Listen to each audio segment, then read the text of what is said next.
Hello there, guys. How's it going? Good morning. Good morning. What a morning.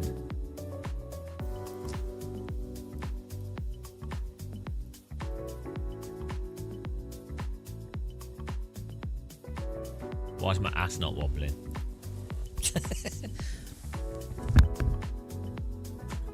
Oh! Table's come out.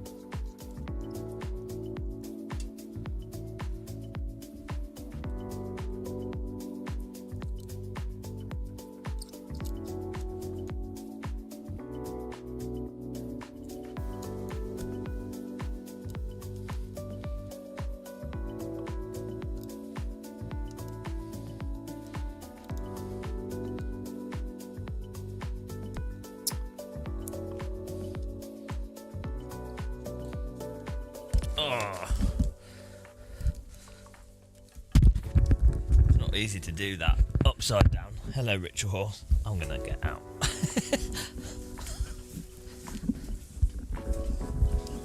I don't get on with cables.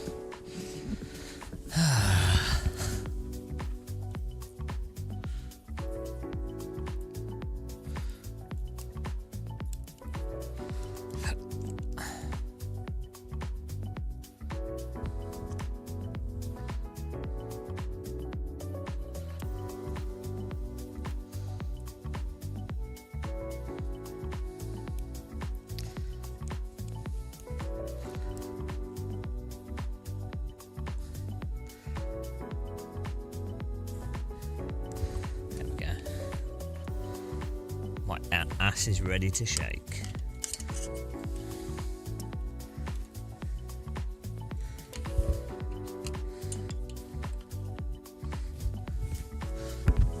Oh.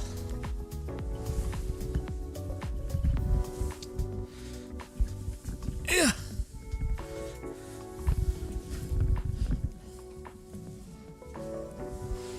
Whew. Hello, Chad. Yes, my ass is wobbling. Beautiful.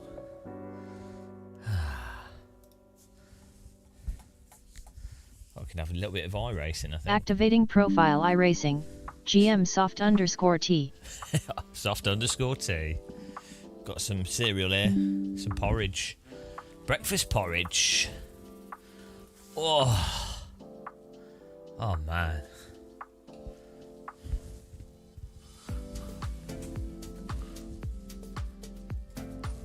We need to do some hoovering and cleaning today in here. Hello, oh friendly.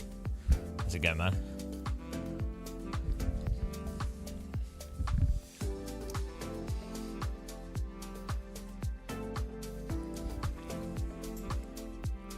Got some fruity porridge. Fulcrum Swifter, hello.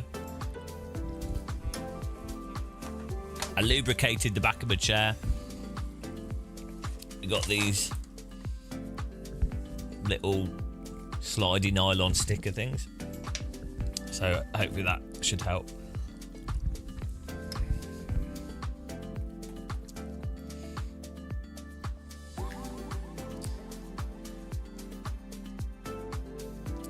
There we go, 14 minutes.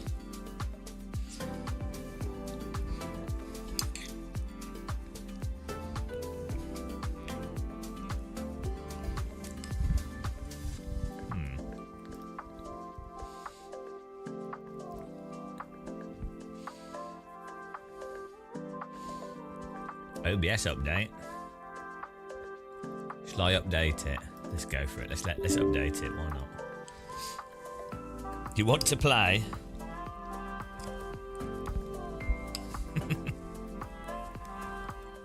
Well, you could just be a YouTuber. Then you can do this as your job. Is that easy?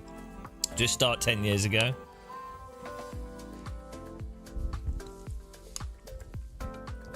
fool.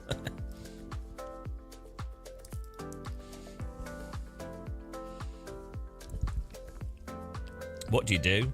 What do you work as? I would imagine not a coal miner because you're on the internet.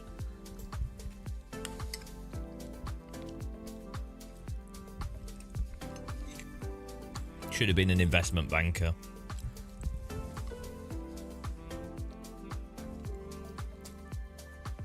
My fruit tastes a bit weird.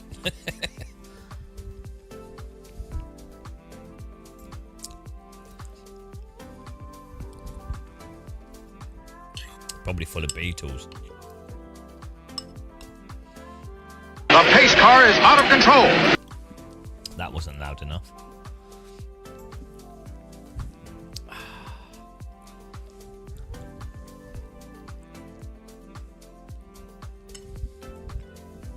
I think we're almost getting back to UK time here. I feel pretty exhausted, but if we can get back to UK time zone, that'd be spot on.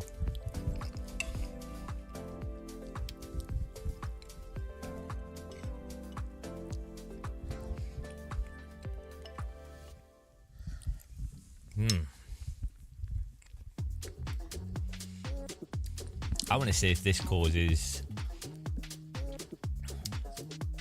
Whoops. I want to see if this causes OBS to break.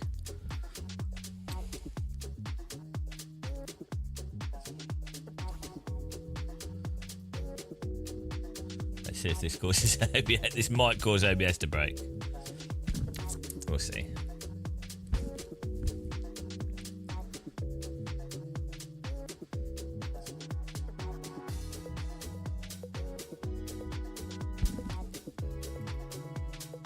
Oh, it seems alright with that. That's weird.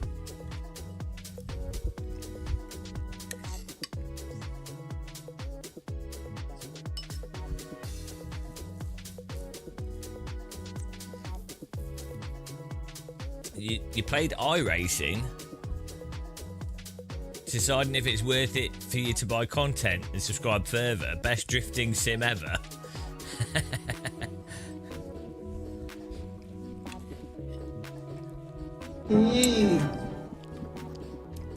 Begowl, hello, thanks for subscribing and welcome.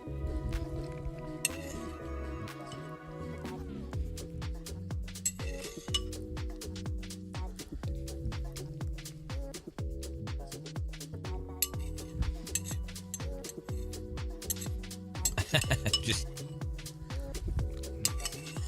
you should put me on in the background at all times.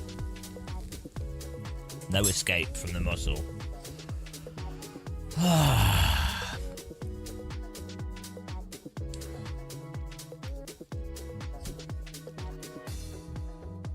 Right, let's register up to this. I might have overestimated my morning energy levels here.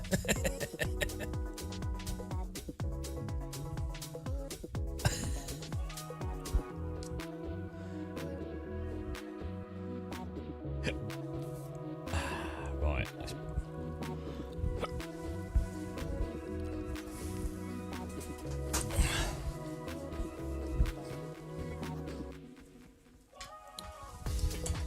I wonder if these we'll have some coffee. I put say these nylon things on the chair, so hopefully the seatbelt thing works better.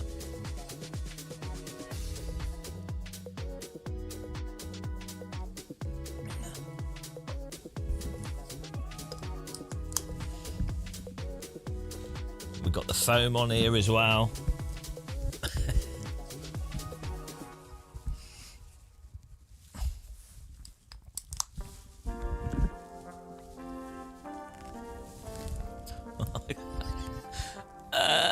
Can't reach the other one. There we go. The technique, guys.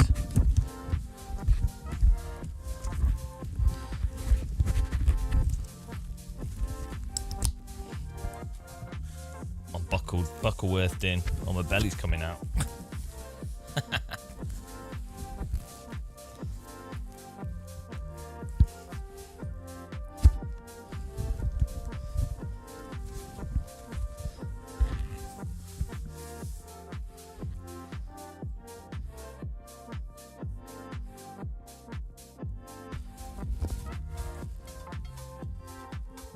Oh yeah, well, I mean already it's sliding. This is more sliding.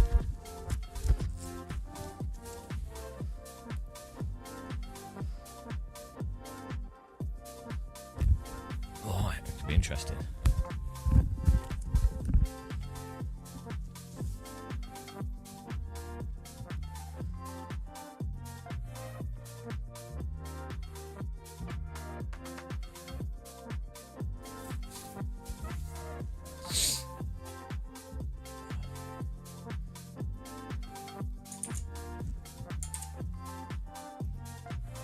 Hello, Buckle.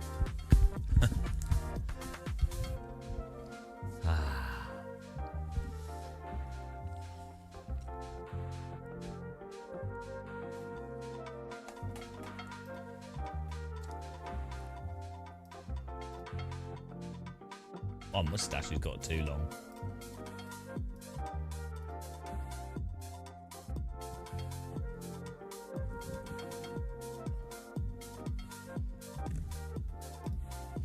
I need to do some more LFM with AC actually.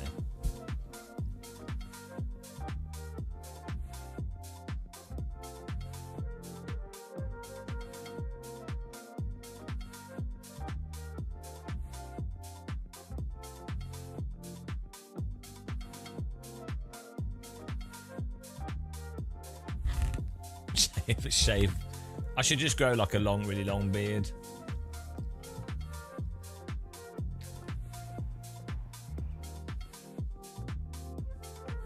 Oh, here we go.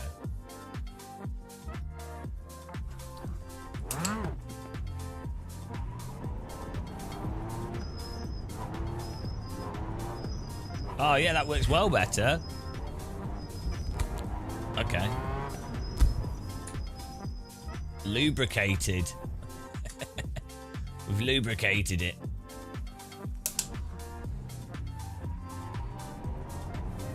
Hello, out of a cat.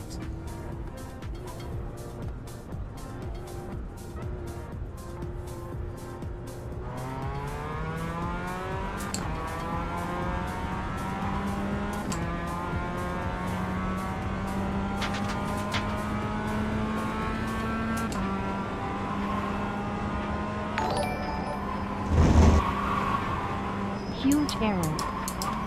Huge error. Who's that? Cheddhead, thank you.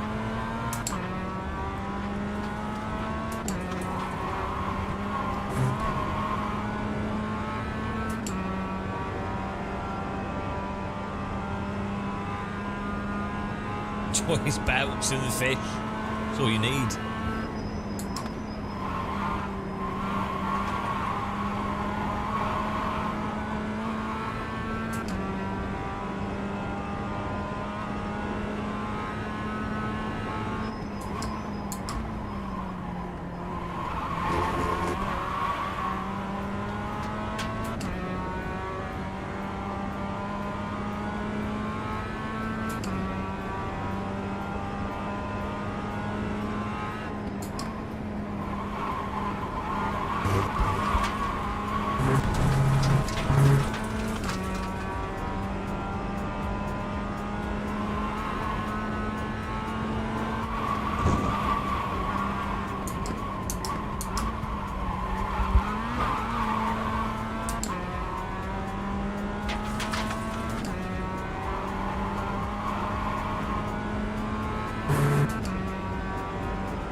I like the skid sound. Lets me it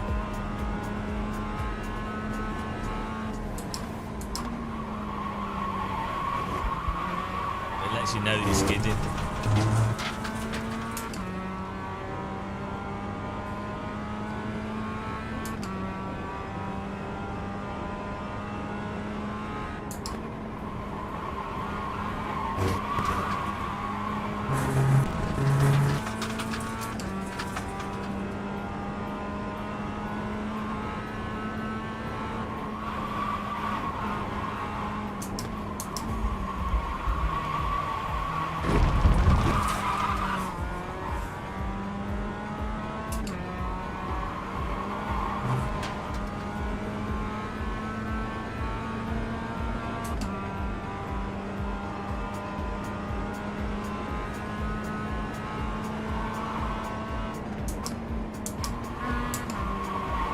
Hello, what's up? Hang on. I can only see like one message at a time. First time you're on the channel.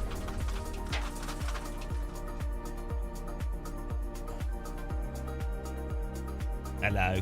I'm alright, thanks. Hope you're well. Drains and buddies. What's this on your... What are you guys going on about? Let's make this a bit smaller.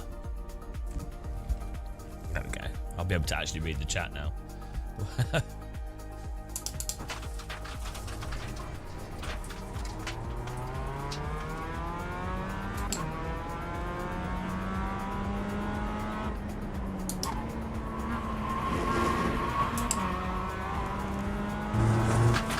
Oh, let's get a fan on this. Woo. I think it's good, yeah, for a lot of people. No fishing allowed. We just put some nylon things on the seat belts so it can move more freely, and it's improved the feel quite a bit. I mean, it was good before, but the belt can move a lot more freely now.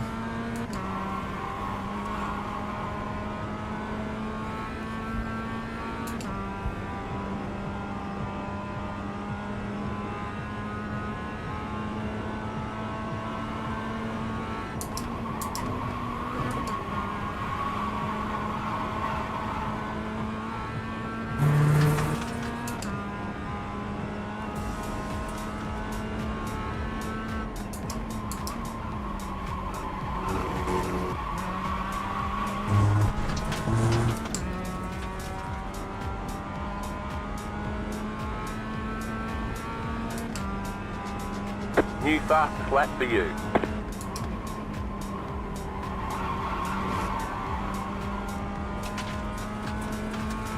That's not a goat's leg, that's a fish. Hang on, how are you getting a fish confused with a goat's leg? How many fish have you seen? It's a bit difficult. I mean, how on earth do you get a fish mixed up with a goat leg?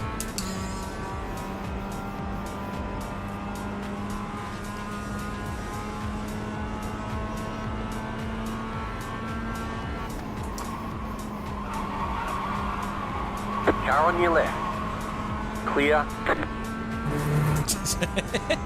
What do you mean it looks like a goat's leg?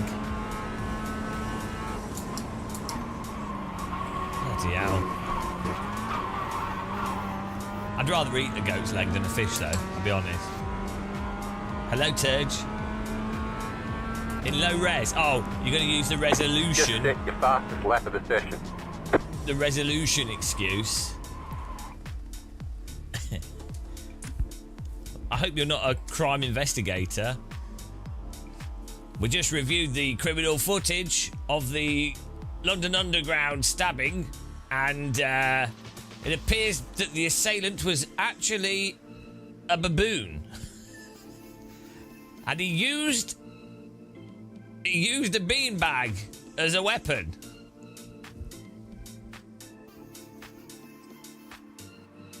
Look. We have a little fish, but it's fallen on the floor. Little fish, big fish, cardboard box. We could put this fish over here.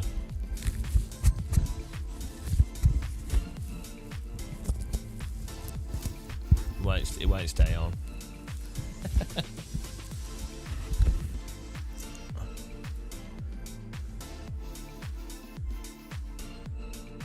So it's always important to have a fish on your sim rig.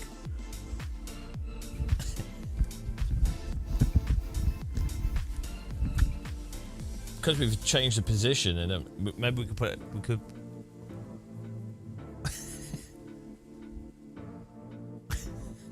the other camera is breaking the illusion.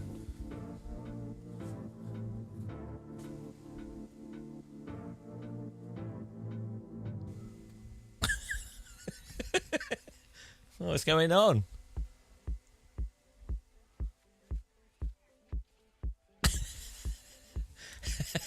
I don't know. I think fish are funny. Put a fish on the wheel. Can't go wrong with the fish. What do you mean, why the fish? Why not the fish? Let's put him in the wheel. he's a fish holiday. Something fishy's going on. Whee! Woo! Extreme fish. Oh yeah, we could do. Bit too big. This is my new hairstyle. Oh, it's like I feel young again. Oh, this is what it's like to have hair. Forget the mohawk, this is the fish hawk. Yeah, I think this is the new look. This could catch on. I would like to go to court and wear a fish on my head. For all the proceedings. I don't think you're taking this case seriously. I am. I just really like fish. It's my religion.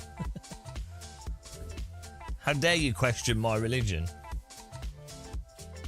It's no more ridiculous than believing in a sky fairy. At least a fish exists.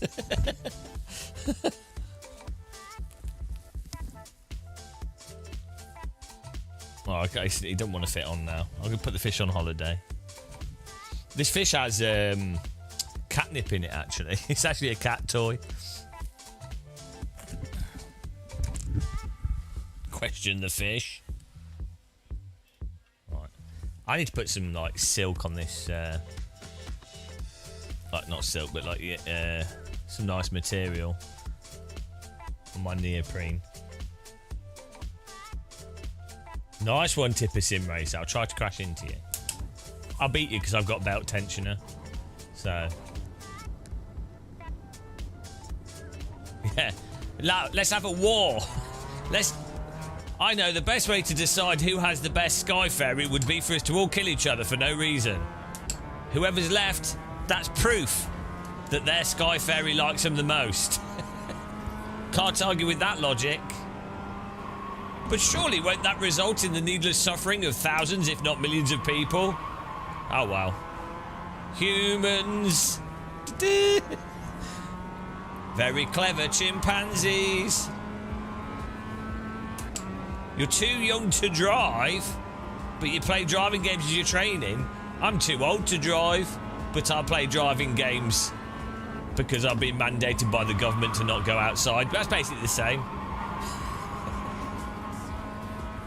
It's the same thing. Oh, imagine being too young. I remember those days. Everything was black and white. Green, green, green. Nobody had mobile phones. You could get murdered and nobody would know for at least a week. Okay, here comes your first time lap. Oh, those were the days. You'd go into a telephone box to make a call. Ah. You'd look at the sky and a Concorde would fly over.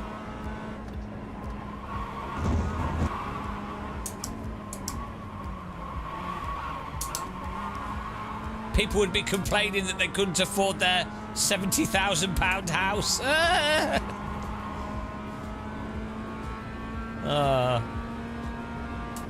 Those were the days. You could go to hospital and get treated immediately.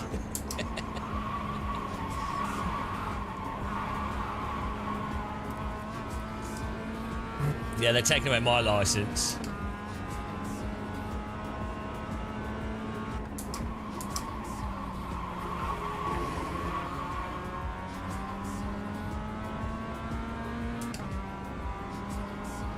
One more lap.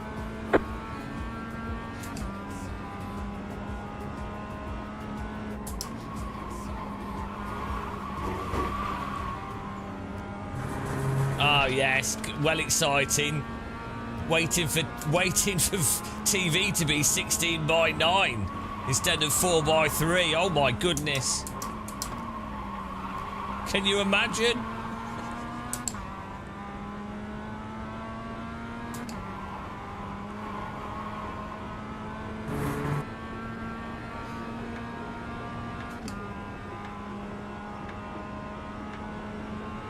I preferred square TV myself. It's pretty funny though, actually. We went from rectangular, we went from square to rectangular to vertical.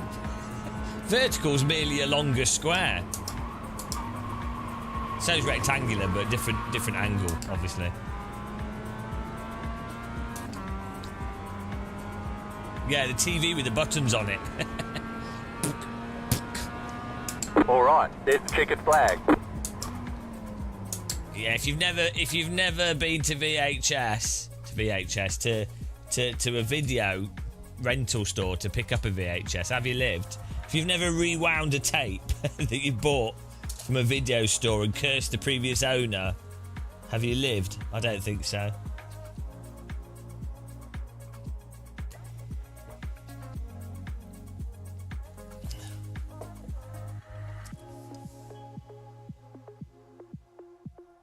We might do some AC. We're testing out our sliders on the seatbelt thing.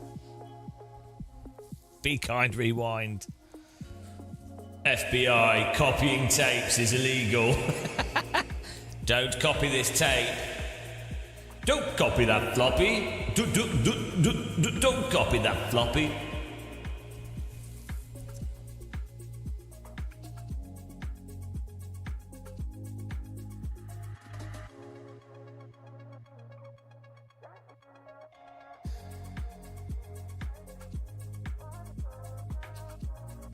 Yeah, you got to go to the video store to get your popcorn as well, and then look at all the videos to realise there's nothing there that's actually good, and then you have to pick up some shit video, and then you pick up, for £5, you pick up 2 complete shit videos.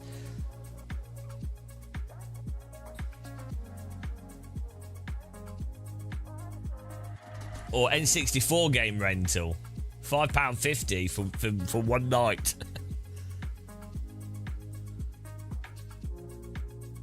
I did try iRacing Arcade. It wasn't very fun.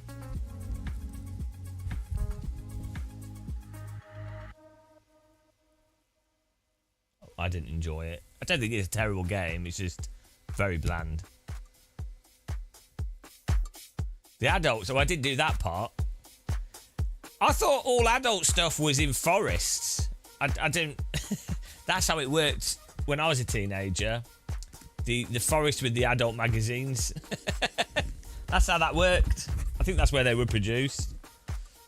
I don't know why that was how it worked, but it's just, don't question it.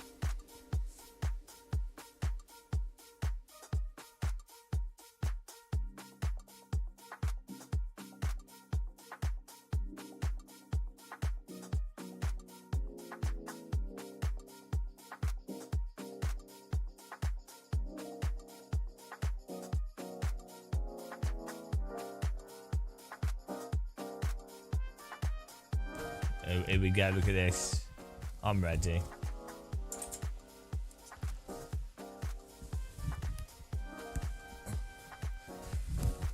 Oh.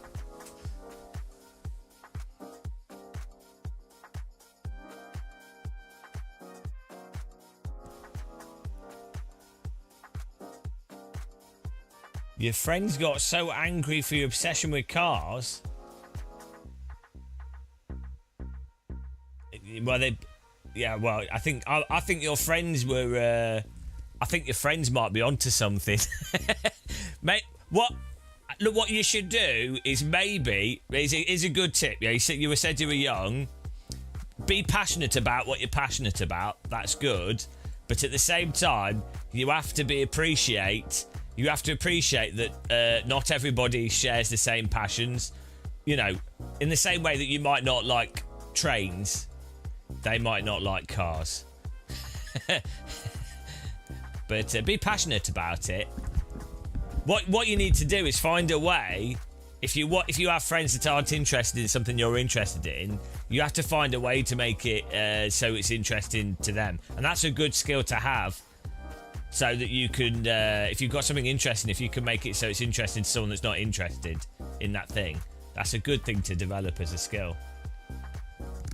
But to be fair, cars are terrible, let's be honest. I know some people like that are proper car The estimated people. strength of field is 3,293. There's some people that know everything about every car. They're like car Let's go points bibles. racing. It's quite funny.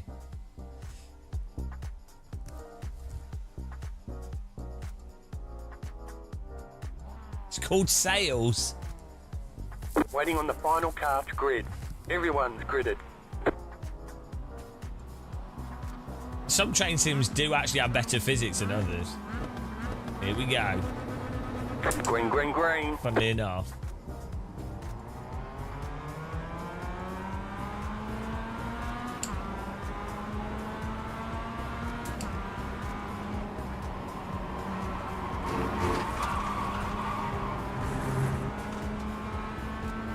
How are people running 105s?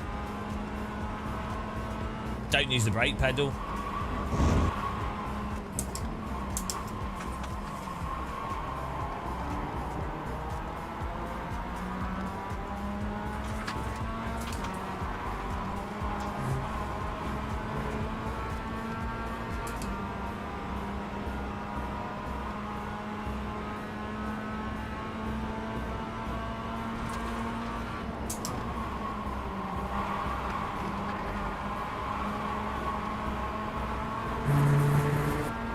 Car right. Clear on the right. Good catch, mate. Good catch. It looks like you've got some engine trouble. You've What? probably lost some power. You've got some damage. can't Let's get turn. that fixed. Why bloody iRaces, guys? Why can't people catch the slightest bit of slip? I can't even see the pit entry. Ah, my car won't turn either. Oh, good old iRace. Oh, where's my pit box? Oh, no. Pit box in 5, 3, 2, Okay, see ya. Here we go. 1. Right here. No, I don't need new tyres. Can I cancel? Oh, no.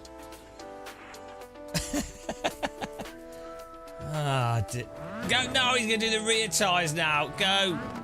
Oh, my God.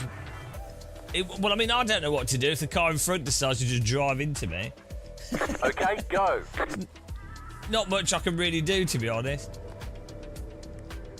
If they don't know how to catch, they were hit by the other car. If they don't have the skill to catch it, that's their fault.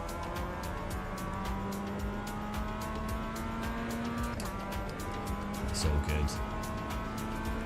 Got a well-speedy pit crew, they fixed it right up.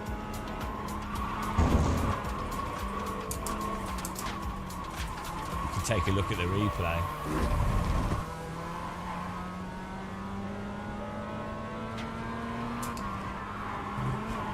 There's a lot of people in iRacing don't know how to catch slip at all.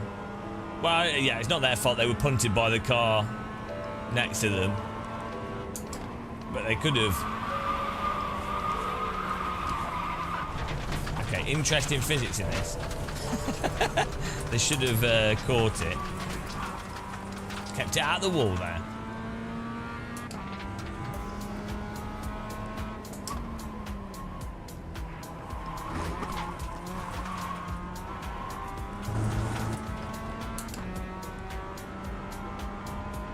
It's rookie, yeah, but this is top split of the rookie series, so it doesn't really make a difference.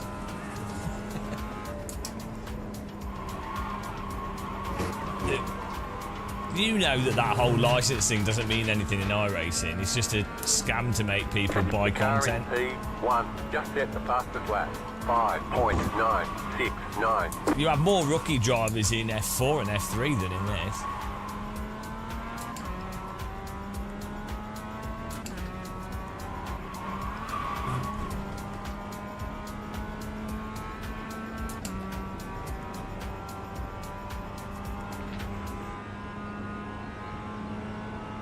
Come on, Lynn.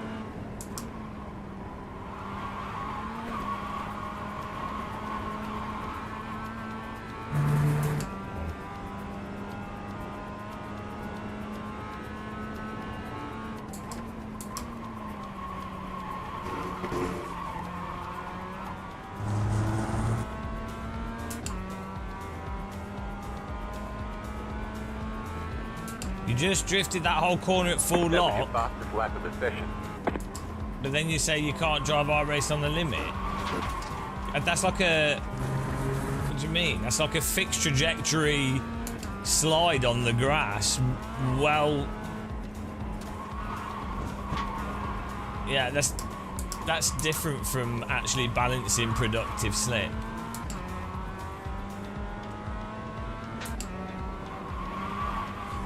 It's interesting that people can't tell the difference.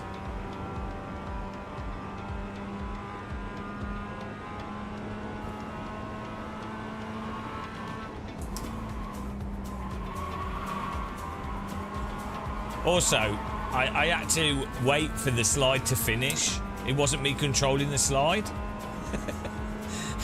Sadly, I've learned iRacing to a degree where we can just... you just wait.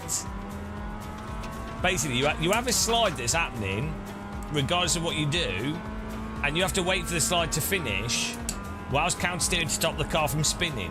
It's a power slide, basically, which you can do in iRacing, but that's different from a drift. It's a different type of sliding. You can do power slides in just about any game, like even yeah, just about anything lets you do that. It's an easier thing for physics to deal with.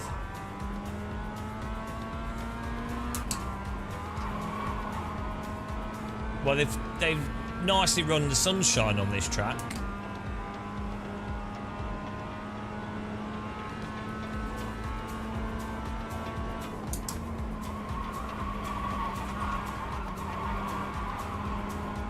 Which makes a change. They're normally running it in bloody cloudy weather for some reason.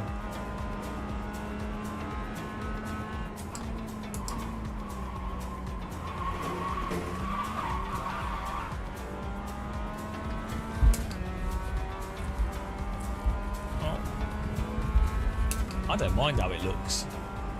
New fast flat for you. The leader is running 5.959. I think what it is The car in P5 just set the fastest lap. when you have multiple cars with different types of vehicle, that seems to to. really affect the frame rate in iRacing for some reason.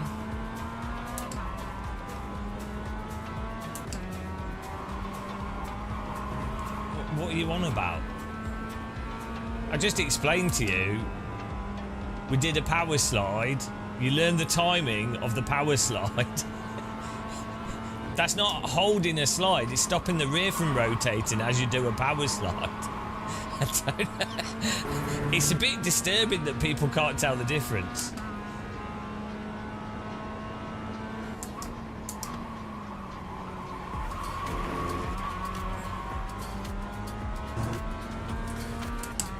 I suggest people load up the centrifugal track and try and do some drifting on that and see what happens.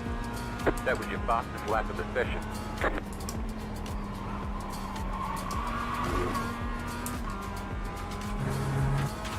It is a good skill to learn with iRacing though.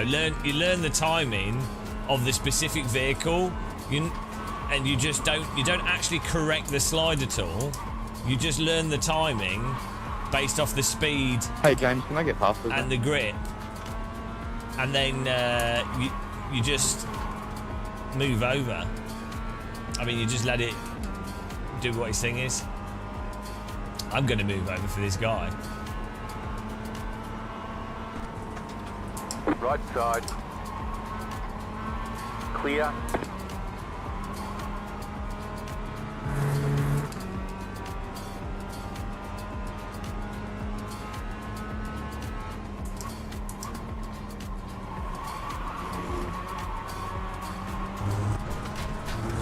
Yeah, well, we are lapped down, so... You can't drift without belt tensioners. Why is that? You don't need belt tensioners to drift. Drifting's more about the physics of the game, to be honest. You can drift perfectly fine with no force feedback at all in sims that have good physics.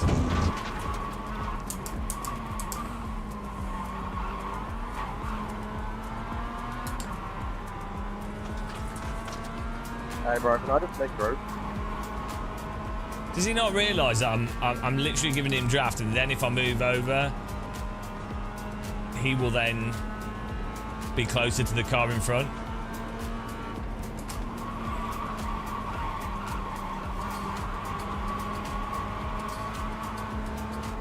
Car on your left. It's weird that people... it's weird that some people don't even give you time to move out of the way. Like, they're just like, oh yeah. I'm sure... how would I possibly notice in the speedy, incredibly technical car known as an MX-5?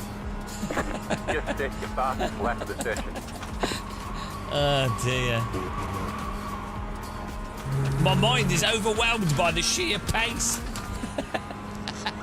and technical difficulty of driving this high-performance vehicle on a track that's basically got 2 corners.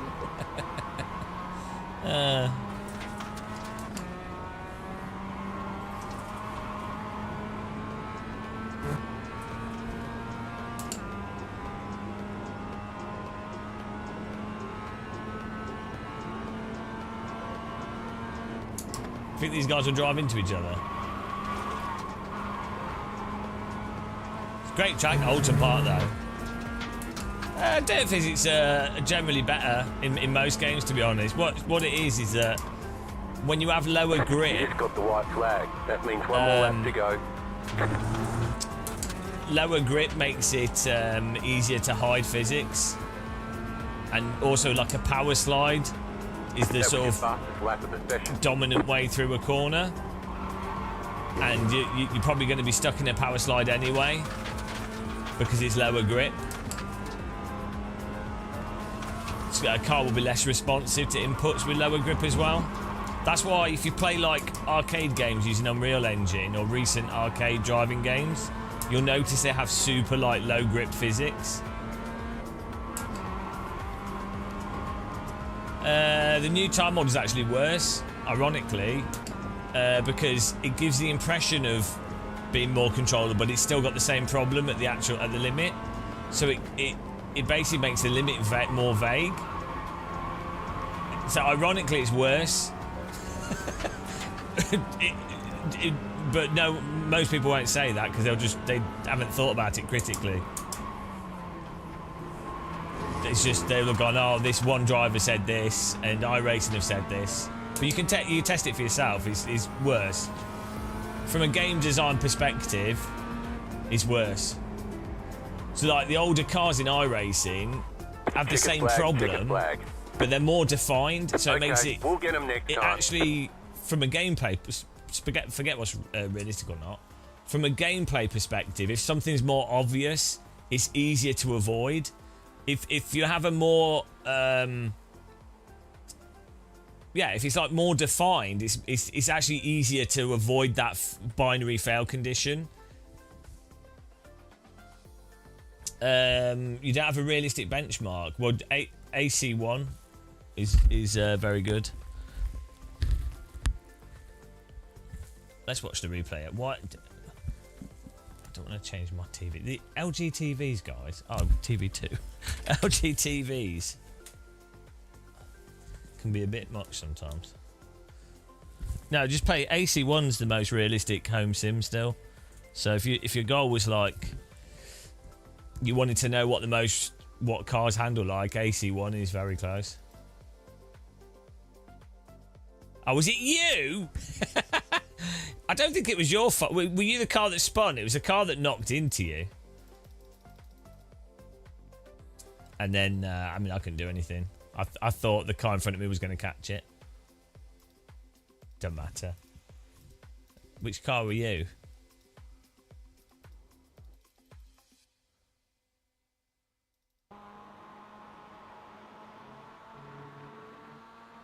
Yeah, he just loses it. And it's like netcode to that contact, and then he starts spinning like. He should have just counter steered.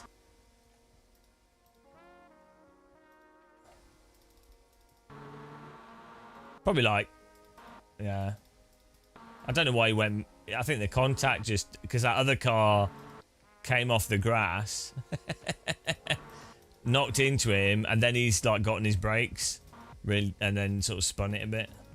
To be honest, I mean that really shouldn't have done anything. That's as much netcode as it is anything else, to be honest. Well, yeah. To be fair, there's no reason to expect that car on the right to completely lose it in that situation. So normally they don't go back to the left either. So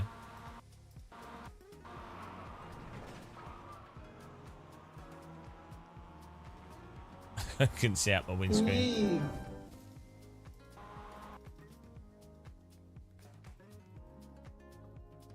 Thanks for subscribing, Nook. Welcome.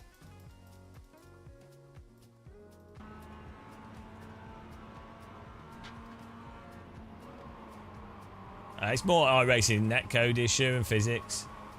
No one really did anything crazy here. He's just come off the corner.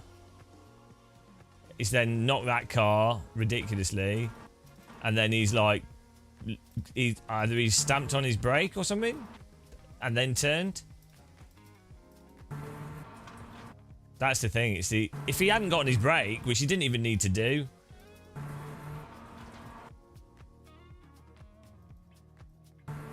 He'd already had the contact. Like, there's no. He can just stay on the throttle. He stamped his brake, which is what's unstabilized his car as well. Actually, that's what's weird. Like he didn't. There's no reason after the contact to stamp on the brake here. Maybe push the brake and the accelerator at the same time. I don't know.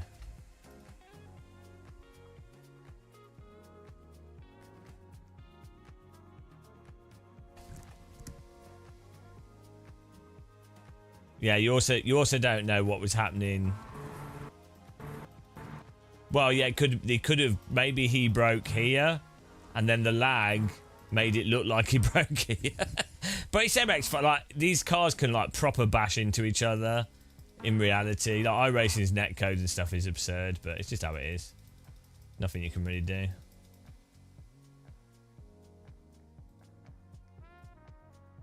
Just iRacing things.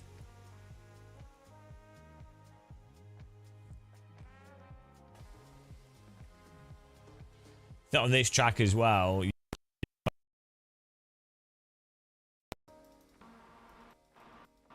Oh, he's probably lagged. Given that we like drove through, it's probably also more netcode.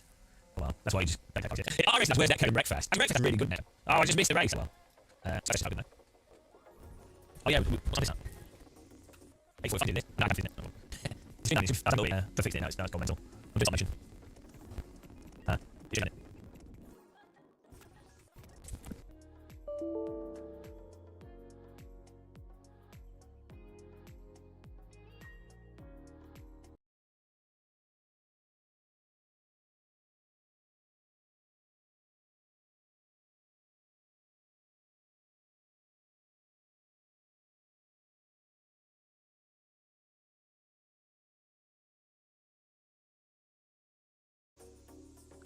there you go. OBS just went into meltdown. Then we somehow managed to activate a memory leak, I think. Hopefully it's working now. Should be.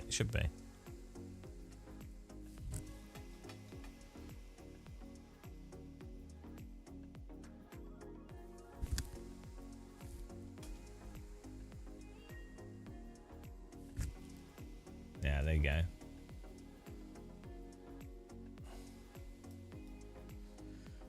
I think we're back.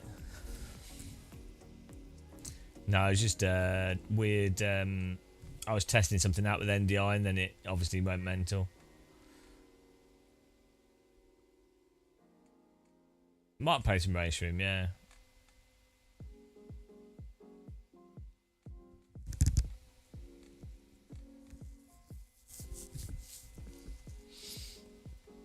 We could do a GT3 race. What car can we use?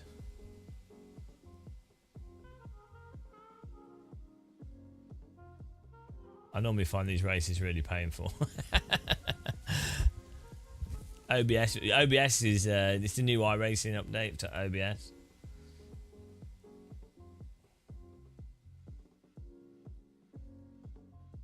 Oh, is that on the Ringmeister?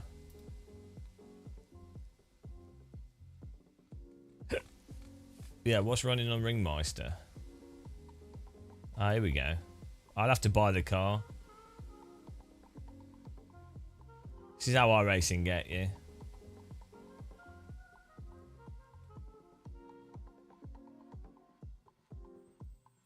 It would cost like...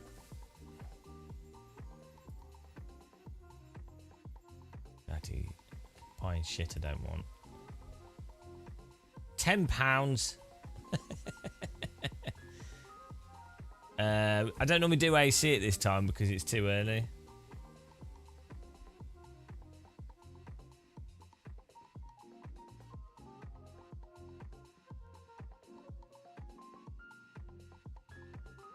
I don't have a H pattern now. Right, well, I do. I don't like using it because it hurts my hand and my knee.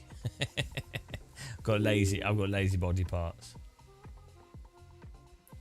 I know, it's an absolute scam. I bought it just so we can do one race and then we'll never drive it again. It's funny because the car's like nowhere near as good as cars in other sims, but oh well.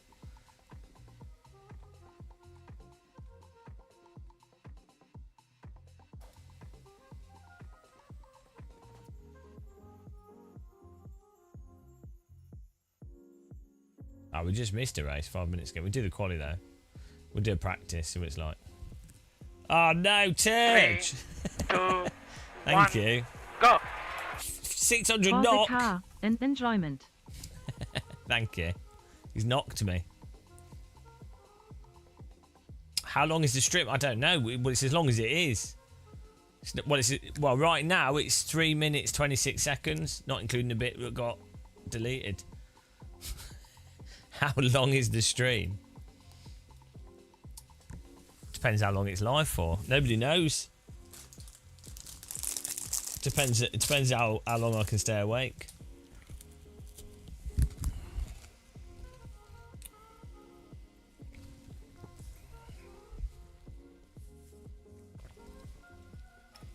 We're the world's #1 enduro streamer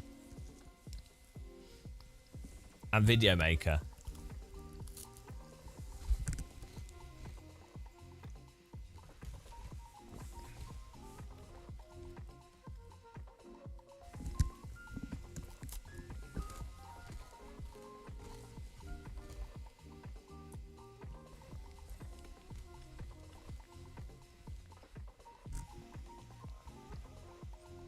We got up early.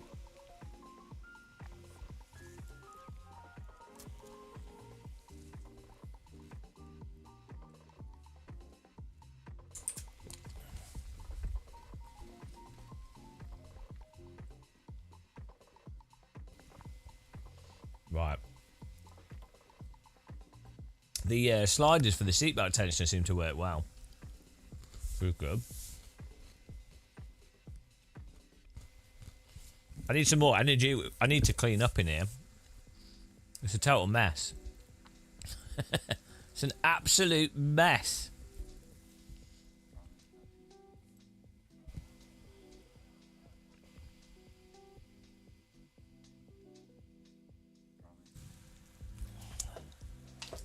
Right.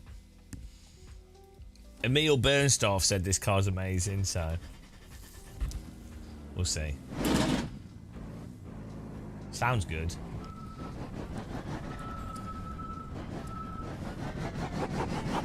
What's that? Has he got TC? What's that pit limiter?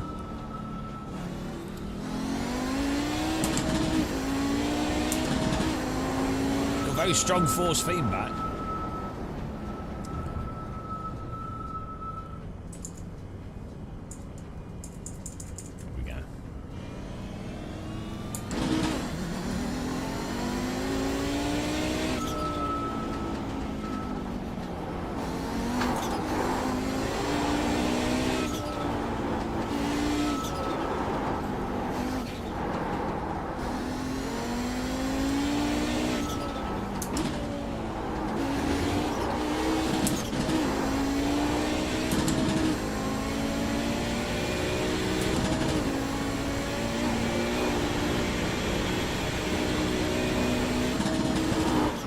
hell.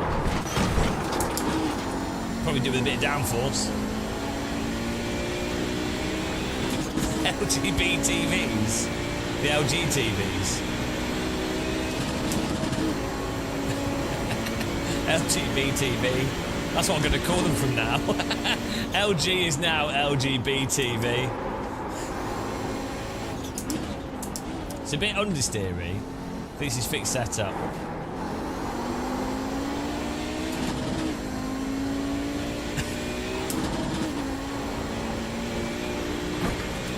Seems controllable.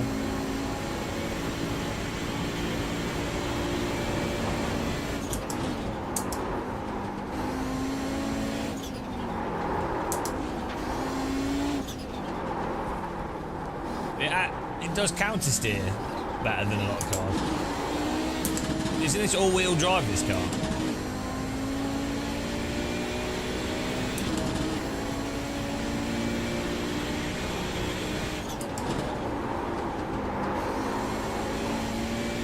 All-wheel drive seems to fix dodgy physics for some reason.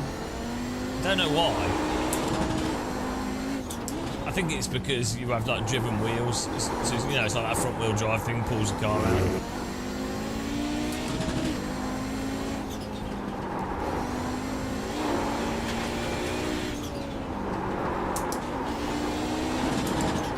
It's a bit understeery though. I don't know if we can get the brake bias further back.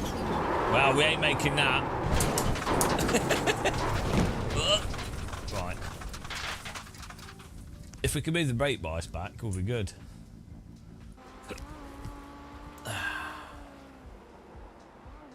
I'm worried this has fixed brake bias.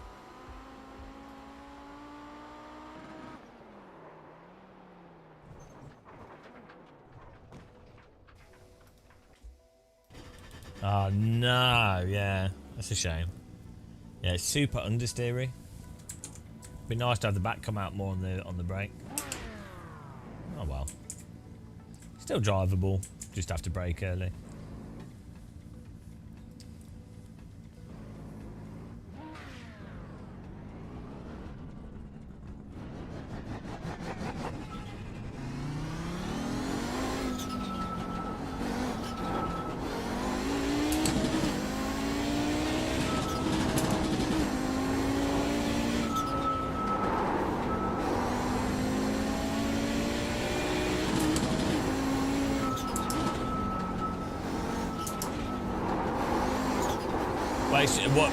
The way this type of car normally drives is that you just have to get it into the slight slit, and then you use the all-wheel drive to power it through the corner.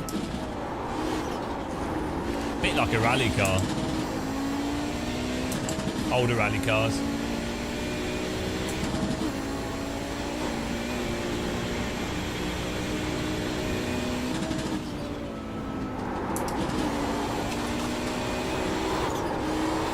What you really need as well is on the for the power settings, you want the rear to have more power than the front, so that the throttle pushes it out as well.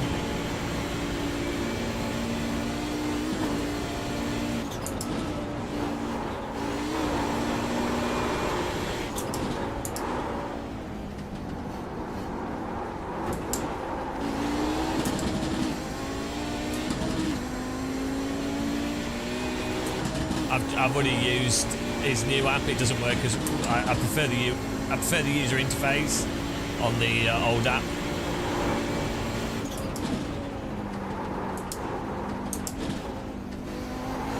What do you mean by default calibrate pro? I just make my own profiles as well. Other people set the force feedback up worse than I did. I am the supreme king of force feedback. Nobody else has profiles better than mine. How dare you suggest I use other people's profiles? You fool! Yeah, I'm sorry.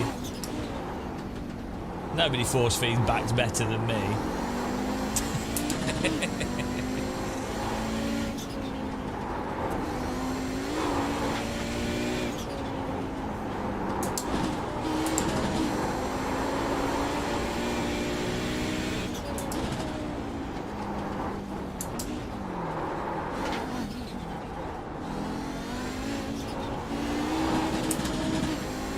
Yeah, but you don't need that. You can just set them up yourself quickly.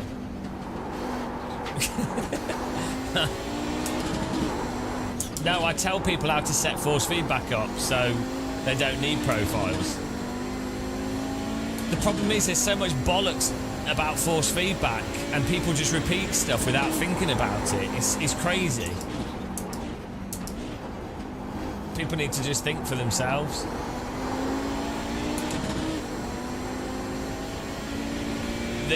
It will be helpful for so like the understeer effect. If you use that, having those pre-done is good because the understeer effect can use like the slip of the tyre for each car, and so it is a bit of a pain. This is a bit annoying going through them if you want to use that, but I don't really use it that much, so.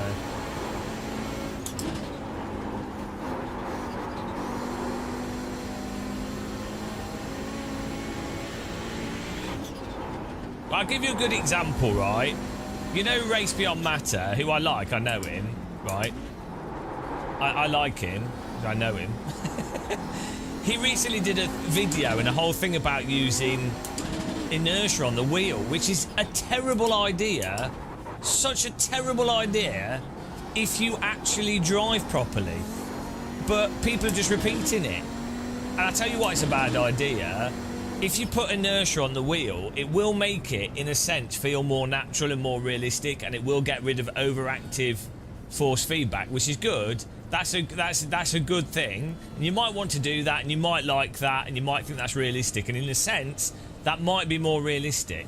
However, if you are someone that actively balances a car through a corner, say you're playing a sim that's not got broken physics, the original Assetto Corsa, and not iRacing, and you're driving cars that are active, like not a sloppy, slow GT car. You're actually driving a car where you really are doing little balancing movements, right? And you're using the force feedback to inform your balancing. If you put inertia on your wheel, when you turn right and you then need to turn left to correct it quickly, what it will do is the inertia from the right-hand turn will still be in force, so that you end up having to fight the inertia of the force feedback that's built into the wheel, which is totally separate to the physics and the force feedback that's going on in the game.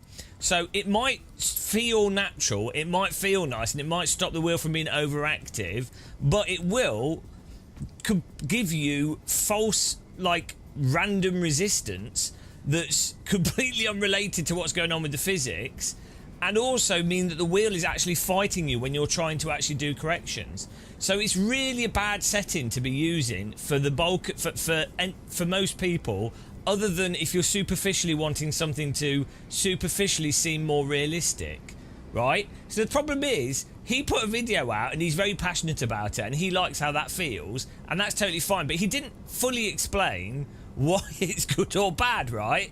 He's just gone, oh, it looks it's natural wheel, right? So it's, and now loads of people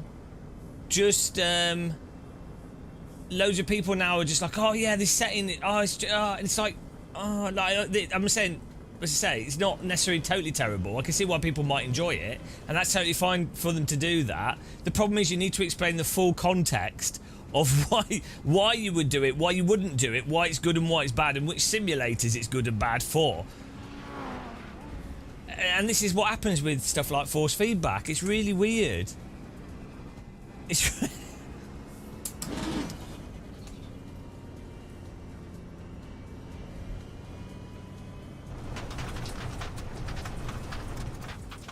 Kowalski. Yeah, no, well, this is the thing. I don't know what he's on. But I say it doesn't really matter. Someone can just be like they like XYZ or they enjoy XYZ, and that's great. There's nothing wrong with that. I think the thing is that you just need to, when you explain something, you have to explain all the reasons for why it's good or bad, and what I've noticed with sim racers, if someone says something in a very emotive way, they latch onto it.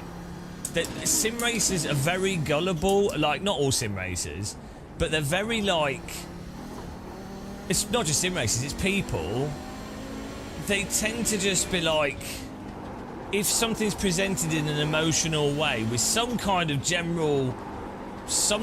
facts to it, they really latch onto it without being that critical. Like,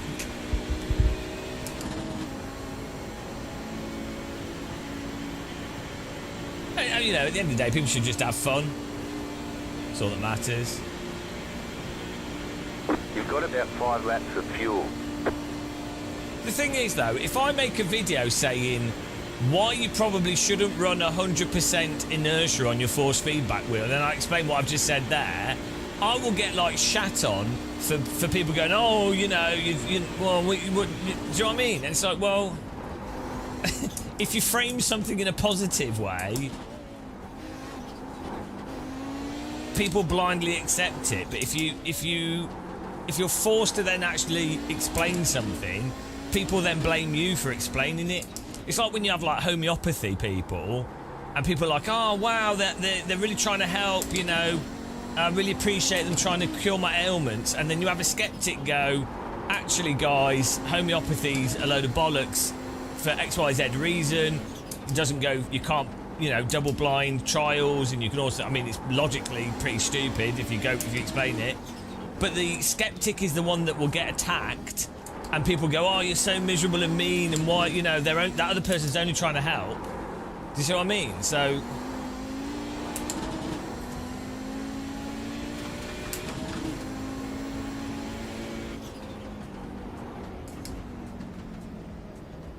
you feel well. I will be affected by placebo as well, Bashinks, but for sure.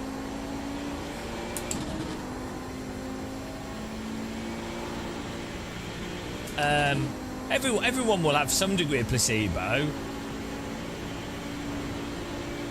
And also, you kind of, when it's a hobby, you really want something to be a certain way.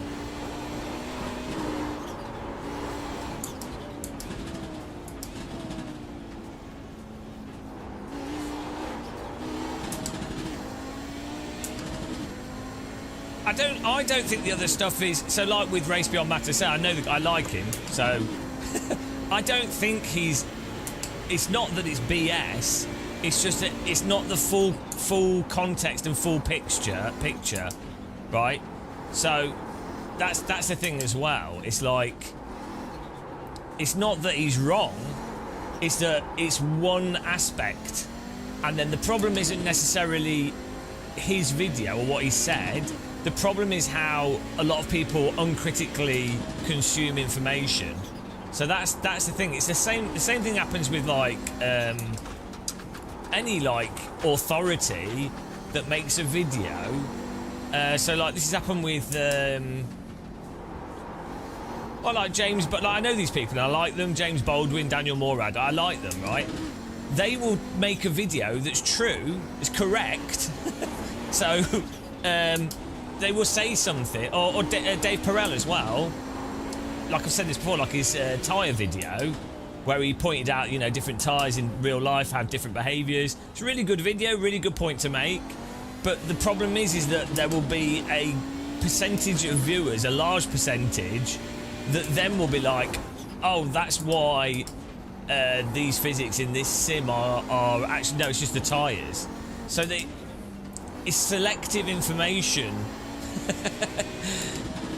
And the problem is when someone's an authority, like a real race driver, or they've just got an audience, so the same applies to me. I could say something really dumb, or something that's partially true, and then people would just repeat it. It's like, don't, just be a bit critical.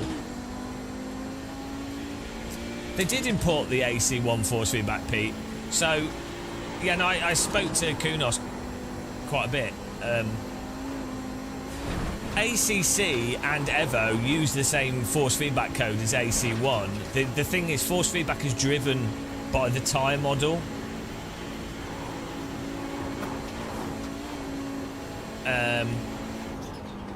So when the tyre model's different, it's going to make the force feedback different. And so if there's weird stuff with the physics, you will see that in the force feedback. So the reason why ACC force feedback is so bland is because the tyre model's so bland. it's so peaky, and there could be some other stuff going on as well.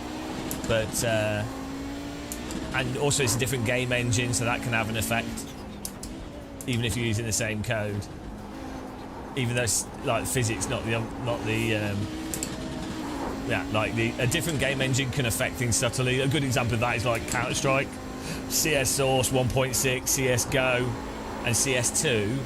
They all feel slightly different, even though a lot of the gameplay code is very similar. Well, maybe not in 1.3, but you know. Is iRacing worth the money? It's the most active online sim. It depends what you're doing. If you just want for jumping online racing at any time of day and oval, it's the most active simulator, and the tracks are really good. So it's hard to say, though. You could enjoy it. I do quite enjoy iRacing. I just wish they made the physics a bit more realistic and the netcode better. This is the R21 Ultra.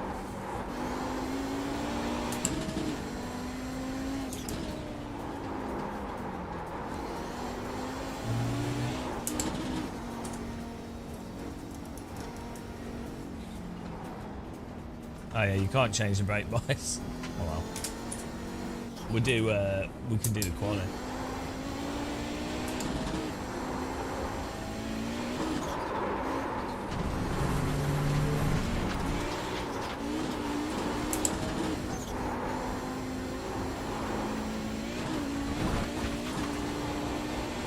Does more Newton meter equate to better fit? It's not that simple. So normally what it is that higher Newton wheelbases tend to be more expensive wheelbases. So they'd normally just have better electronics, better components. So it's not necessarily the fact that they're higher Newton meter that makes them better quality. It's that they're more expensive, so they've got better components in them. Generally speaking, if you have like 12, 13, 14 Newton meters, that's enough to give you a really good dynamic range of forces between strong and weak forces. Under like 8 Newton meters, there'll be situations where you're not going to feel certain details. AC's somewhat active. It's just nowhere near for competitive online racing as iRacing. You can do low fuel motorsport. Race Room's got quite a few people in it now, which is quite good, and Live for LMU does.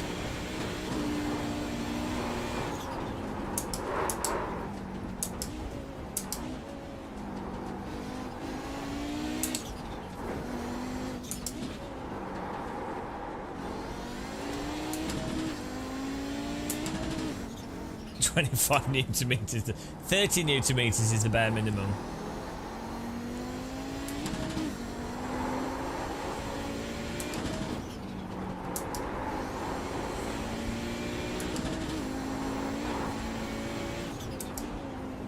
Will I ever get an Active Force Extreme? I don't know. Maybe one day.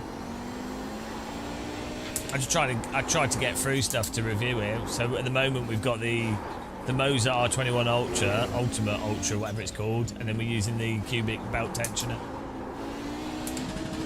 Also, I tend to put stuff on my rig that I like as well. Let's hope we don't have 20 other YouTubers. Yeah, well, this is the other thing as well. So there's definitely the belt tensioner is awesome. There's definitely this thing where there's a whole bunch of YouTubers in general that will unironically see when someone else makes a video that's new and tends to get views, and then they all chip in on it. And it's a trending thing. Like, YouTube encourages it, but it's like sometimes it happens accidentally. Sometimes it's because everyone's reviewing the same stuff. But it's not that bad in sim racing, but in others, you see it in VR a lot, and you see it in gaming a lot. But I think it's just a little bit lame. It's like, just do your own video, like, you know, come up with your own interesting stuff. I get it for trends and views, so it makes sense to do, but you even get what's funny or what's weird is you get larger YouTubers they will see a small YouTuber do a topic and it doesn't get much views because it's a smaller YouTuber, and then the larger YouTuber basically goes, oh, right, they make the same video, and then they get all the views, and then everyone's like, oh, wow. It's like, hang on. They literally just stole the novel idea off the smaller, younger channel. But this is YouTube. Don't really matter.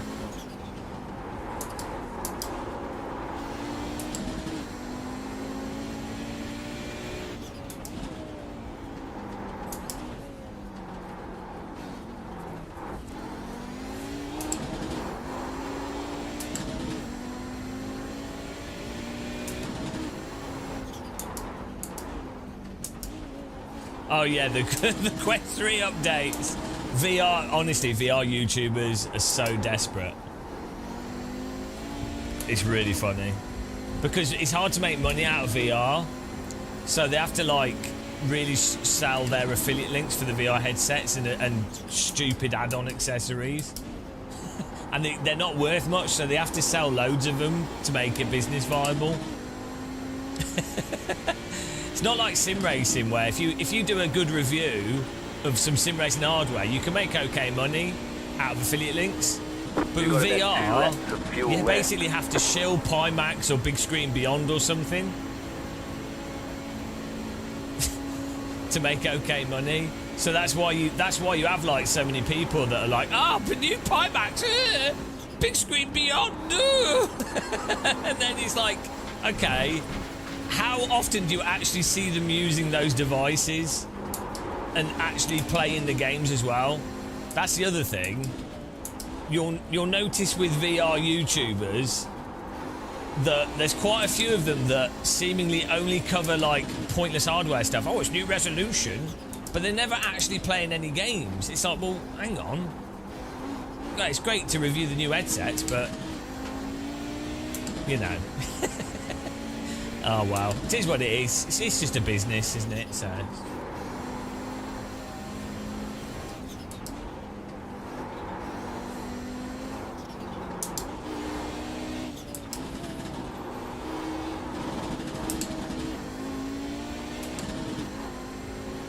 Carmen, hello.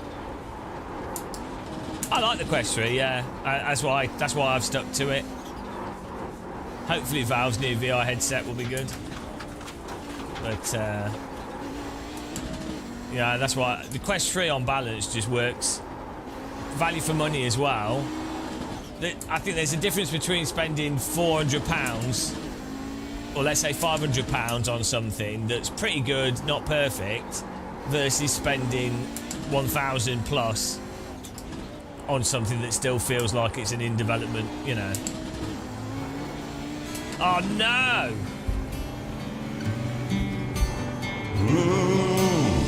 DD girl with a DD wheel. What a babe, what a beauty, what a sexy lady. It's a DD girl with a DD wheel. Active-Force, Fanatec, Simu Cubes and Magic.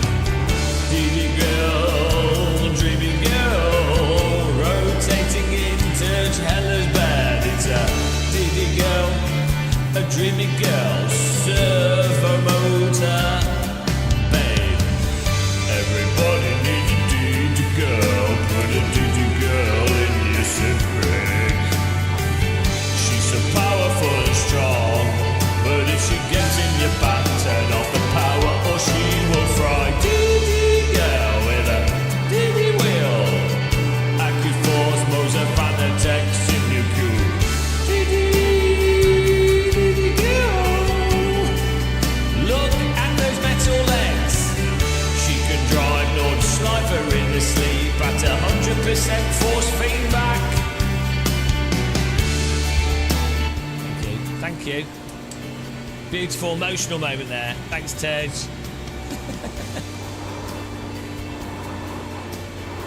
What a DD Gill moment.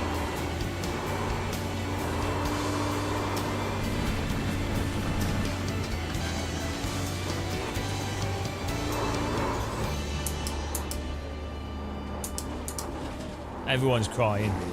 Can you blame them?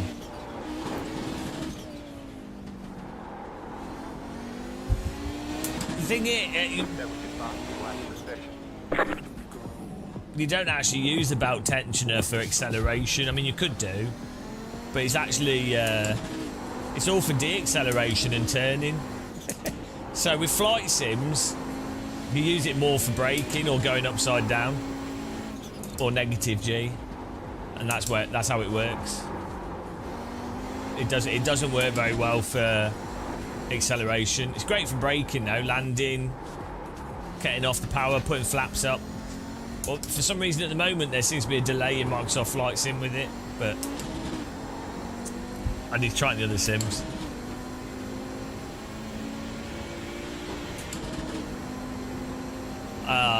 Just tell your kids he's disabled. he's got a condition. They'll understand. What's my perspective on motion? I like motion, but I wouldn't bother. I like it very dialed, tuned in, so it's really minimal.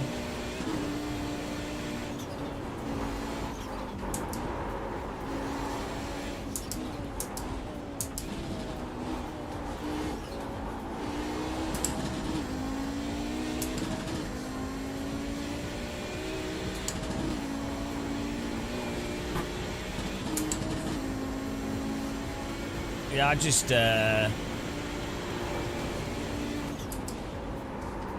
for motion I just turn it down, and also focus on it being just suspension and vertical. And it does feel great. I do like it. It's just very expensive for that feeling. So no, it's really pleasant. You can watch my videos where we were testing Assetto Corsa Evo 0.4. It was really, you know, you can see we're having fun. Belt tension is great though. One lap of fuel left. Since I just put some low friction things on my chair, and it's got a lot more detail now, which is good. No, motion doesn't affect things positively or negatively. It's just nice for immersion.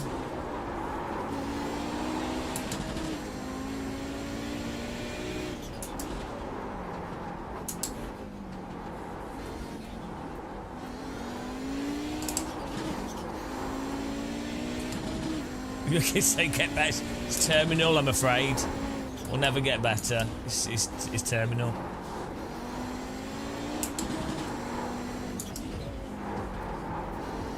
I mean, the belt tensioner is awesome on this. Like, so the thing with Sims is you feel like you're not braking, and the belt tensioner fixes that. Also, it's good for side slip as well.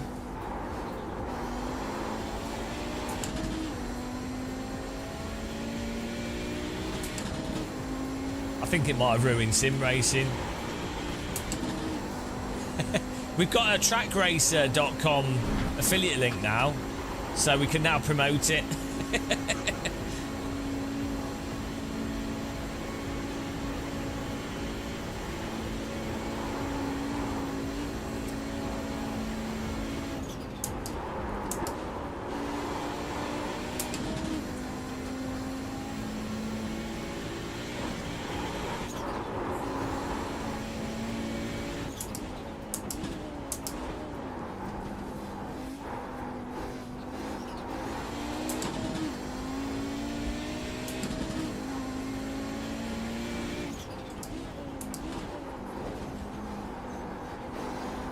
Do I think active pedal or belt tensioners make a big impact?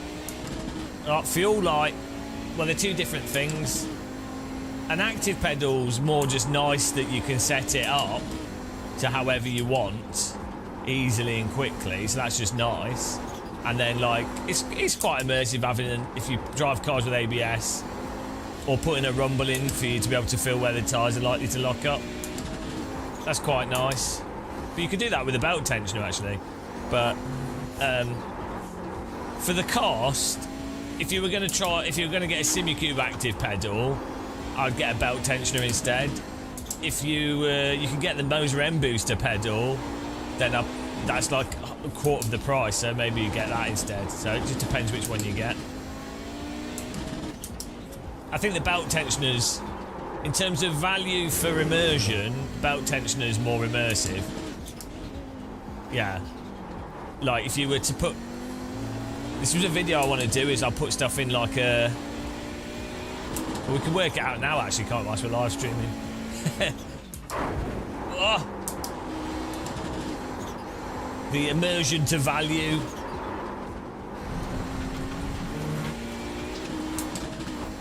Like, force feedback wheel's probably the most valuable immersive thing, and you also need it for a driving sim.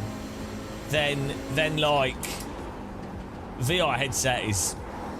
I mean, VR headset's more immersive than the force feedback wheel, to be honest.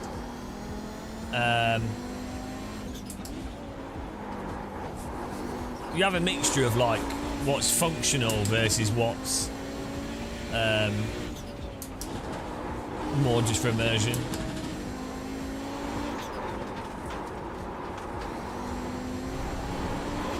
Well, it would. You've got a seatbelt quick release. You can just pull that. Also, this is why these are orange on seatbelts. Is so a marshal, if someone's upside down in a race car, a marshal can just pull this, and it will undo the belt.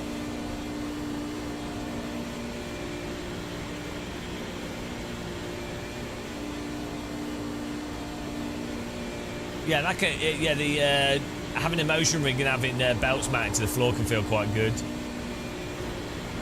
I've used rigs like that. They're surprisingly good.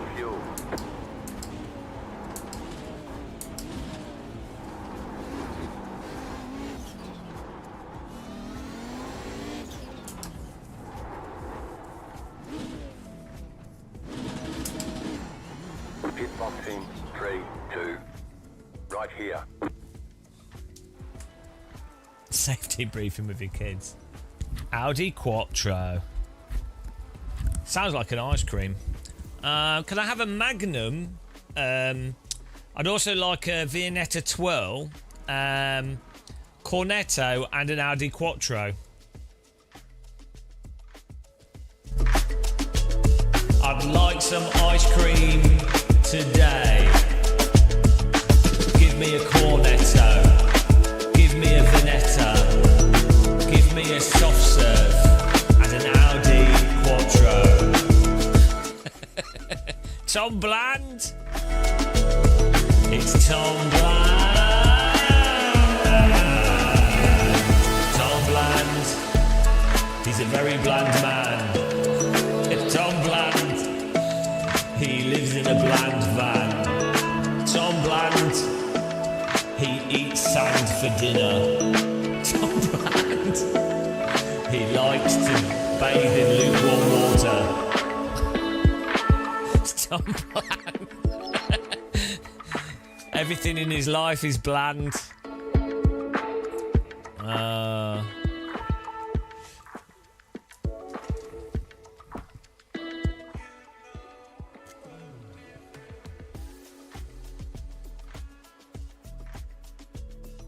He listens to really bland music as well. That's your best work. Work is one way to put it, for sure. Hang on, let's sign up.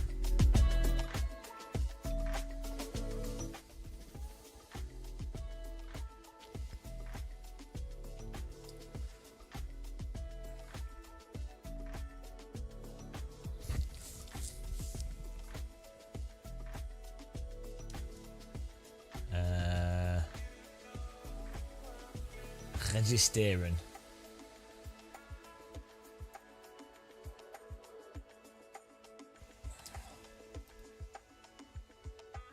Oh, I need to... Oh, I can't move. I'm trapped. To adjust this camera. We're doing Nordschleife, but I need to set a camera up here. Oh, I'm all tangled. Too many cables, too many seatbelts. What a nerd loser.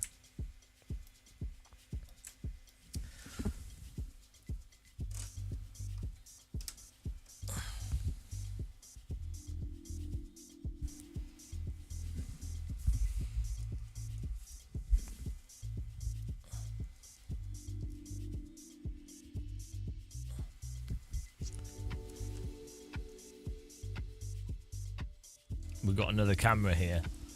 Don't know if you guys can see it. There we go. Another camera. We have like 6 cameras in here. Life of Ina YouTuber.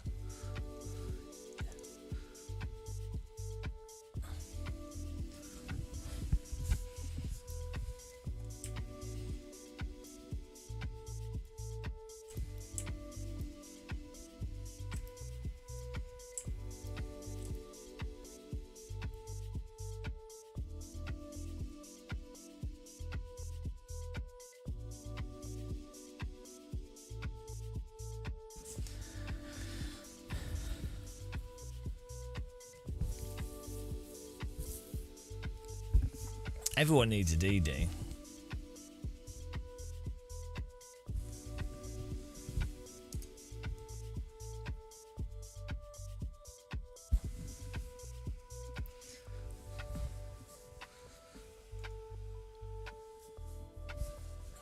Right, there you go. Annoyingly, I need this over here more because it's blocking my view.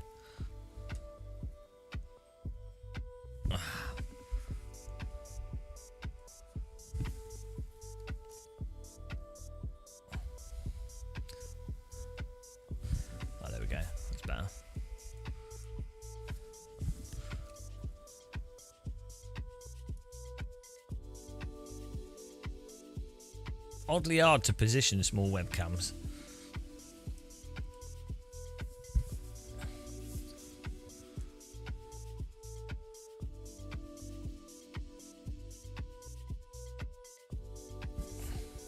Ah, there we go.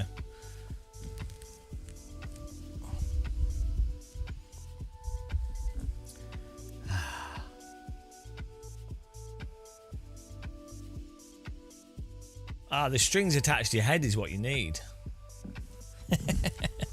That rig was just too much. Good for training, but not fun. This is the thing with it's like with real cars. There's aspects to real driving that just aren't fun, right? It's like that's a common thing in sim racing is the sort of assumption that reality is fun, and it's like, well. Like driving in the wet isn't fun necessarily. If you're, crashing not going to be fun. Waiting at the track, refueling, warming up oil, filling out all the forms and everything. Normally, and that's most of racing, right? It's kind of funny that sim racers often like, oh, I want it to be more realistic. It's like, well, do you really? I don't think you do actually. Like selective realism is actually better. He says, strapping on his his seatbelt.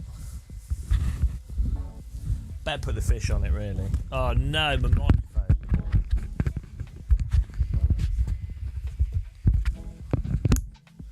Yeah, changing brake pads. I put my fish on.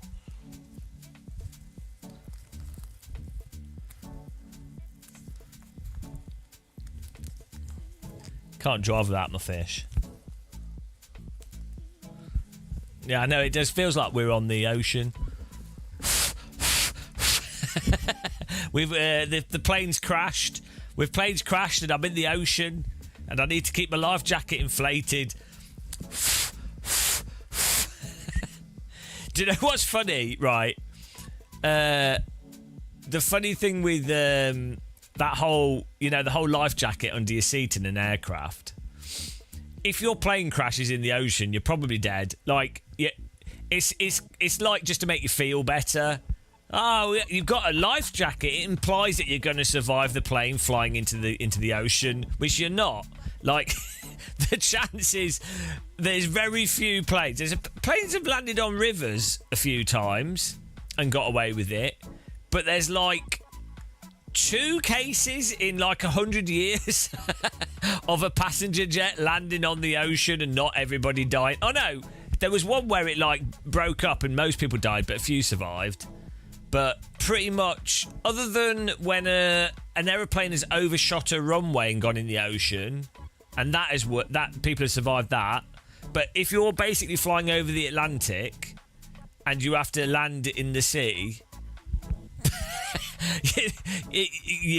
the sea would have to be so flat for a plane to be able to land on it without it just like rolling over and breaking up.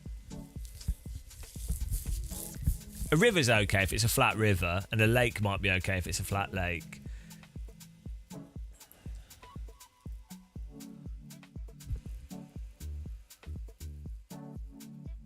Yeah, well, you don't want the engine to fall off. It's suboptimal.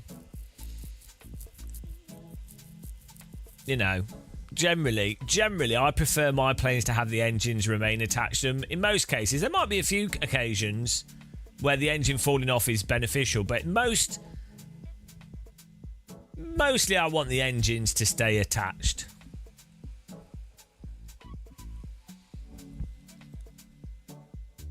The real question is, how does an engine fall off? Unless maybe the engine exploded and then detached itself. But like, how does an engine fall off the plane? Because engines are attached really aggressively. Like, they, you know, it's not like they're just. Maybe it was duct taped on. I love flying myself. I really enjoy it. Even passenger jets. I just like flying. I think it's amazing. I always say this, like, it blows my mind. Like, I mean, I like trains as well, actually, to be honest. But like, flying is I don't get how every time I go flying, people on the aircraft are all just sat there like it's like, guys, you're in the air, right? Do you realise that we're accelerating to like 400 miles an hour, 500, but takeoff speed is like 207, let's say 300 miles an hour. And we're in the air. We're floating. There's the ground, and you can look out the window and you can see for miles. Like it blows my mind. Imagine if people pay to go on big wheels, right? They pay for stuff like that, and it's like, well, you can just go on a passenger jet and look out the window. Like, the view is insane. You're above cloud. You're at like 30,000 foot instantly. Like, absolutely. I think it's incredible. Like, flying is so amazing. I don't even mind airports because I think flying's so amazing.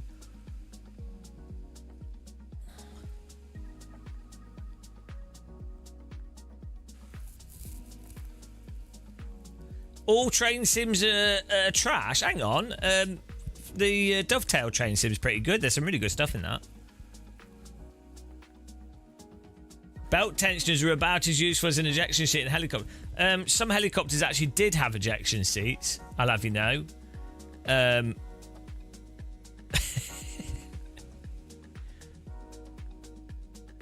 You can have an ejection seat in a helicopter, you just need to make sure that the chair's built well.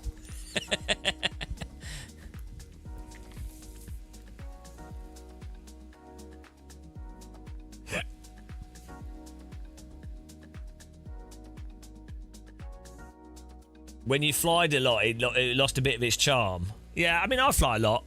I think basically I'm doing it just to annoy Greta Thunberg. I think this year we've been to Germany like 6 times.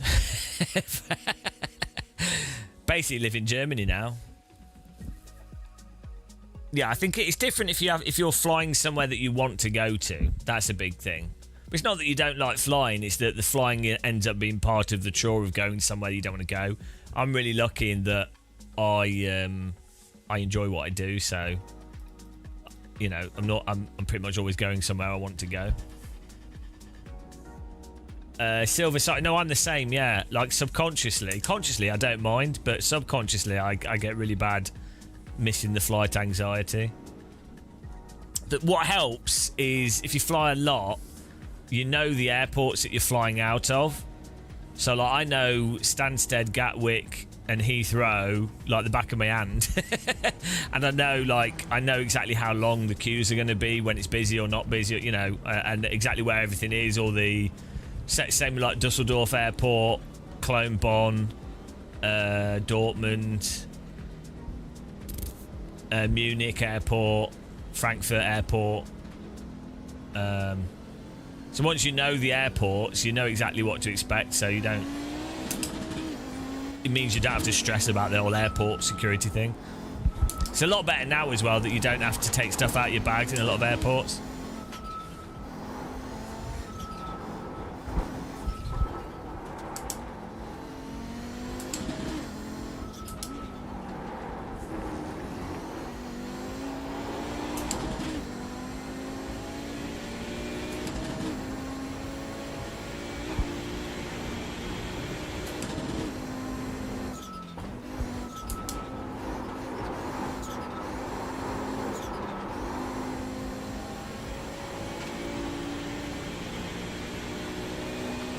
This would be a good daily driver, this car.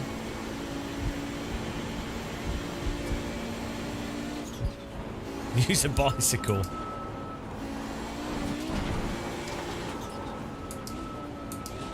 Yeah, I get to airport super early.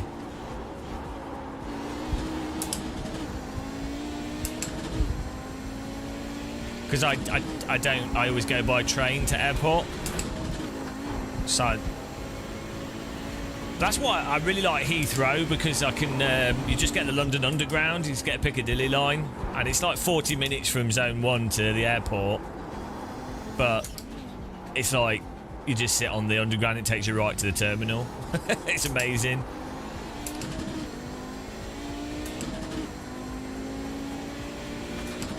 You could go from, let's say, London Victoria, or yeah, like anything that's got a Piccadilly line.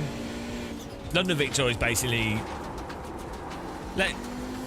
I guess Embankment's probably the closest to Houses of Parliament. Like, if you don't know London, but like central London, next to House of Parliament, it's like 40 minutes to get to Heathrow. It's crazy. Just jump on a train and off you go. No changes needed. Beautiful.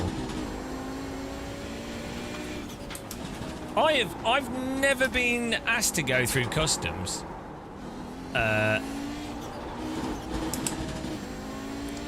Weirdly. I've had my bag searched through quite a few times. It's normally, weirdly, it's the microphone. Little microphone holder. Apparently it looks like a weapon.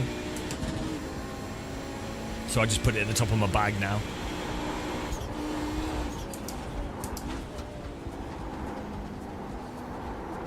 Pro tip, don't ever take a snow globe through an airport security. I got stuck behind some people that were... They had like the full bomb squad were like coming in to check it out. I think a snow globe ends up looking like a bomb or something when you scan it. They were shitting themselves. Really funny. I was like, oh, don't worry about it. Just so, these like they were like two girls. They must be like in their 20s, and they bought a snow globe. This was like in I think it was in Nuremberg. They were absolutely shitting themselves because they thought that they were going to get arrested or something. It's like, no, they're just going to take the snow globe off you.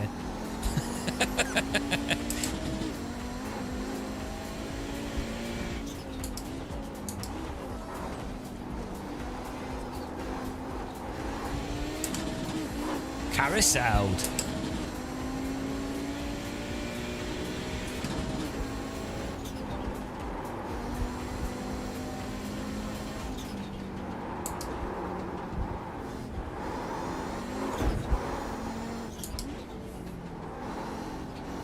London Heathrow. Oh, nice. I think I only know like the terminal for European flights in Heathrow, that particularly.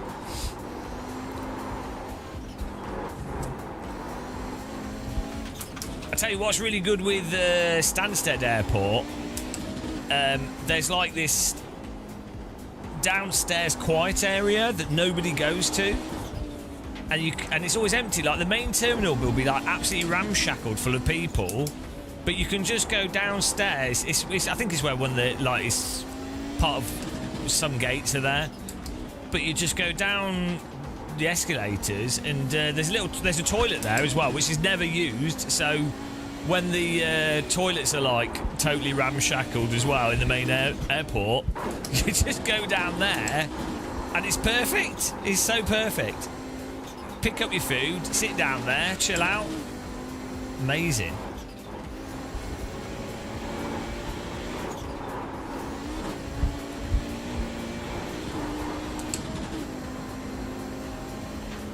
I know. Well, if you've not got your snow globe with you, what's the point, really? I just can't feel calm unless I've got my snow globe. Oh, there's a wall. Crunch. Just warming up the Armco. That'll be £3,000 repair fee. James, I love you. Oh yeah! Car 1, just set the fastest lap. 51.09. There we go.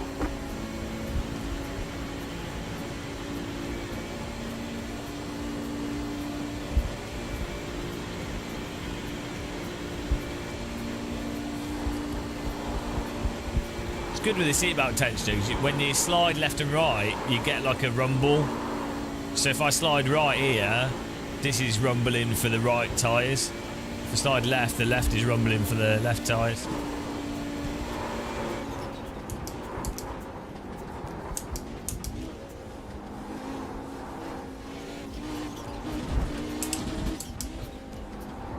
He might not have even heard the voice changer.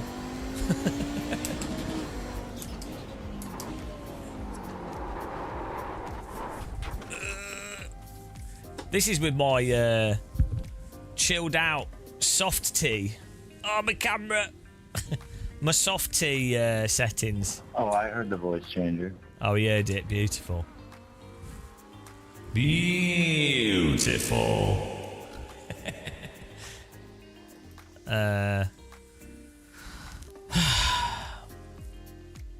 You have a new PC in the mail. Seto Corsa Rally next week. What are you supposed to do until then? Drink lots of tea.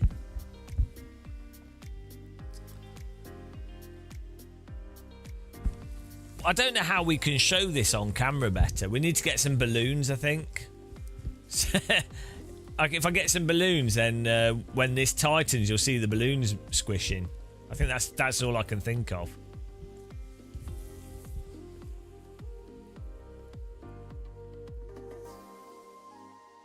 What PC did you get? As well, hype. Did you? Is it all the parts? Or have you bought a pre-built? You loser. Hello, Liquid Squid. The fish is to when we fall in the ocean from the sim rig, and if there's a shark coming, I can throw the fish as a distraction tool. It's even more useful than the whistle. Or if there's like a fishing trawler and I'm like, I need to get their attention to be rescued from the ocean, I can throw the fish and they'll be like, ah, fish. And then as they're getting the fish, I'll be like, oh, save me. Save me. And they'll be like, ah, okay, you gave us a fish. Fair enough, we'll save you. I thought of everything.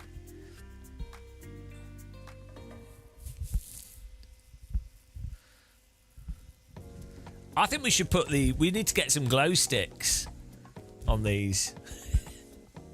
You got 7800 X3D, 75070 Ti, pre-build. That's all right. Like, to be honest, pre-build PCs are quite good value for the last like 2 or 3 years. It can be quite hard if you're doing it. If you're getting a whole PC and also you have a life, it can actually be cost effective to do pre-builds. It never used to be that way, but that's fair enough. That'd be a good system. Should be able to run like a lot of stuff nicely on that. New PC hype. Oh, it smells amazing when you open it. What's with the seatbelts? It's just a weird kink I've got. I just find it I find it makes me look cooler, to be honest. You know, don't judge me for my belts. Dave Cam. His name is Dave Cam. He does what he can. His name is Dave Cam. Dodgy, dodgy Dave Cam. He lives in the north with the sheep. I don't know why, but it's the truth. Dave Cam and his sheep in the north. Dave Cam likes to comb his sheep. Dave Cam, his sheep in the north. He puts it in the bath and washes it with head and shoulders. Come and subscribe to Dave Cam. He likes to play driving sims when he can. Dave Cam, Dave Cam. He's a very northern, bold man. Dave Cam, Dave Cam. Dave Cam is his name. Dave Cam.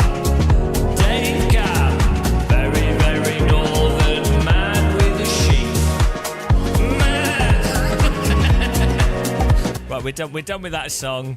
There we go. We're done with it. It's been an emotional moment there for everyone. Hope you enjoyed that. I enjoyed that.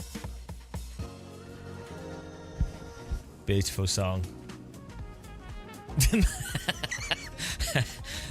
Building yourself saves 200 in Australia. Yeah, but 200 Australian dollars is like Freddy the Frog, right? Like 50p. 200 Australian dollars will buy you one of those Frisbee sweets. Which is not to be knocked, actually. Those Frisbee sweets are pretty nice. I almost threw up once from eating a whole bag of Frisbee sweets. I ate like half a kilogram of Frisbee sweets. But it was enjoyable. For some reason, paper filled with sherbet's quite appealing. I don't know why. Dave Jam. Dave, have you got a seatbelt tensioner? Everyone needs a seatbelt tensioner now. It's the next big thing. I'm only 2 years late to the tension party. You guys need to blame ImSim. Actually, they're the ones that made me. Oh, you'll love it, Dave Cam. ImSim are the ones that made me want to get one because I tried it on one of their simulators and was like, oh, this is good. ImSim. They do pedals. They do motion rigs. They're good guys. 200 Australian dollars will get you a couple of beers. Not in Leicester Square, though. You've not tried one? Are they good? They're really good, Dave Cam, for like... You know that feeling in a real car when you brake on like a race car and you really are like... The harnesses are like... You know, you really are like... It does that really well. And then also when you come off the brake, it relaxes. And then you also get like the tactile transducer aspects of... like left slipping, right slipping. And then like bumps in the track. It sort of undulates for like bumps and things in the track, so you get like a lot of the benefits of what you'd get from a full motion rig in terms of useful information. You've never I thought you had driven race cars. You've done motorbikes. You've done a track day in a fast car though, right? Like I think anything that's like yeah, I mean, you get a reasonable amount of braking force in like a Honda Type R. That's you're not wearing a harness, so you're probably not braking that hard.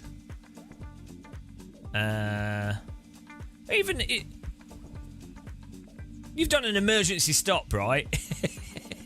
In a road car. It's definitely more pronounced in a like a Radical or something. If you like fully get on the brakes. But yeah, it doesn't really... for a bloody home device... but still, you presumably you could brake really hard. But like for a home device, it's surprisingly good. It's surprisingly good for what it is. One to go. Next time by. Line up on the right side. Pit road is closed. It's not that bad on Max, to be honest.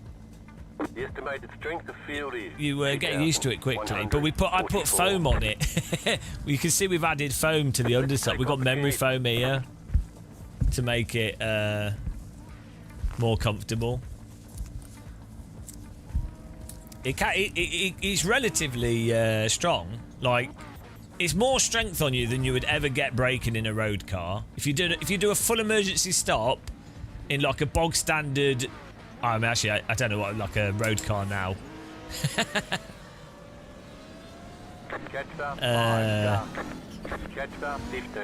If you do an emergency stop in a road car from like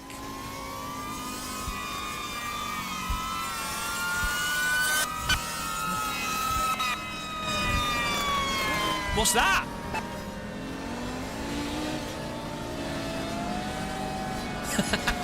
Right, what's going on?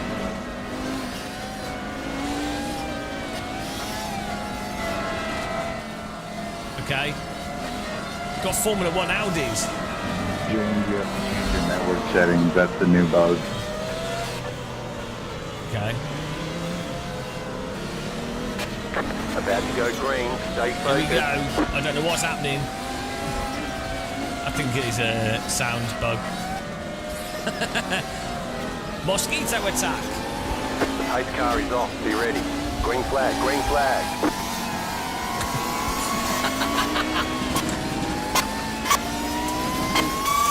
Oh my god! How am I supposed to drive?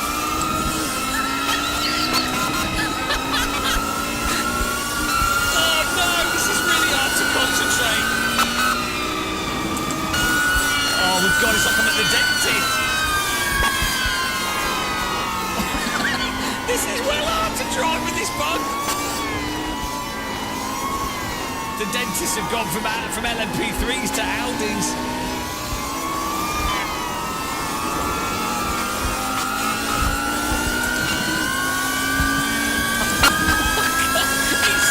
James, go to your network settings in the iRacing browser and change it to 1 megabyte or higher.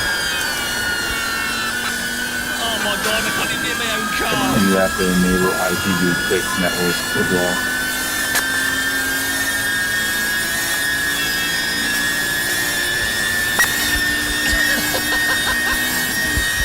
Oh my god! I'm getting deaf! Oh, I've got to turn that down. I've got to go to network settings. Jesus Christ. This was actually why the Audi Quattro was such a hard car to drive.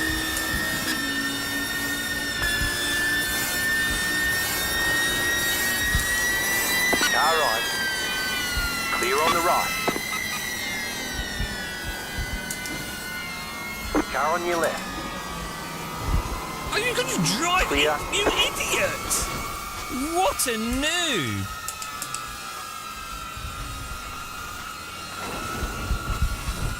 What an absolute noob. We got damage on the front end. Car on your Well, left. Stay on the iRaces. right. Clear on the left. iRaces never change. Why would he go sending it there? Stupid move. Car stopped ahead. Car stopped ahead. Maybe you can't hear, to be fair. He might have gone deaf. Go left. The faster you go, the worse it gets. It's the other cars, it's just the external car sound.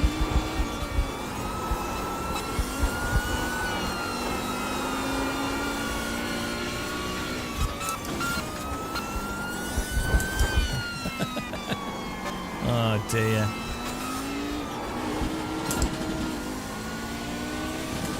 What was that other guy thinking of? Maybe his brain fell out because of the audio.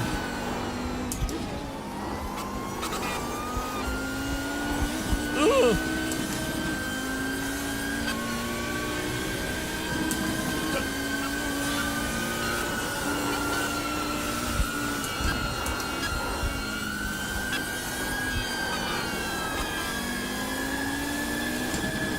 The pace car is out of control.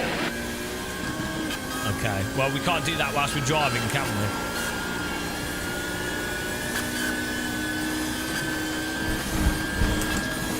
Still sounds better than modern Formula 1.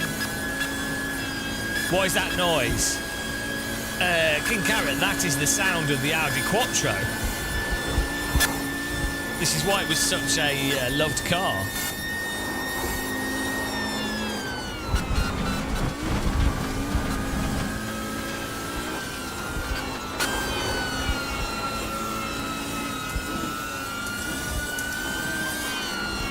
Quattro stands for how many eardrum surgeries you need after driving it.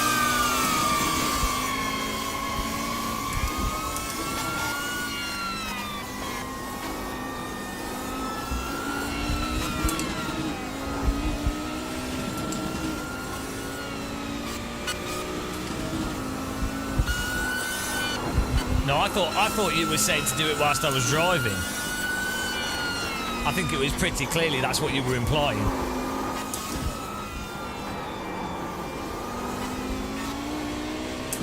I don't know what screeching sounds you're talking about. It sounds perfectly normal to me.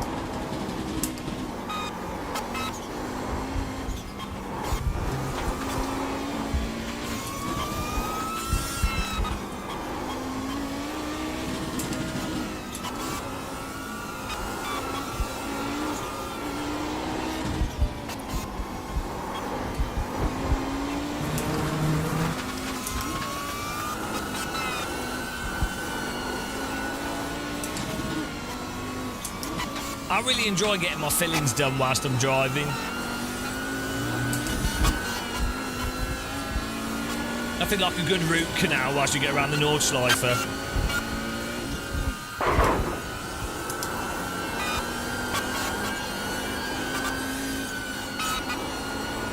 This series is called Dentist Extreme Racing.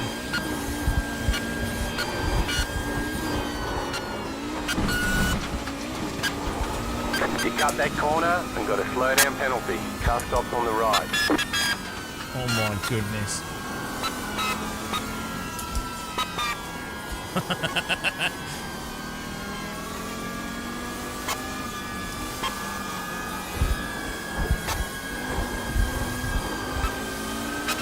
Car on your left. How do you drive All right. into me there? Clear on the right. How do you manage to hit me?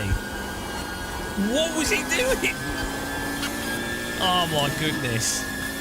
How on earth do you still... How do you drive into me? I had to go to the dentist recently. It was all right. I chipped a tooth on a Fanatec cookie. It was all right, actually. My dentist's pro. 2 more. Let's go.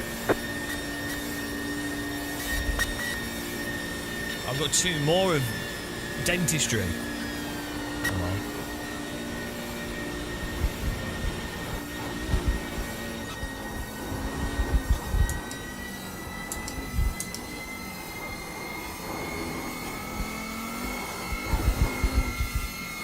Oh my god, is there someone in the pit lane?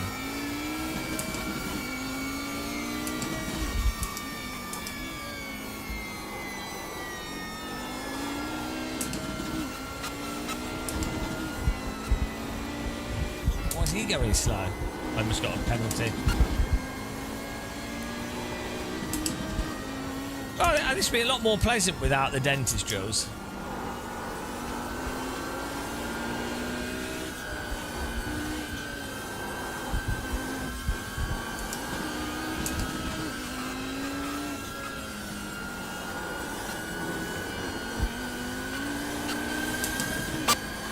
They all use electric ones now, don't they, Ozzy? It's like nitro's too expensive.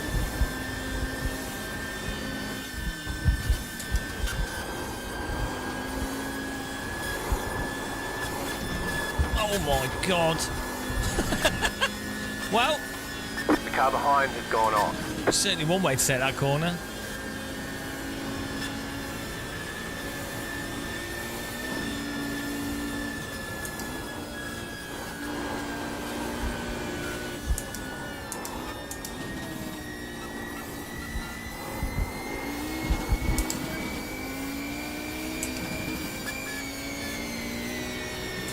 Is this really nice to listen to as well, for you guys?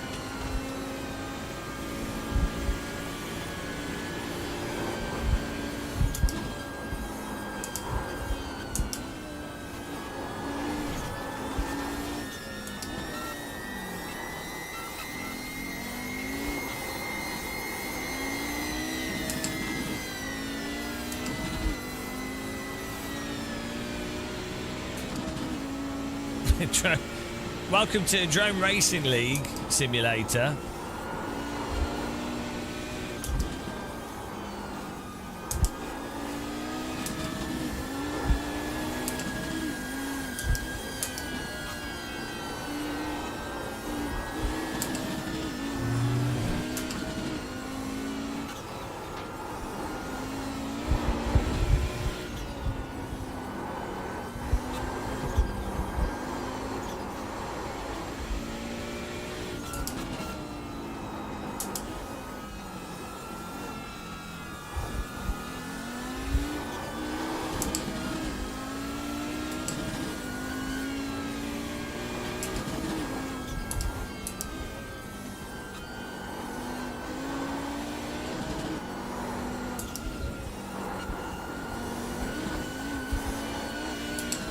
car's actually quite slow, really.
It's quite a nice car.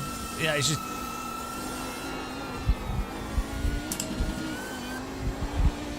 It's not like crazy fast. I mean, I guess it's doing pretty... It's pretty good. We're going around the track pretty fast.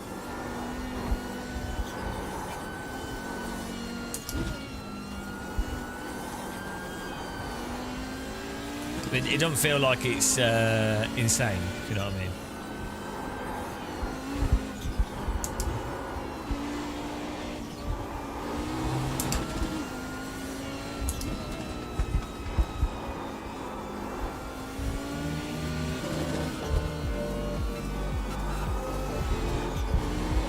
Try to ignore the other car sounds.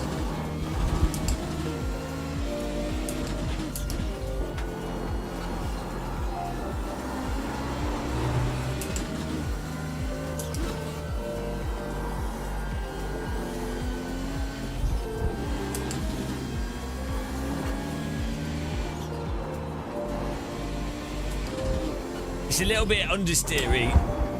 Unfortunately, the setup they put on is very understeery. But it's alright, it's drivable. It's quite slidey, but...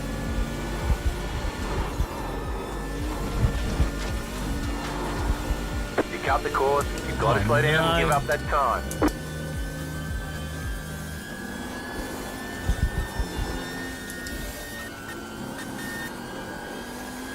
iRacing love to put quite understeery setups on for default setups for some reason. I don't know, a fixed setup. Which is it's not needed with an all-wheel drive car. You really want more oversteer.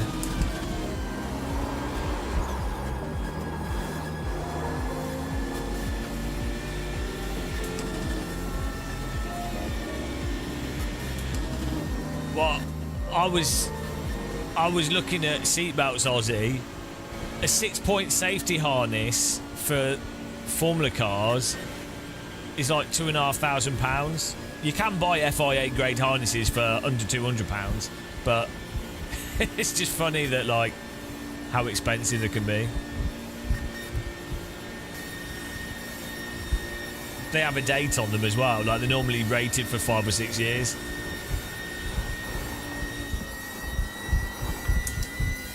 White flag, white flag.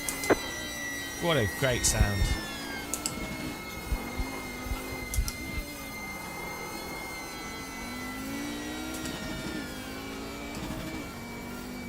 You're in the top 10.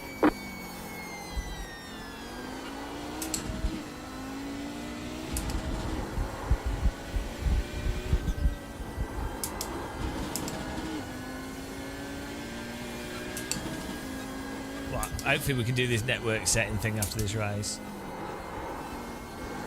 It was a race. We got punted by someone doing a ridiculous overtake.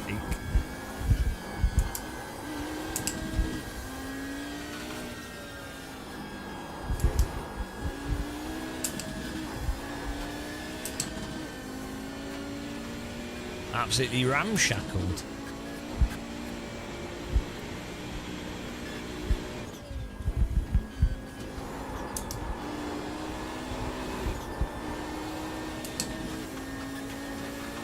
You have about 2 laps of fuel left.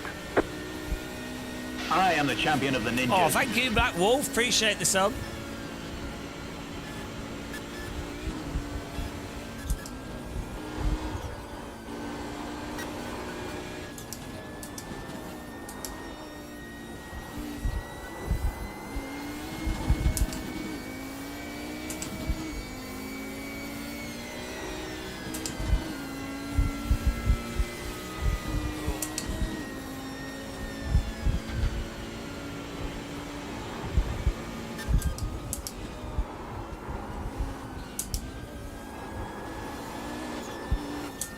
Yeah, like what would be great with this car is moving the brake bias a bit further back, and then making it so the power for the throttle is more on the rear rather than the front,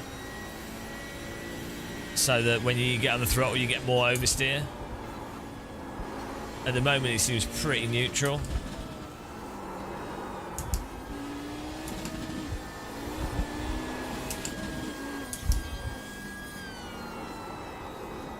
Just to get more oversteer. Maybe stiff at a rear ARB. I don't think you can, Pete. Maybe you can. I'll have a look. You can't change it in the car, though.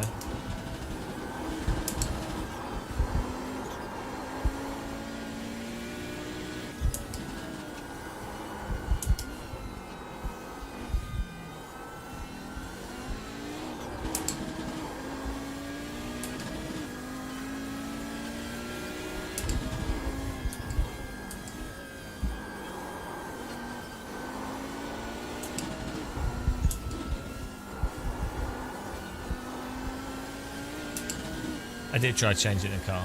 Hello, Mementos.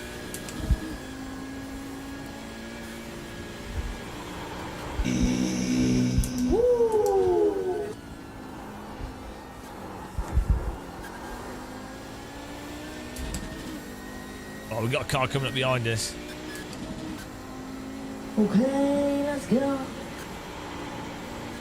No, you want a neutral to slightly oversteer setup is always faster.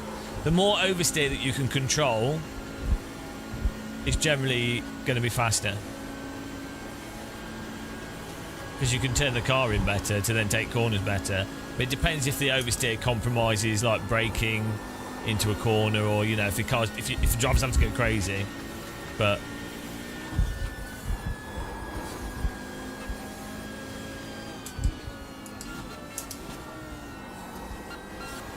thing is also in sims you can't, in a real car, a neutral car can be like pushed into oversteer that can then be held and controlled.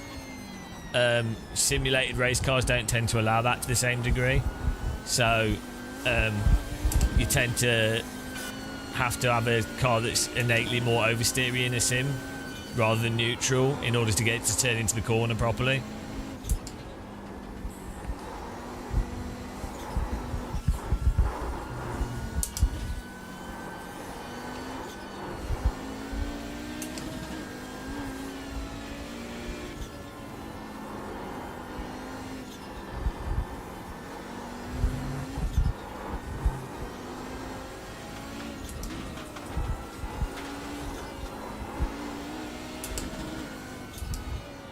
Car behind us should dot and get homey.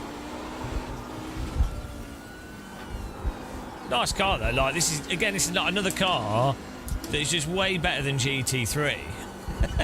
Yeah, everyone's racing GT3. It's like, what? Why? This is just a better. This would be better to race, right?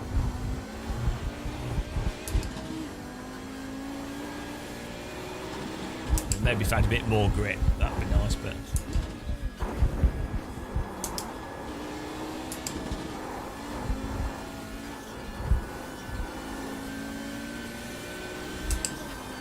Yeah, I need to try the Wreckfest update. It'd be good.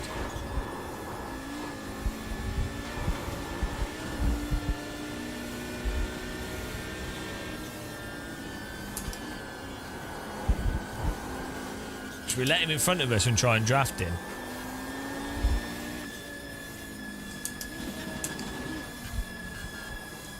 Car on your left. Clear. Two can play that game.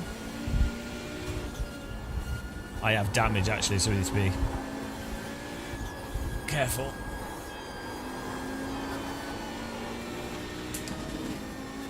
Right, let's see if this works.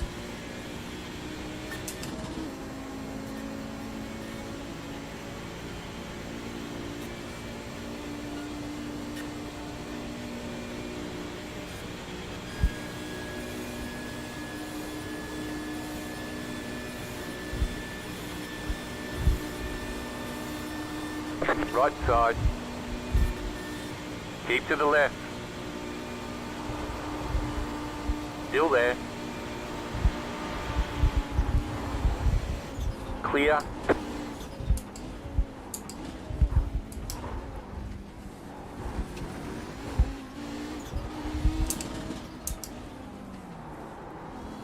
Car Wow, stops we on the right. finished.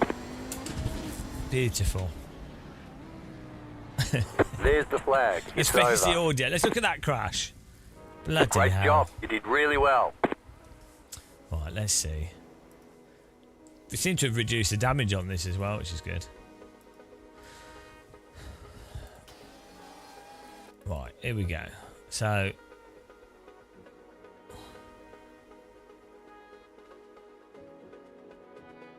we were held up by this guy. He's going really... then this guy just goes... just totally slaps us through it, and then obviously netcode as well. Why is he going for an overtake there? Like, I mean, fair enough if you can make it stick, but you can't because it's iRacing. So then it's like net, and then which is fine, but it's like netcoded all over the place, which is causing my car to go mental because it's probably like lag as well from the contact. You see, just this move from him should work. Like, this should be fine. It's like an aggressive overtake, but the contact just fires my car off the track. But really, it's not that. But to be honest, it's not that bad of a move from him. He's there, and he hits the curb, and then they knock off the curb, then hits my car, and it then reacts all crazy. Almost every crash that happens in iRacing is due to iRacing's netcode and physics. It's really weird. Yeah, exactly. This should be fine in most other sims. Like, I mean, we're playing iRacing. It is what it is. But it's just bizarre that they don't fix these things. It's so rude. Like, it's not a bad move from this guy to try and do that. The inside is open. I'm slow battling this car. And if you watched 80s, 90s racing, you have like contact. Like, this sort of thing would be totally normal.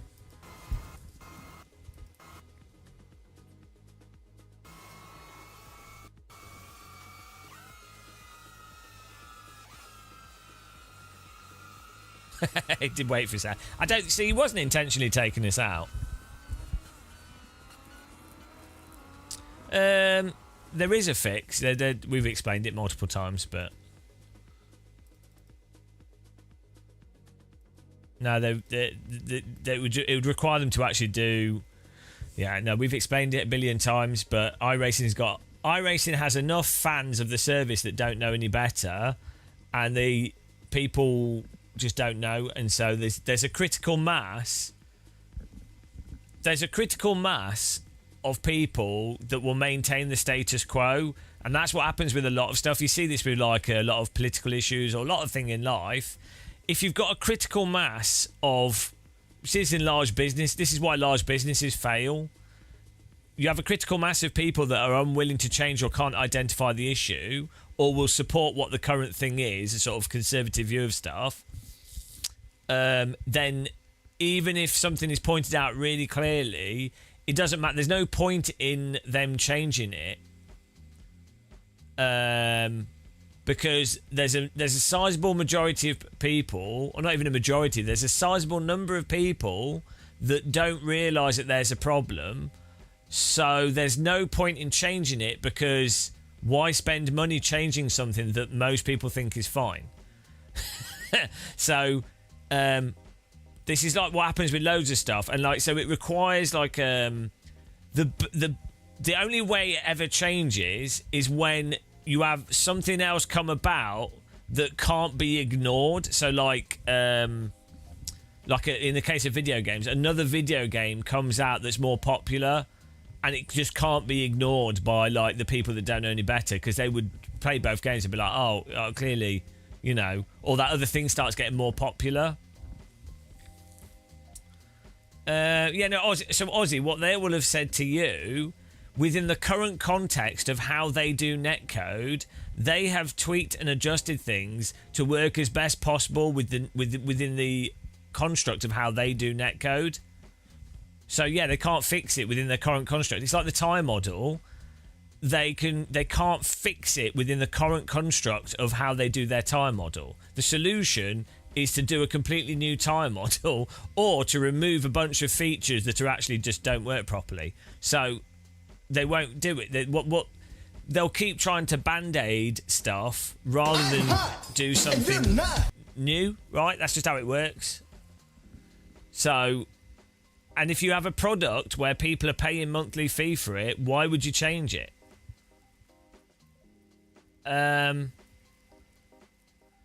So all video games are especially physics games, they're a compromise within the confines of what was already established.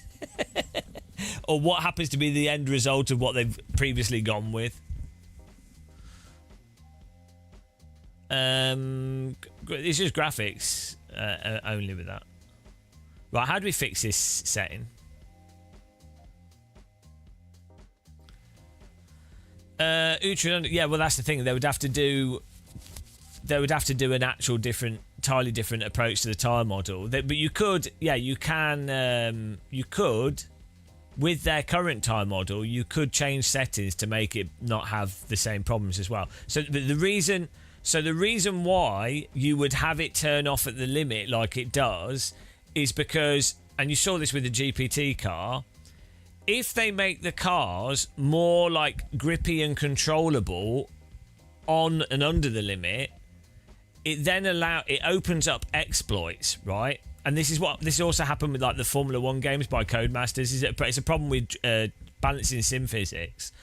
If you have a point on a tyre where it basically just turns off, The pace car is out of control. What you end up having is a hard cut for what can't be exploited by better drivers.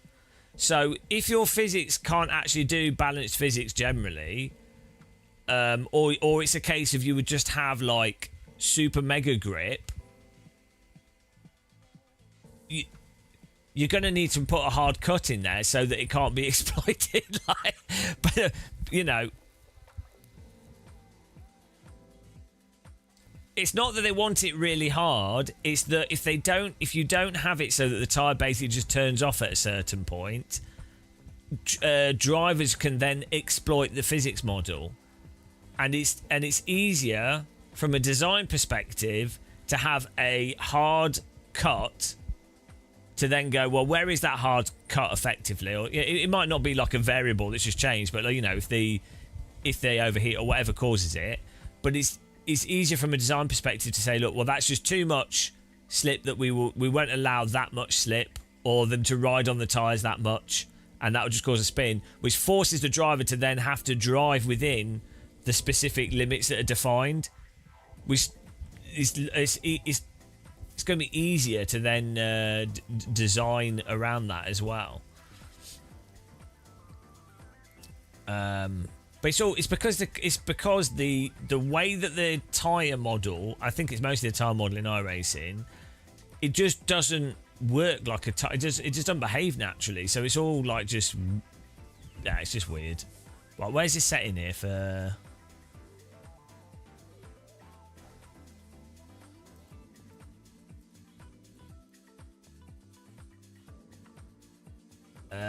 I mean, you see it with so like R Factor 2, for example, with their time model they had on that, where you could basically, top drivers would just get the car into that fixed slide, the Michi Hoyer slip slide, and then so driving would just be get the car into that basic slip angle through every corner and hold it there, and it just turns into a bit of a robotic process in a different way to what you do, having to always stay under the limit. Yeah, Rennsport's really slidey as well.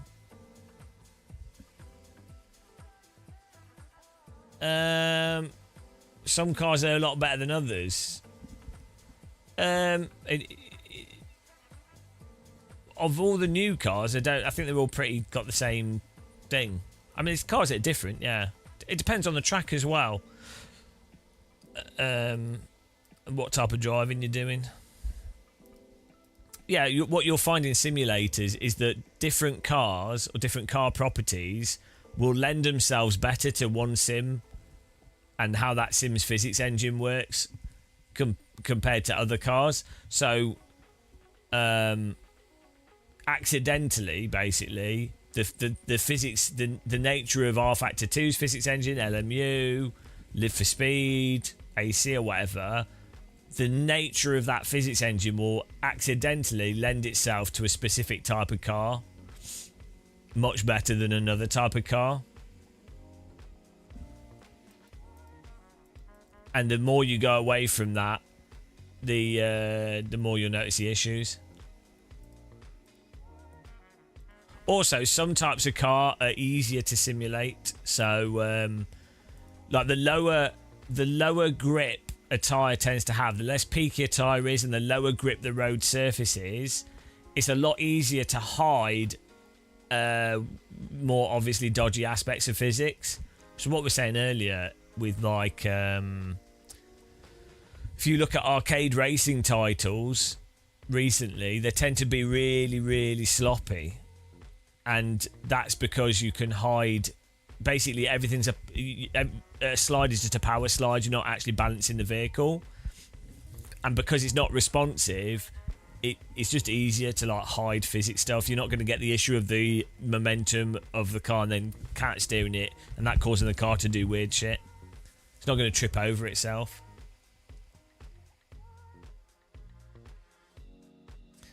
Where's this network setting? I don't get where this thing is. Let's have a Google.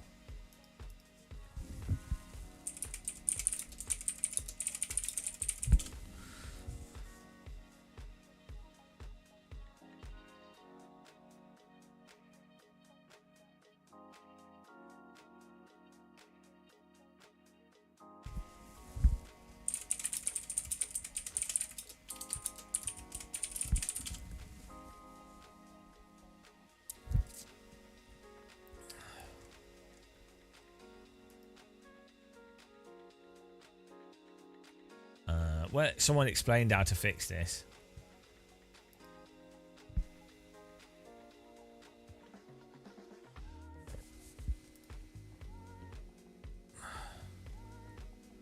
No, you can't fix AMS2's physics with car setup. I don't know why this is...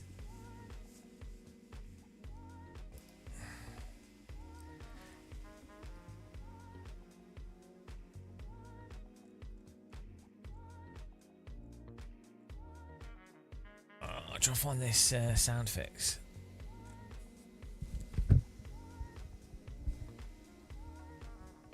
There might be a search, but I don't know what the actual solution is. I'm just trying to find it.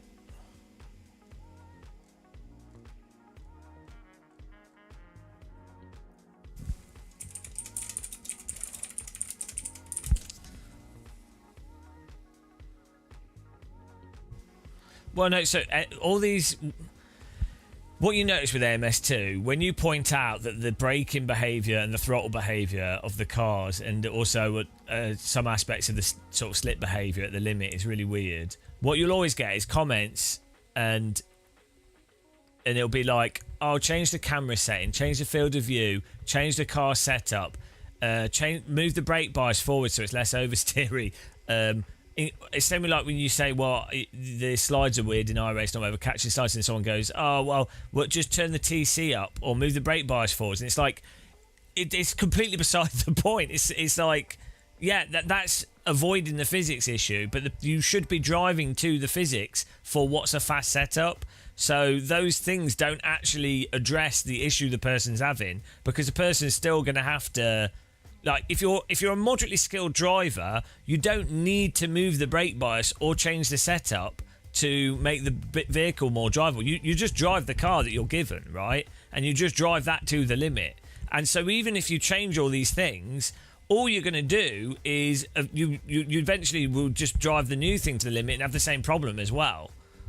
So, like, or people, someone say, so if you say with LMU, you go, oh, there's no feel for braking, and it locks up really easily with a bit of turning into corners with a lot of the cars.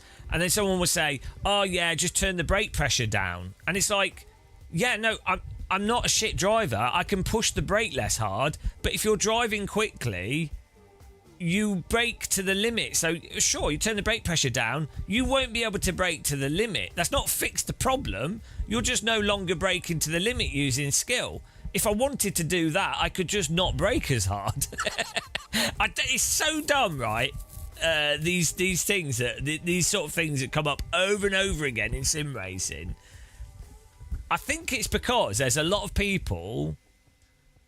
Softening the dampening does fix the issue. Well, no, hang on. What issue does softening the damping do? Being too stiff on every default setup in the game. Yeah, okay, but that's still not going to. So that might be right for if the setups are too stiff. But then who's to say they're too stiff? Why would the default setups be too stiff? Would be a real question there. But then you'd also go, well, hang on, what does that actually? Stiff damping and stiff suspension basically just makes physics issues more obvious. So the only real normal downside with stiff suspension, the bigger downside is like stuff like track bumps will unsettle the vehicle on the throttle, or unsettle the vehicle more, or a car might be a bit too snappy for some people. But if you're a good driver, stiffer suspension gets you closer to the makes the car more direct. So it's normally better for faster drivers to have a stiffer car. In most simulators, it depends on the sim and what they do, but yeah, but that's not really the issue with the physics in AMS2. The big issue with AMS2 is when you brake, the car doesn't bite it. The front of the car doesn't bite into the track to go into the corner. Even lift off oversteer barely gets the car to lean forwards and bite in. And then it has this really reluctant to turn behaviour on the brake. Doesn't matter what you do with setup. But then on the throttle, the cars have mega insanity hookup that's it's like on braking, it's as if you've got 1 out of 10 of the car wanting to bite in and turn, and on the throttle it's like you've got 100 out of 10. It's not me going off on one when people suggest stuff. It's me explaining why those suggestions are not actually relevant to the point. So the only thing, the reason to soften suspension or dampers, which would be good, is if you're braking through a corner and the bumps on the corner cause the tyres to just turn off because it's a bump on the track whilst braking that basically just pushes the tyres over the limit. So doing that would help address that issue. But that's not an issue that most people have. Most people are not at a skill level where that's the primary issue that they're having with the physics in AMS2. The issue with AMS2 is that it's just mental how it drives. For what I've just explained.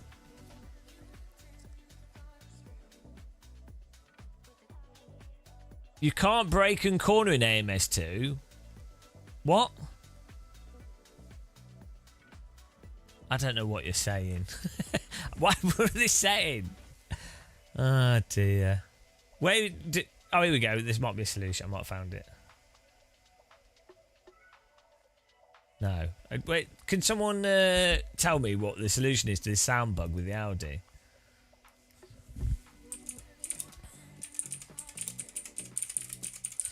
Oh, it's the same stuff with Sims for years. Like, with iRacing, if you lock up, the grip doesn't come back. Which is the same problem as if you go sideways too much. And so you explain that to people, and then they go, oh, well, just change the brake pressure. You're like, oh, dear.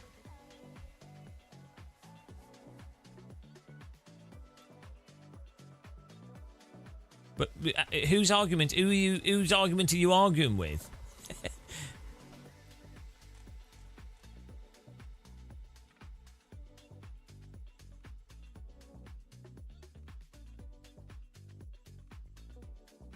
I don't even know who you're arguing with, because now you're agreeing with what I'm saying. Am I liking the belt thing? It's really good, yeah. Oh, man. Someone in chat must know the solution to this. I don't want to scroll through chat. I'm going to scroll through chat. Bloody scroll through chat for the solution. Someone explain. Something to do with changing the networking.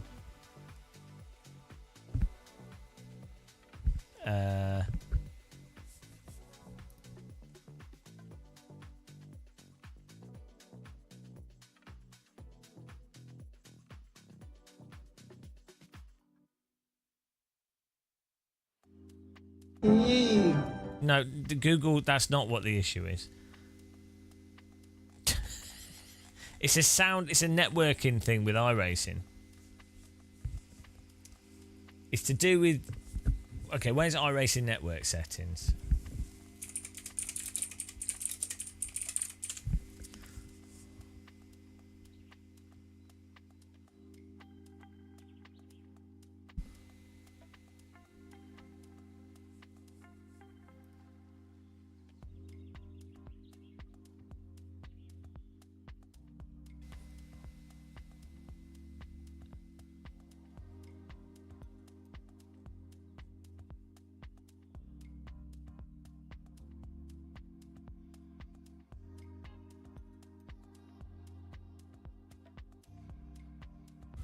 Maybe it's only in the app or something.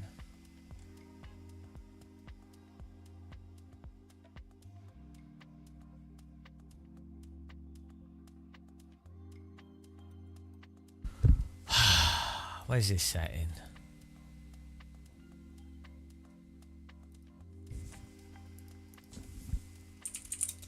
Oh, I'm going to have to scroll through chat because no one else can remember. We'll just find it.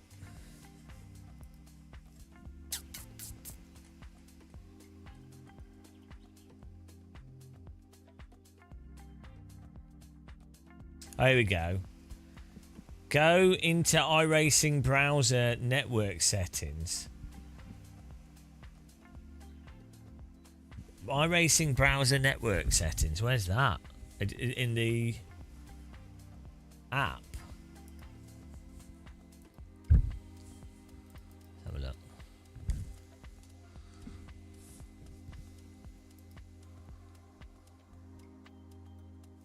Yeah.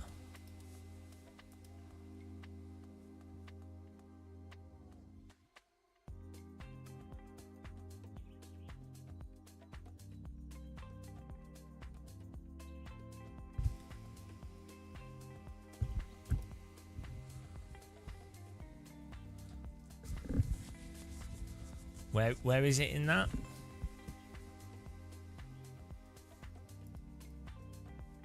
Ah, network, here we go.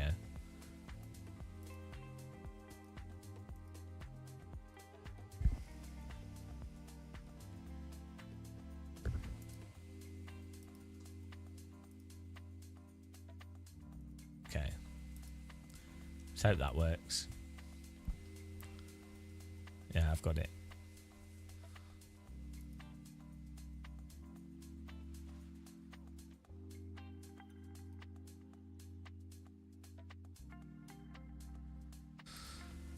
Yeah, I find it really strange with driving sims.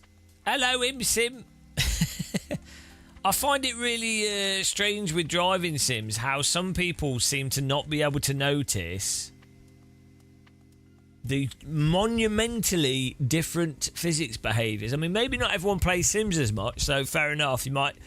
I guess someone would have to be able to drive to a basic level, and a lot of people can't. And they'd also maybe need to play the different simulators. And some people only have one driving style, so they only notice things that come up when it's with their driving style. But it's really weird that if someone's played iRacing, AMS2, AC, rFactor 2, that they wouldn't if you're within like a second or 2 seconds of pace, you should immediately notice how you have to drive those sims differently to be fast, or what they want you to do to not spin or to hold slip and stuff.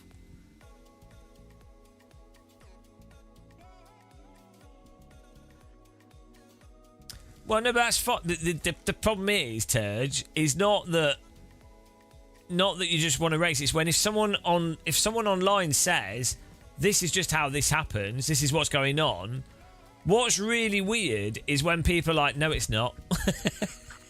So it's like, I'm not against people treating every single sim how you have to play them as their own game, right? That's fine. What's bizarre is when someone like me just says, this is how you drive. This is how you have to drive this sim, right? This is what it does, and then you'll get absolutely mentally attacked by the fan base that are like, oh no, and it's like, but it's not subtle things. It's like someone having a coffee and someone else, and then claiming it's tea, and you're like, well, your drink, that's coffee. It's not a subtle, or someone putting sugar in the tea, and someone going, no, there's no sugar in this tea. You'd be like, well, hang on a minute.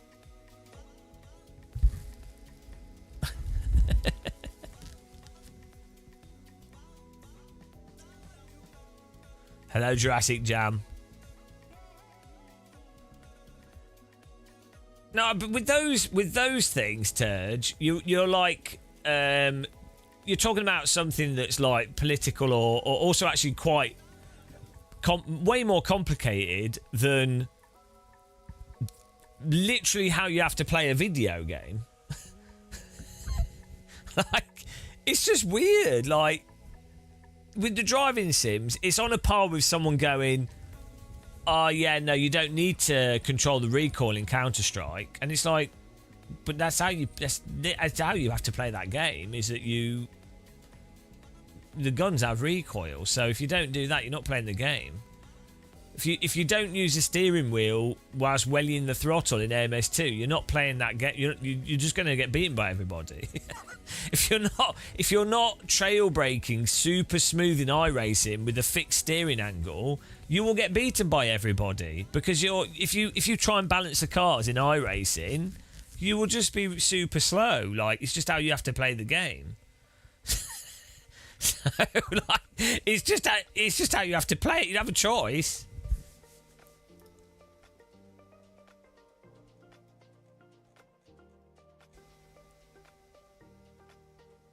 Yeah, a lot of people are faster with VR because you have better awareness of your speed and better awareness of car position, and also it's less more immersion. So a lot of people find VR faster.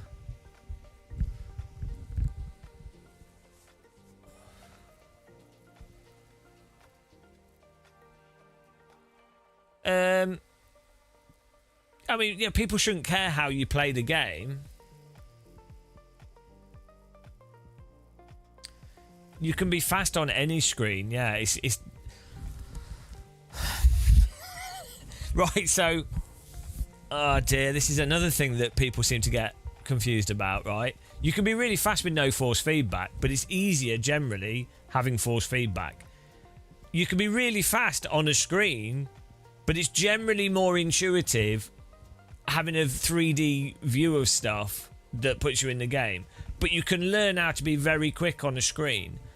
Generally, a lot of people find triple screens will give them a better sense of speed, and so they will find it easier to position their cars. But you can be totally fine on a tiny little monitor.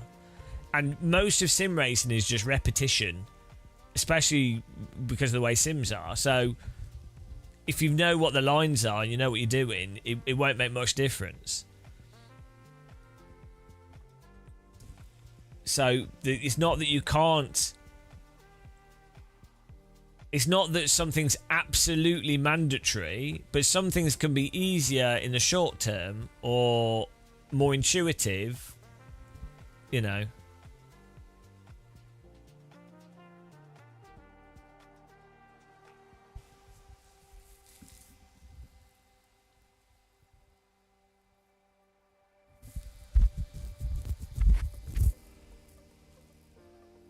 It's VR 3D. It's a type of 3D, yeah. So you have stereoscopy is what VR does. So each eye gets a separate view, but the brain processes 3D in different ways. So you have like parallax. So something's further away and it will move slower than something that's closer. So like that's like how parallax is. You know, if you like look out of a train window, the objects close to you will look like they're moving faster than the objects further away.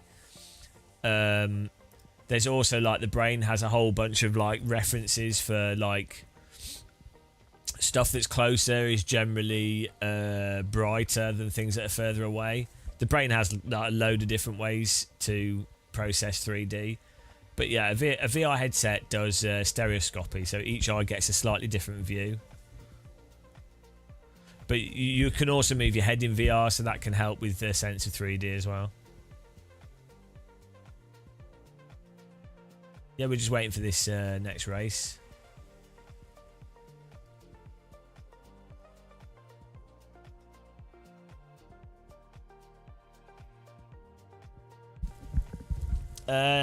Blown Piston Motorsport. You stick with Race Room. Yeah, Race Room's good for like newer drivers. It's very forgiving to drive.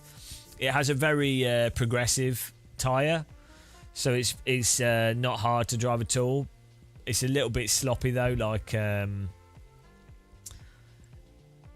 if you're more precise with your pedal input and steering input, you might find Race Room a little bit annoying. But if you're a newer driver, you probably wouldn't notice. But iRacing is a lot more responsive and sharper, at least when you're under the limit.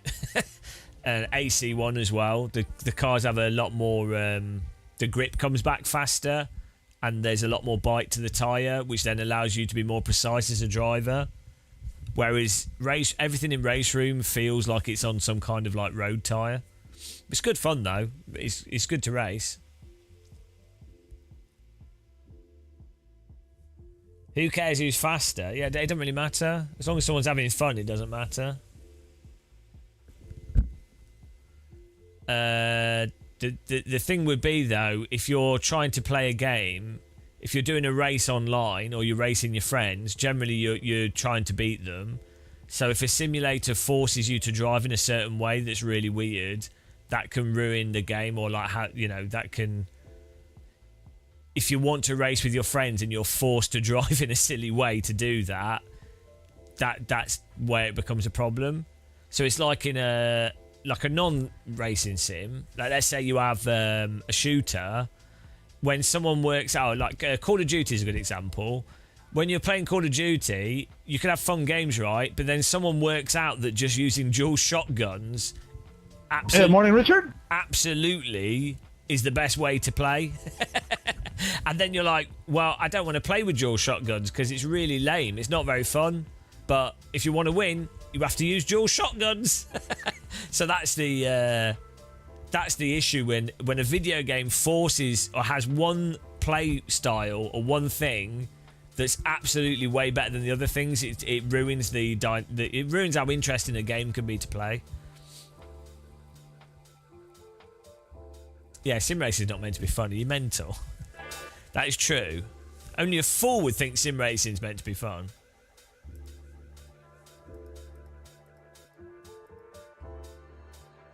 Yeah, we can't change brake bias. Oh well. But this is why I kind of wanted to make a video about this. I think being a noob is a lot better for sim racing. Like, if you don't have any clue, you can probably equally enjoy every racing sim to the same degree, because you're not going to notice the stupid issue that it has. So this is with all games is like this. As long as you're at a skill level where you can play the game without it being frustrating, then you're good, right? You can enjoy playing. If you get to a skill level where you know all like the the weird shit, it can mean that some games are ruined because you're like, oh no, I know that it's gonna be, I know to play this video game, it's just a boring technique. So like noughts and crosses is a really good example. When you're like 4, you could play noughts and crosses and you'd be like, oh, I beat you, oh, you beat me, oh, and then the moment that you realise you just put your cross to block their naught, well, there's no strategy anymore, is there? you've basically you know how to play the game perfectly, so there's no point playing that game anymore because you've lost. You know exactly what will happen.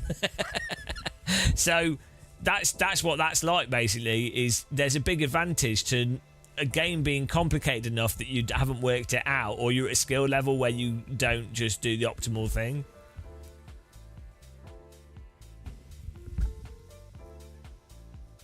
Not tic-tac-toe. It's noughts and crosses, like the British name for it. It's like, as well, if you've ever played bloody play on a gaming monitor. It's the worst. If you never played on a gaming monitor, you're like, oh, I like video games at 60 hertz or with no V-Sync and G-Sync. It's like, oh, okay, yeah, this is great. I got to Global Elite in Counter-Strike playing on a 60 hertz 42-inch TV, right? And I was like, this is awesome. And then the moment you use a, like, 120 hertz gaming monitor, you can't use 60 hertz ever again. Like, your brain's just like, ugh. It's just like, oh, I can't do it. I can't even look at a game. Like, maybe with V-Sync on, if it's a platformer or like a football game or something. But like, if it's a first-person shooter or a racing game or like a Rocket League, you know, and then, yeah, like you can't, like you just, it's like your brain is just like, but you can go for it. You just didn't know until you've seen it.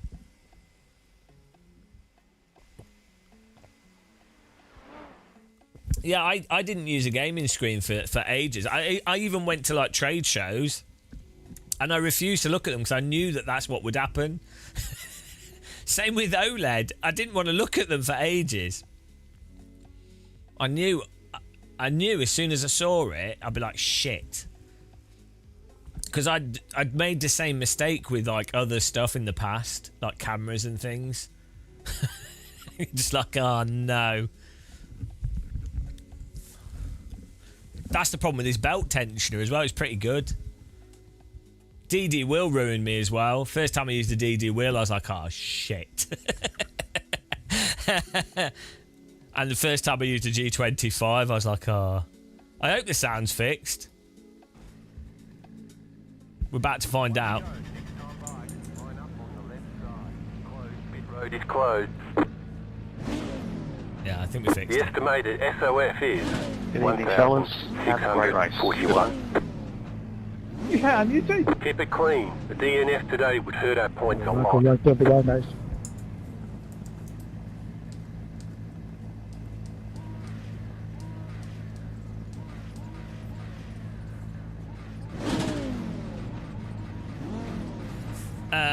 I mean, I would like motion actuators, but not on this rig though. For live streaming, it's not so I'm good. trying to up the license. Please don't crash me. If someone want to pass, tell me and I give the pass.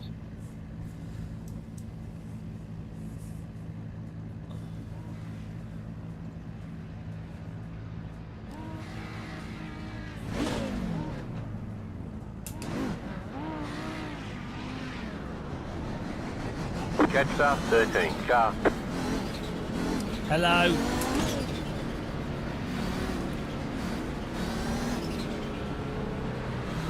Yeah, we put we've got these little vinyl things for sliding the seatbelts on now, and it's a lot better. We'll get some rollers eventually, but these vinyl things seem to be working really well.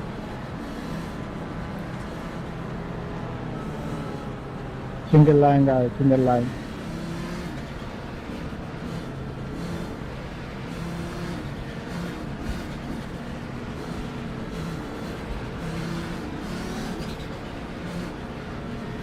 Get ready, going green. That's what she said, Pan. My fish always gets bigger.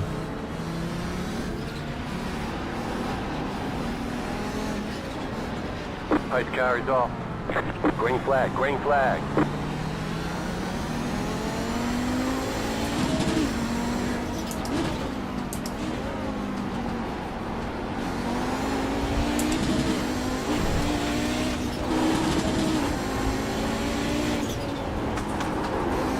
bit better.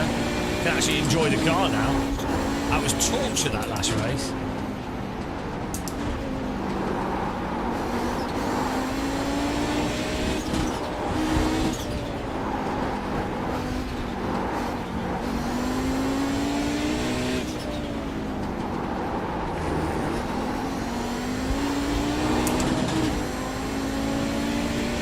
Hello, Novotny.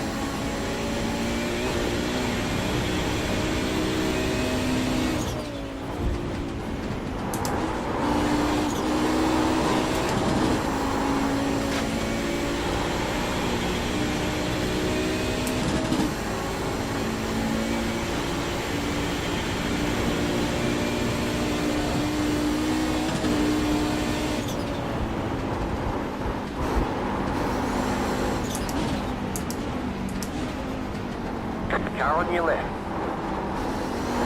Clear on the left. It's nice with the seatbelt tensioner when you like going to braking zones. I need to turn the bumps down though. Yanking me.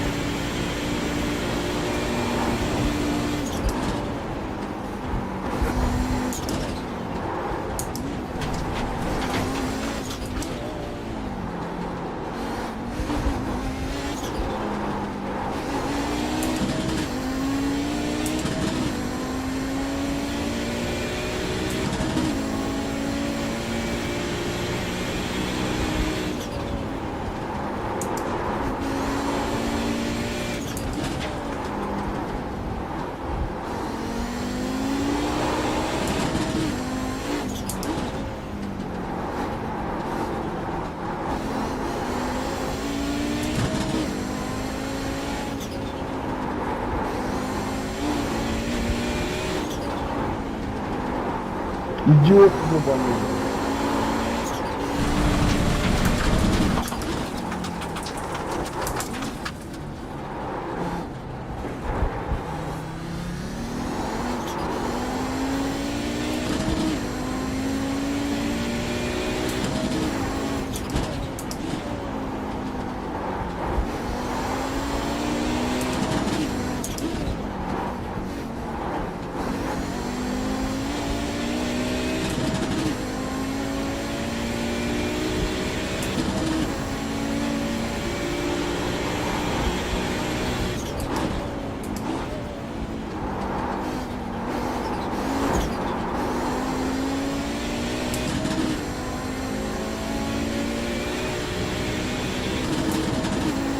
Like 7,500 for the gear shift.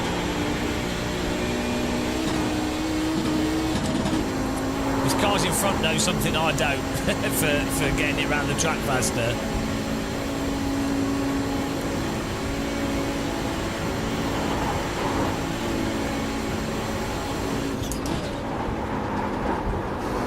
Sorry about that, Andy. I don't trust the understeer on this.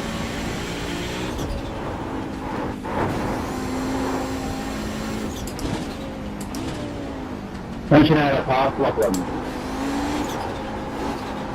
Mate, you caused me 4 incidents in the beginning, so how about you shut up?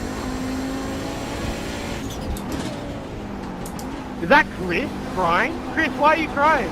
Тут дома стиль, блядь, 300 година, ебать. Okay.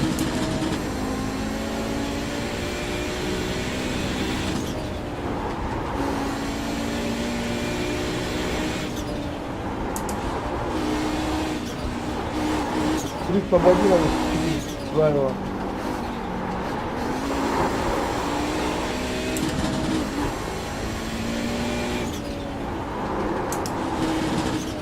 I desperately could do with more rearward brake bias.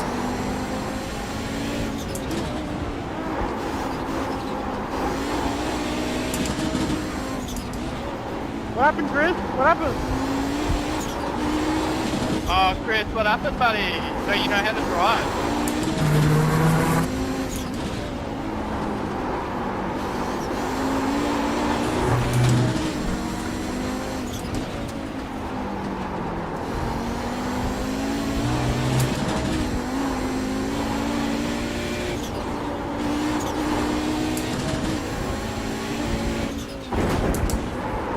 really find it hard to drive understeering cars.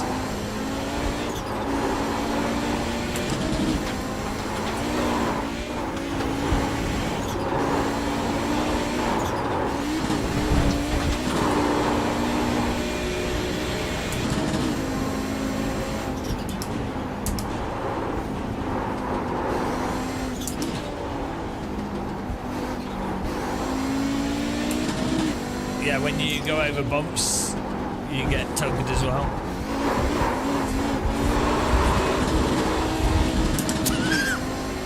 Blessed be the all-wheel drive.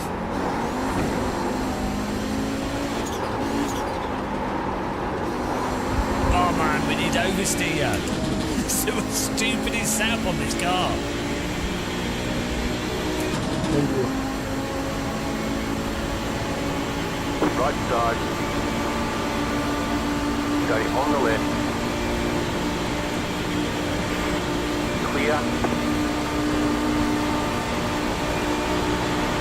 Left side. Still there. Keep to the right. Still there. Clear. 2 left to go. 2 to go.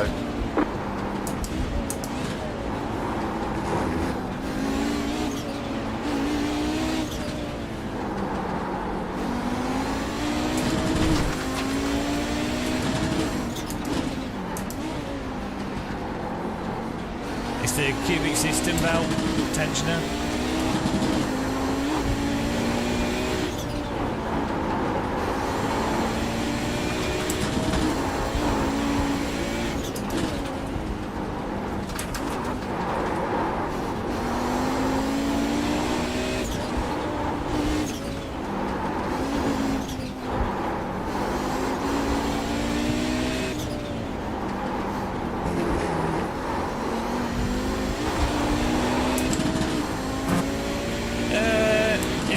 It makes braking more obvious.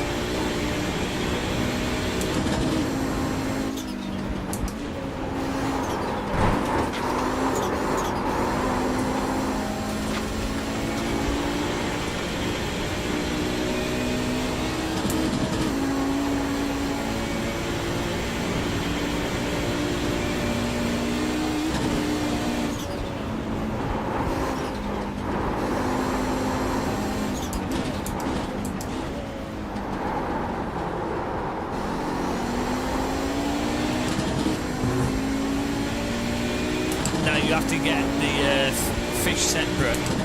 I have an affiliate link for Track Racer now if you're buying through their website.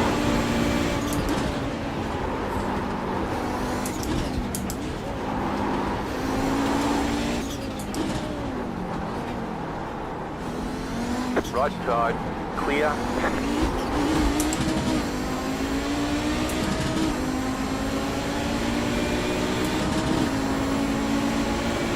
Right side. Still there, hold your line. Clear.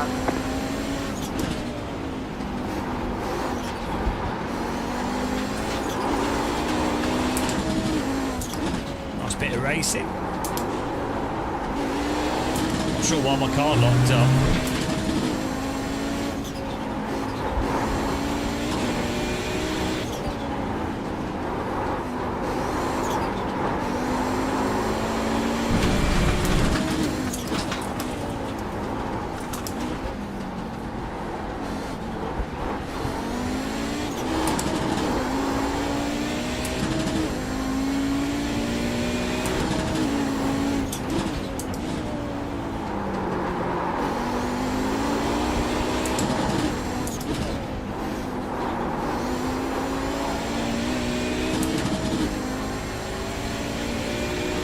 It shows you how, because this car, because it's all-wheel drive, it allows you to actually go into slip and not spin. It shows you that you can have much more interesting racing like that. Spoke too soon.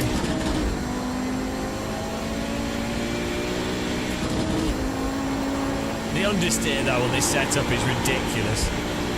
I think that's probably why he drove into the wall there.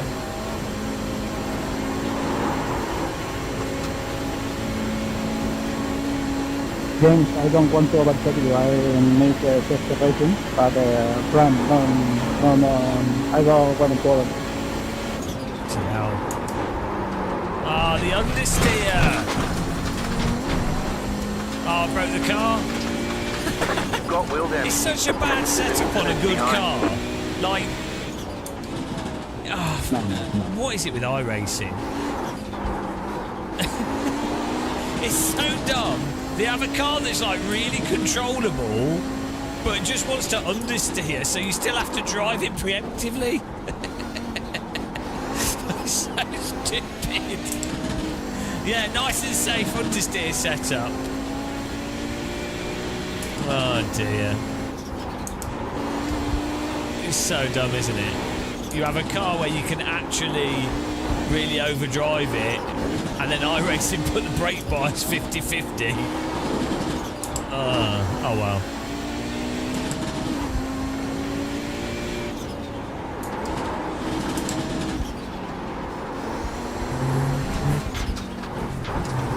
Bent my wheel right out.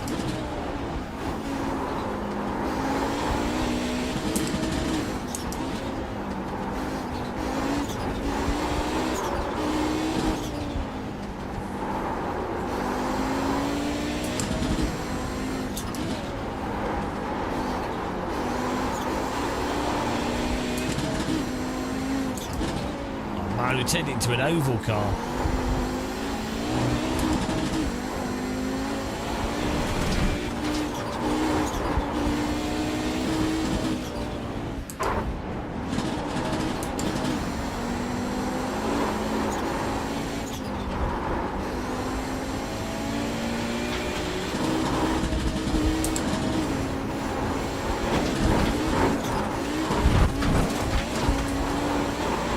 Cut that corner and got a slow down penalty.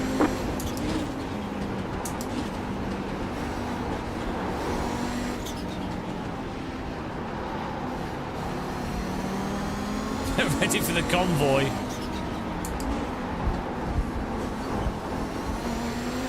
We're about to get past by 5 cars.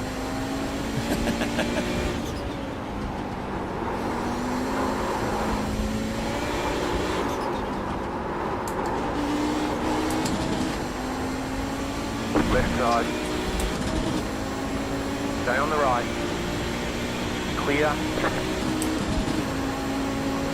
And then we can bump draft in.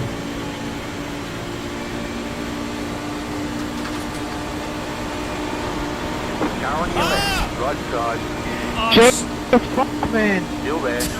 Clear on I'm the right. sorry, I was just trying to bump draft you. I don't know why it punted you. I'm sorry. Right That was side. just a bump draft. I'm really sorry. I don't know Still why there. that Hold punted your you. line. Clear on the right. Why? Time for a cup of tea, Johnny. White flag this time. I literally was just bump drafting him. Why would that punt him? Like, well, I wasn't that much faster. Why on earth would that cause his car to like fire off the track? So dumb. I was literally just like a normal bump draft. We were totally square on with him. Oh, bloody hell. So stupid, this game. Just completely murdered him. I was like, oh, I'll do him a favour. I'll push him forwards, and then the other cars won't overtake us all.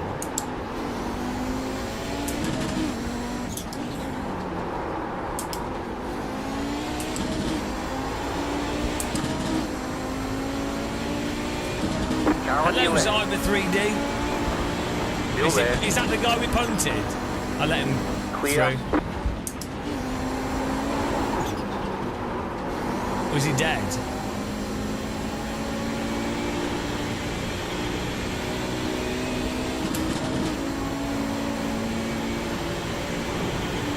You've got about 2 laps of fuel left.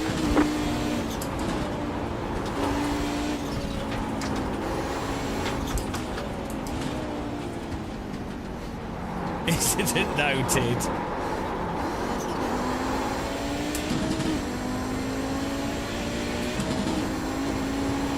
a good takedown.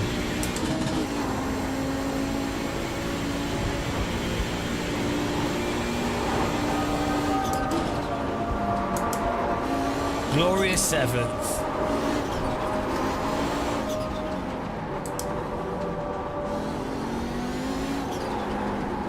Was it Michael? Well, it's good that he's in front of us. You're on notice.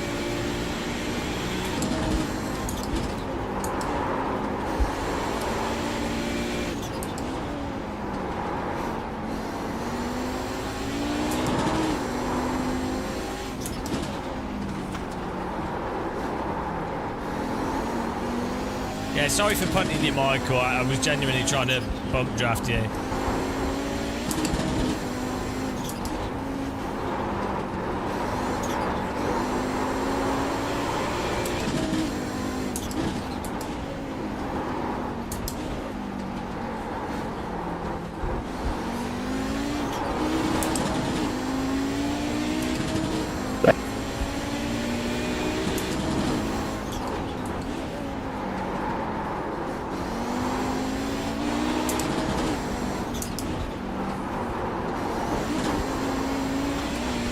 I love this Skywilk. It's a car that actually can be slid around a bit in iRacing, and iRacing, in all their great wisdom, run the most understeery setup imaginable on it.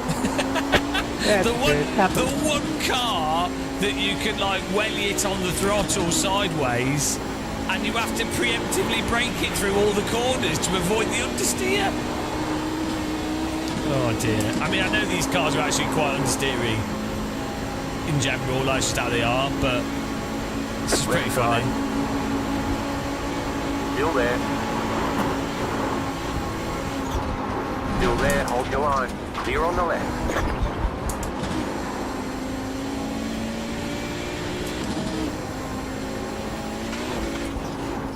Nice overtake.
Testing the off-road driving.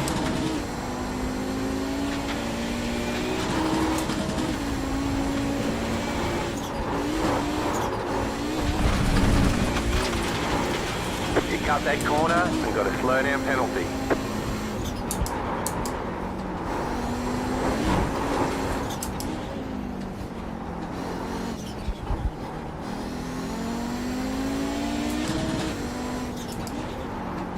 Joker lap complete.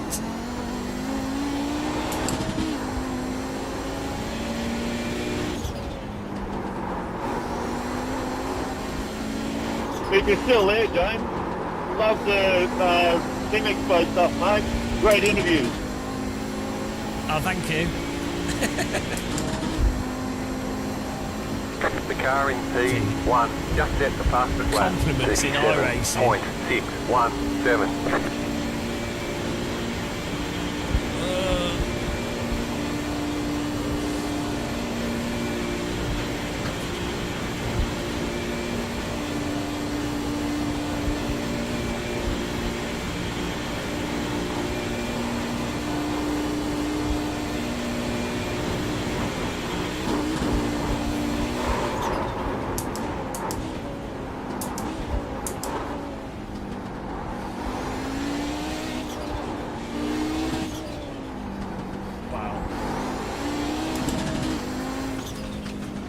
Let's have a look at our murder.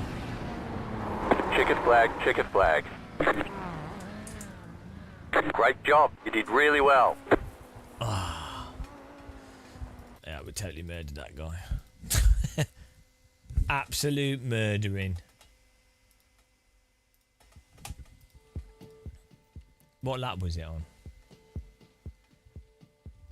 on? You need to go into the iRacing app in your desktop and go to the settings and change the network settings so it's IP6 and increase your bandwidth. Right.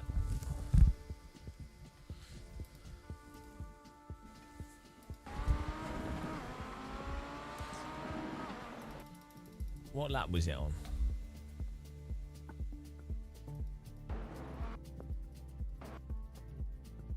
For the mega punt. Good racing with this guy.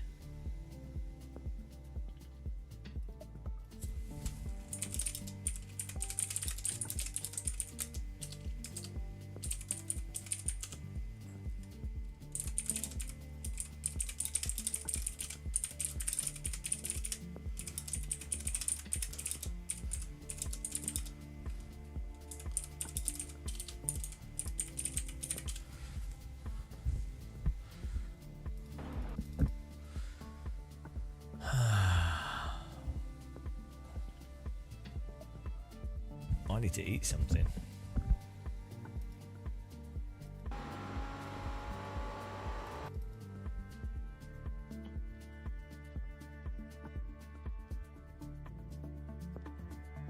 We just understeered off the track into the wall. I couldn't get the... This is why understeer is so dangerous. Oh, look at that. I just murdered this guy. I thought, I mean, we were to the right a bit, actually. We just... I was trying to bump draft him. Ah, what a fail. We did the last thing we could have done. Is it because the bumper is rounded as well? It's not got a flat bumper. Absolute. Oh, yeah, the back of the car is rounded. You have to make sure you're well lined up. Yeah. Rounded bumper fail. Yeah, well, we were too much to the right, but also it's the bumper.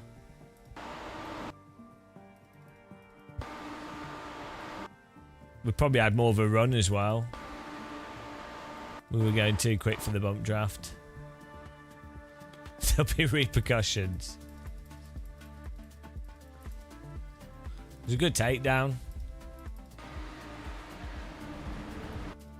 Hopefully, I think he managed to catch back up. Yeah, he caught back up. Verdict guilty.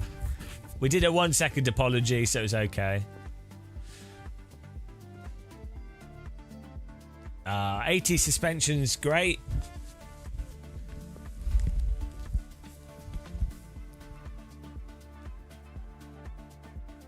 What else do you need?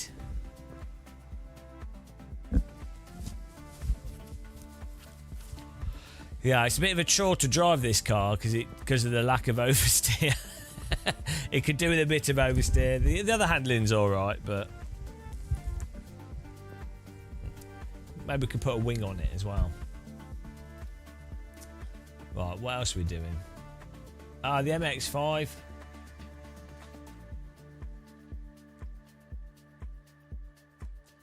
Oh, I think he's on some awful tracks. So actually, I don't know for the...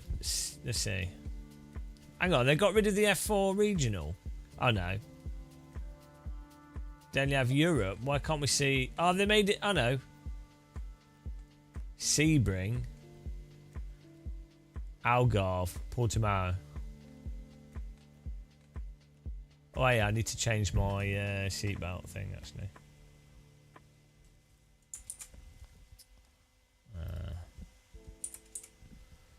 Definitely...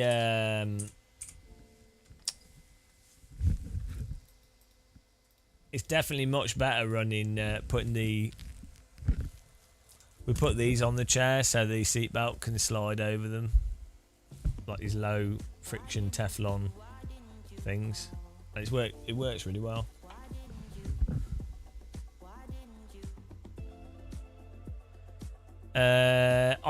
Race Room has a low speed auto bin thing where the car will just keep rotating. It's this G Motor one always had that, but it also has quite sluggish tyres, but it's fine. But yeah, it's a classic. A lot of sims have that same problem. This is in case the sim rig sinks. Well, it's because we're using a seatbelt tensioner. Give you a quick demo. Right, let's change this first before I forget.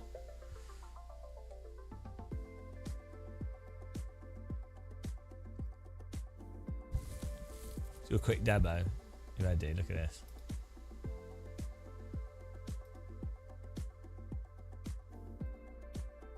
Oh. Ready for full squeeze.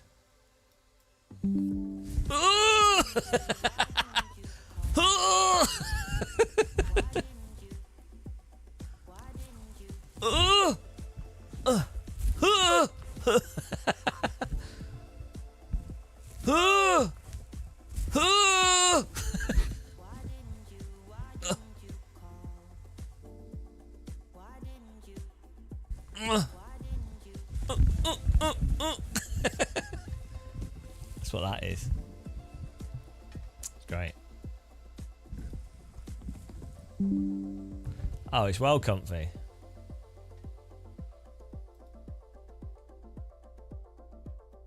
Yeah. Ah, beautiful.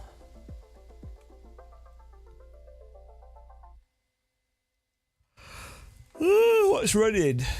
IndyCar NXT at Alton Park. Hello. VR hot laps. Strap a good lady friend into that and never be single again. Yeah, it's for sim races to feel a hug.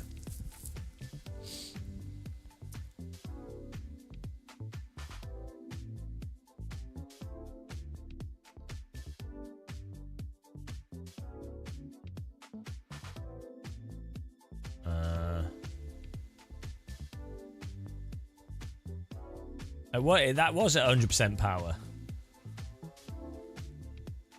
Or was it all the power?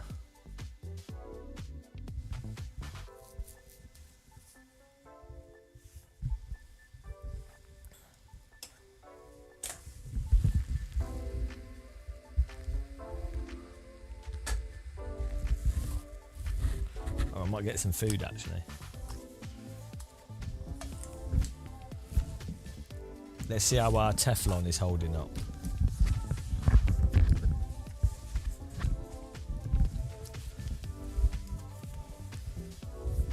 Oh.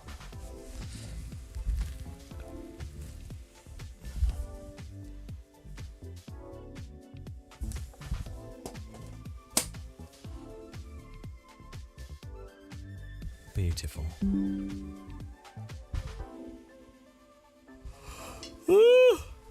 Definitely need a cup of tea. I'll be back in a second, guys.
Put some food in air fryer.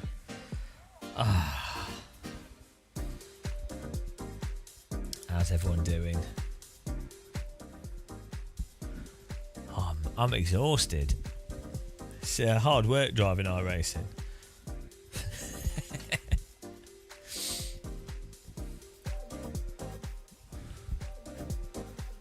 My booster seat, yeah, it's like my little toddler booster seat.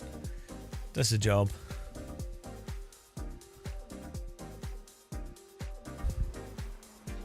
Oh yeah, we need to check out the new Wreckfest update.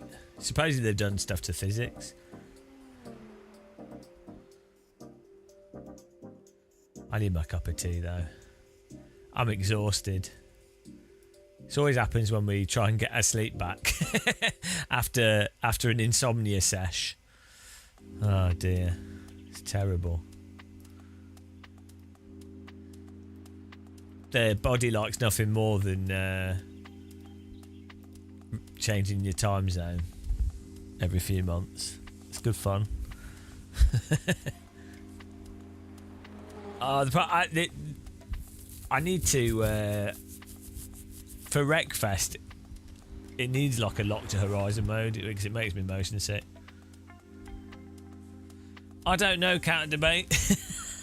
I don't know, to be honest. Yeah, it's not like it's the main reason to play the game, but I think they just enjoy adjusting it, and they're trying to balance it between it being realistic but also like fun, like SimKD sort of thing. I think they're just dialing it in for the different cars, which is fair enough. But yeah, I think the last update, the problem was that you could get into quite unrecoverable spins quite easy, so I think they're trying to change that. The first version that came out, I thought was fine. I think most people are playing it with a gamepad as well.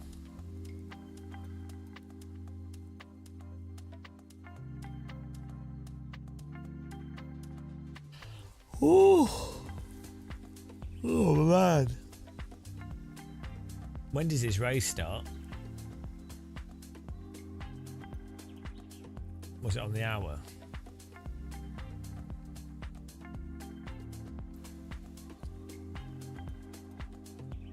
Yeah, I'm not sure for the review video of these belt tensioners.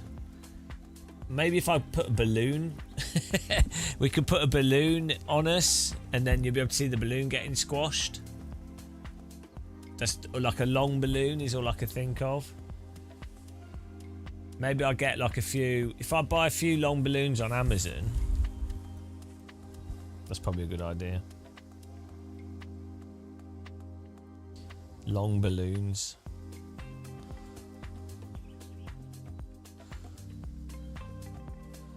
What else could you use?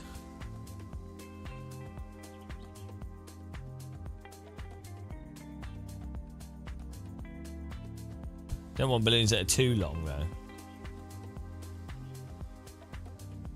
And I don't know if that would even be obvious with a balloon though.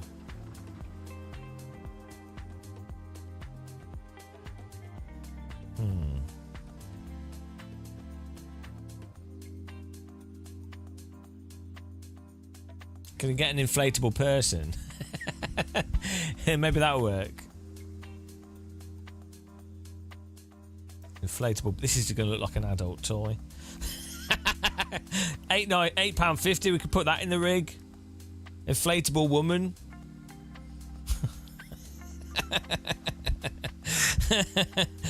Oh, we got an inflatable Halloween spooky doll. Inflatable ginger man. Oh, okay. Inflatable mannequin. There we go. That doesn't look like an adult toy. Oh, inflatable green alien. Oh, it's tiny.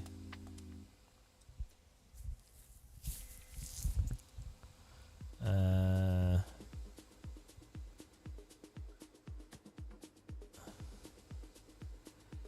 61 inch. How tall is 155 centimeters? That's still pretty small, isn't it?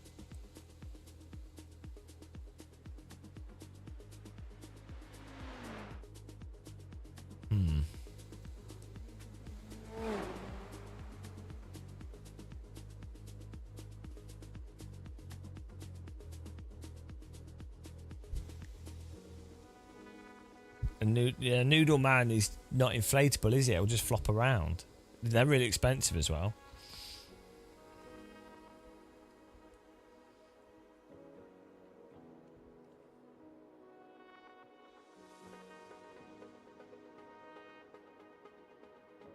$150cm blow-up female doll. It's got inflatable breasts. Oh no. Let's see what I mean. I think balloons are a good idea.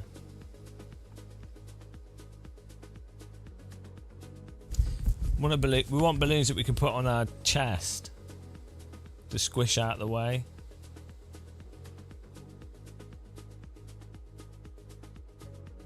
I don't even know if that's probably not going to be that clear.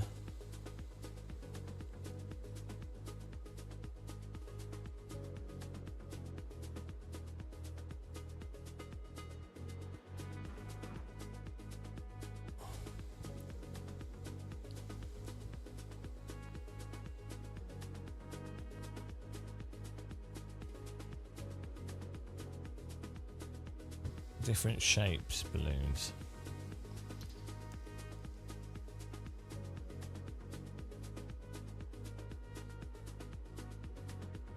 Aren't balloons terrible for the environment?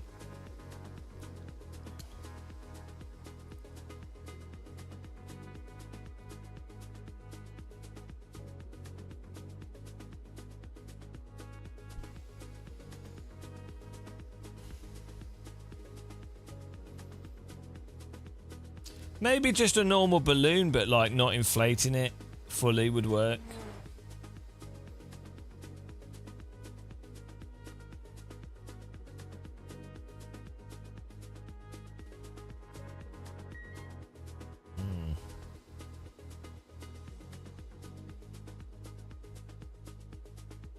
No, I'm not sure. Let's do some practice laps before this starts. Yeah, a whoopee cushion would work. Yeah, we could use a whoopee cushion. That's not a bad idea, actually. And every time we break it, we go. Do you have to refill a whoopee cushion though? Don't you? You can only break. It only does it once, or does it automatically whoopee?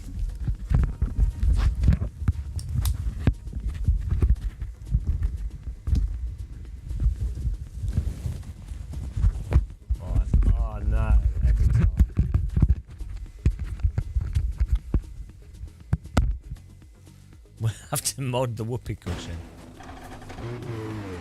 Activating profile iRacing. Oh, this GM hard_T. Oh, hard T. Full power.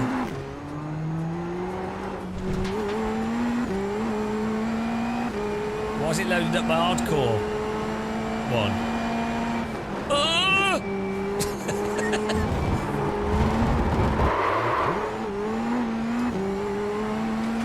What soft T?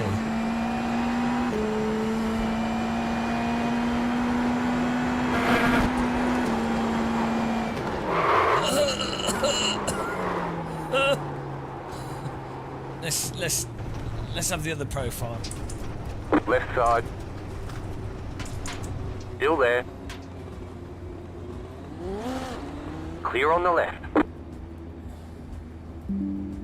Why is it loaded the other one by default? There we go. Soft T.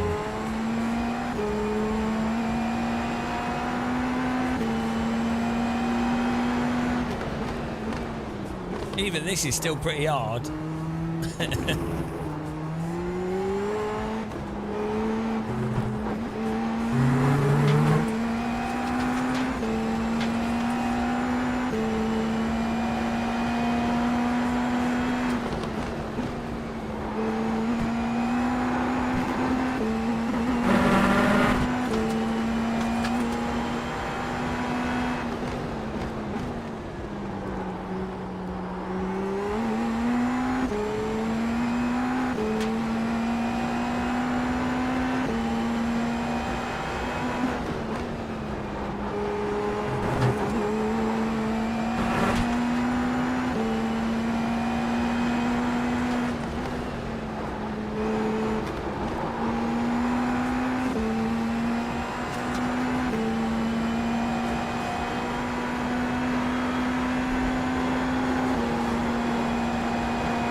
I set this as a default, so I don't know.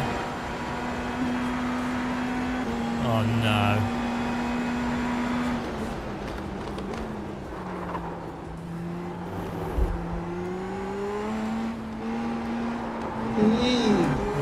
Thanks for subscribing, Celeste Zanotti.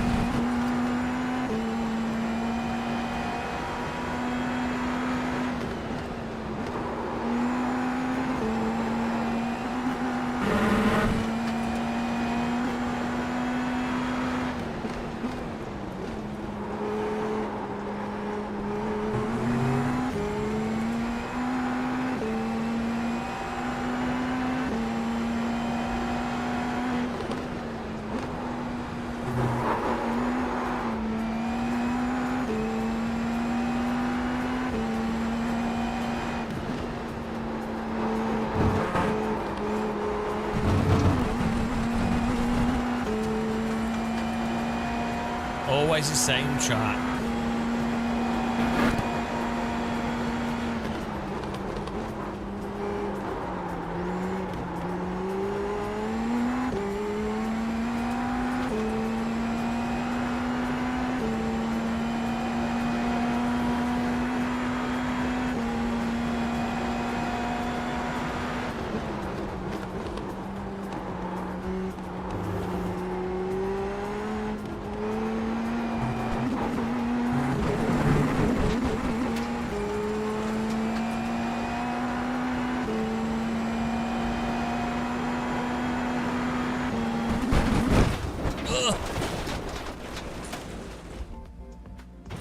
Beautiful.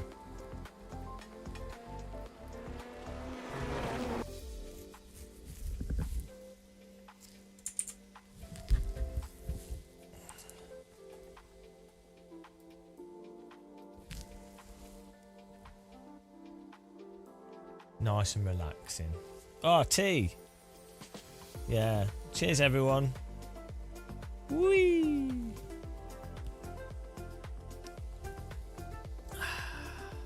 I feel like I'm mega jet lagged. It's always good resetting your sleep from like 9-hour time difference over 3 days.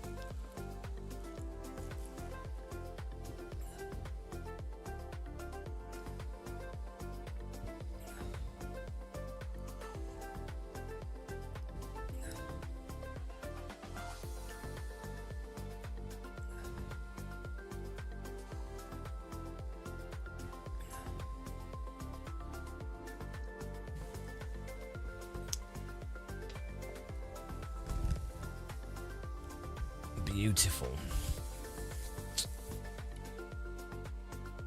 Definitely helped having the sponges on this.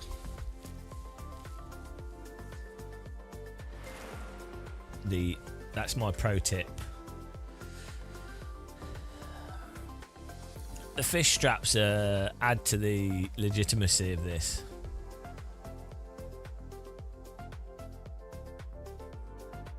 Yeah.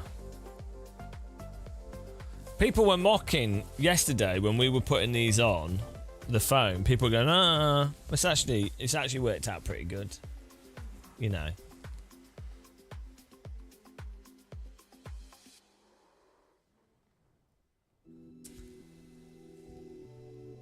Exactly. Every time something weird happens, I can go, I smell something fishy.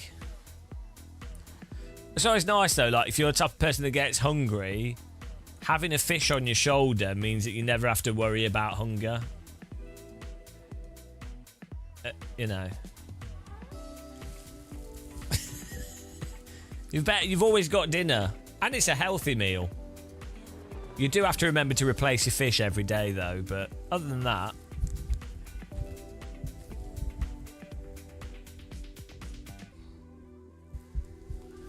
Oh, a giant chip, yeah, so people can go, what's that? And you go, it's fish and chips. Need 2 chips. 2 chips on the other shoulder. You go, what are you doing? You're like, so it's fish and chips. Yeah.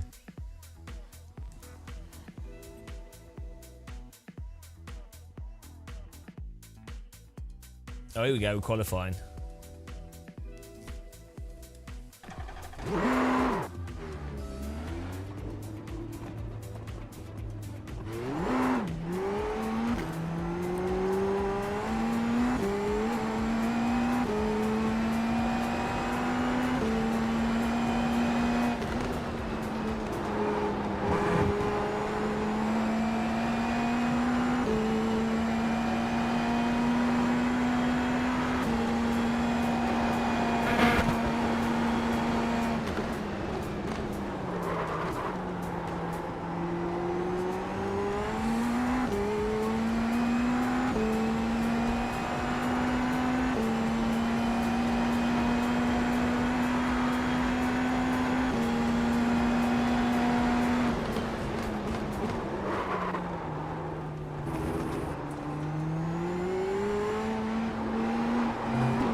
Green flag, green flag.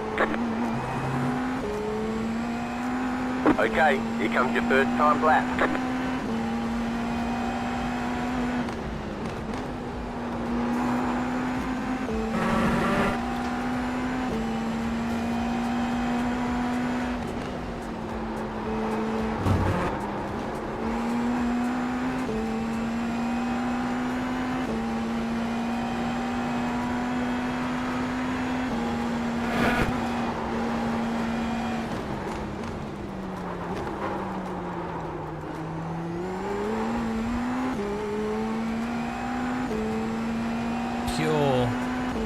Pure lines.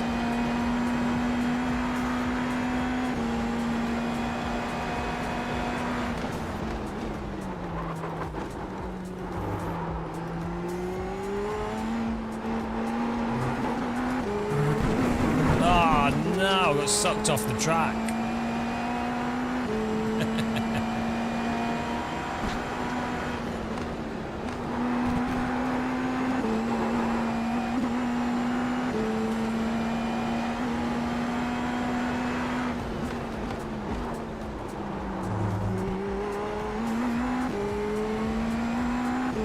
One more lap.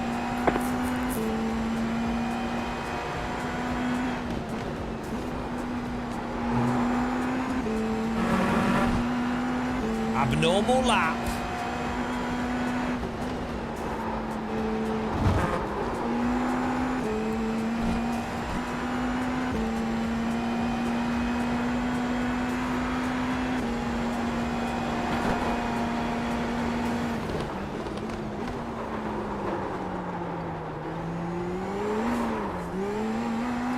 That's not good.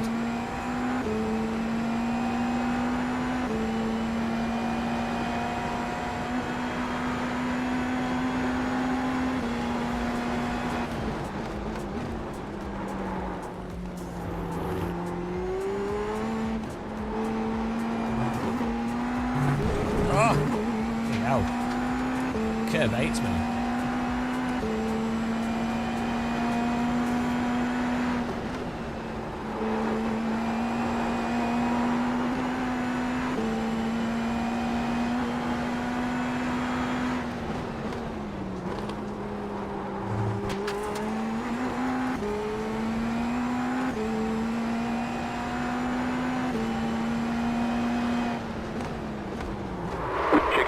Chicken flag.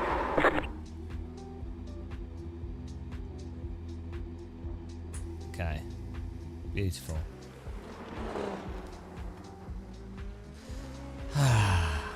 This is fixed setup. No! Oh no, it's not fixed setup. Shit. How much fuel do we need? How long's the race? Oh no! Where's the race? Oh, 16 laps. Oh, bloody hell. Wait, how much fuel do I need? Oh no, hang on, he's fixed that up. I hope. Where's fuel? Oh, where have they hidden the fuel, guys? It's like a puzzle game. Where's the fuel?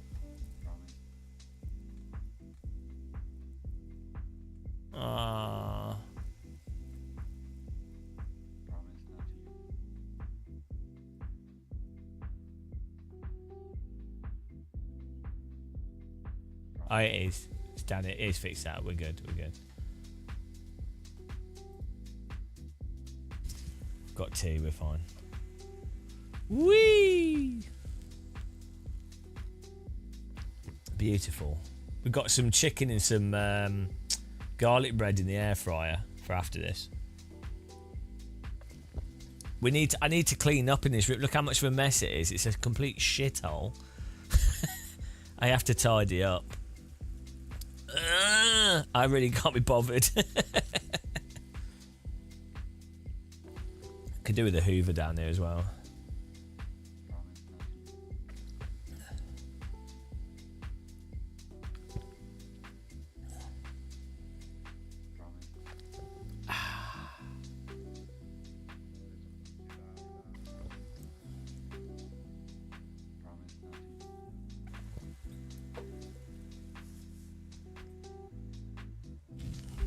Oh yeah, Colin.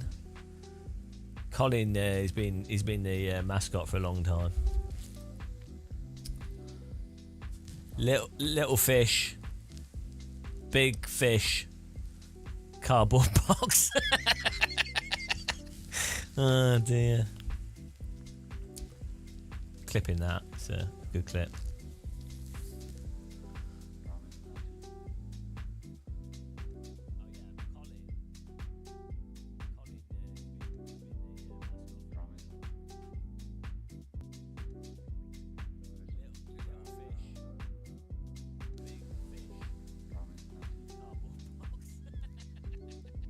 What a time to be alive. What a moment. That was a stream highlight moment. Look the replay. Oh man, my beard's too long. It's all falling apart.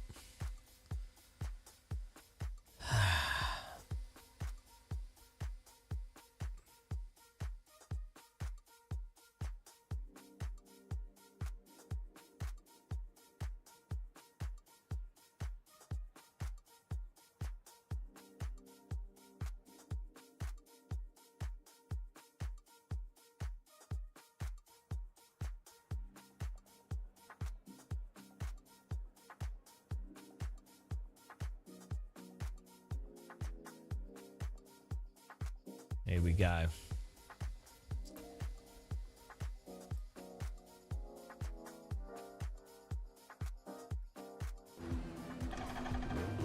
Oh, we qualified One lap in... to green. Line up on the left side. Closed. Pit road is closed. What did I start off racing with? The estimated SOF is 1,000. The first force feedback wheel I ever used was a Microsoft Sidewinder. Although technically maybe the Sega Rally wheel, which I think is a HAP belt chain-driven wheel. But I had a Momo Black wheel. Then I went Momo Black, G25, T500, then got rid of it because it was shit. Then got T300, and then TSPC Racer, and then I had a Simplicity sent me an OSW, like a Simplicity direct drive wheel. That is his name, yeah, Colin. I had James Pond on the Atari ST. Good game, that. Never completed it. Good game, though.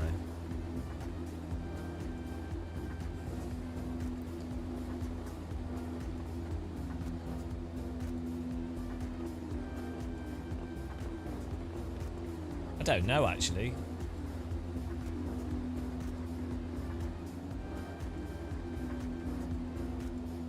Yeah, the TSPC Racer had...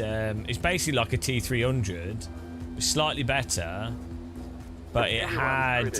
the wheel rims that Thrustmaster did back then were really like... They were like £120. But for that price, they were really nice wheel rims. The TSPC Racer Formula wheel rim was really nice and solid as well.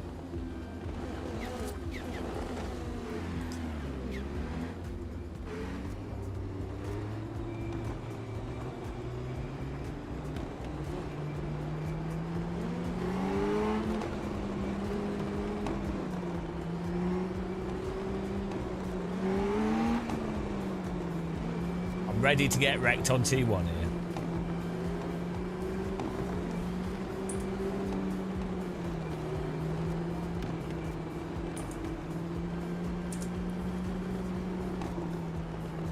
Oh yeah, it did have an overheating issue.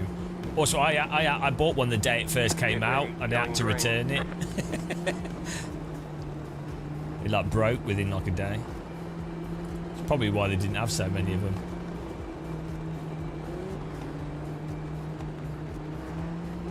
Green, green, green. Pace car is off. Be ready.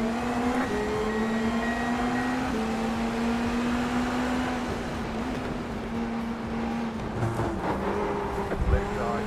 The next car, the leader. Clear.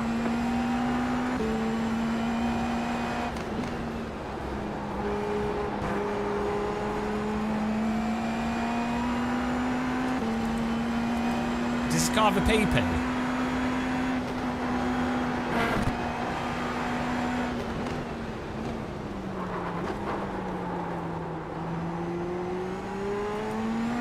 It does. I don't know if I bound it. Only works after lap 2 though.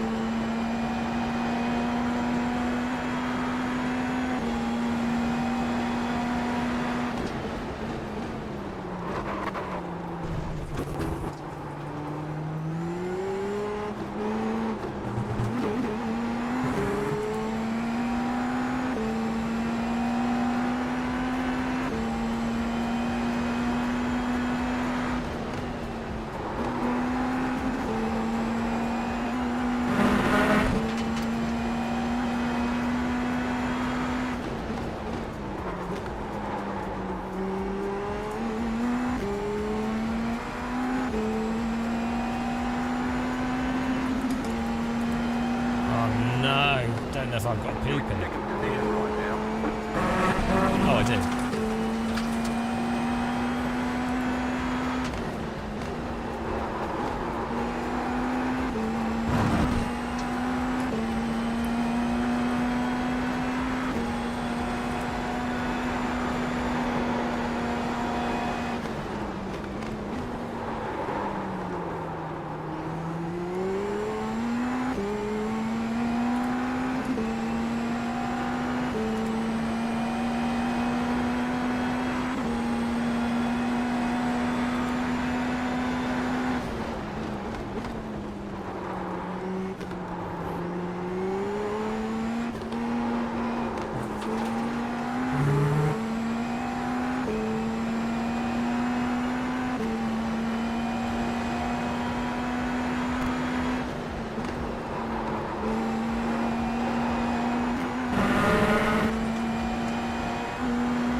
got a bit loose there.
Stay in his draft.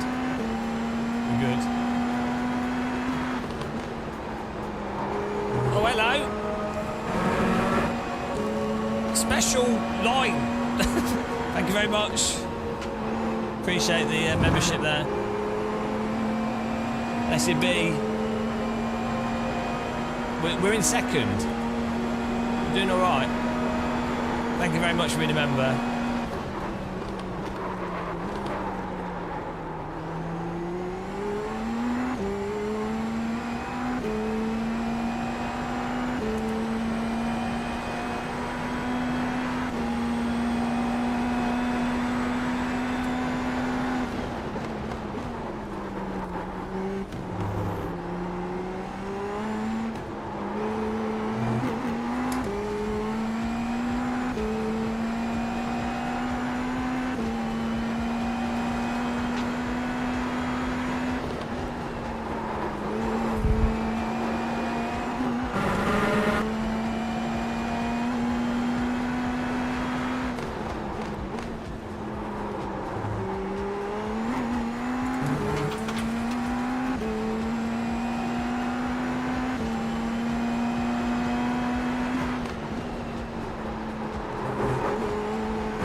Pressure on here.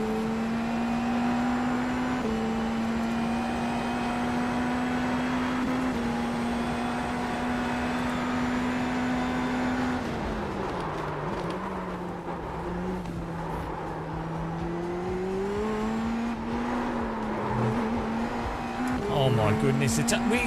Going into the chicane, we had the most mild of on the limit braking, and then through the whole chicane the tyres are not working. It's so stupid.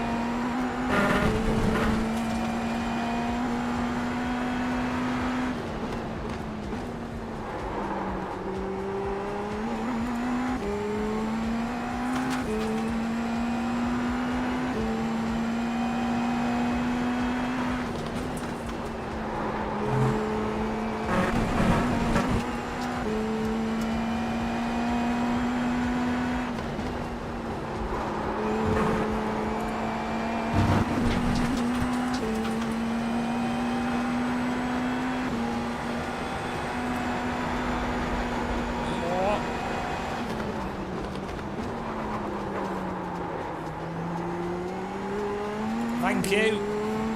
I know. They should. If they all unsubscribed, the world would be safe. Sadly, they don't.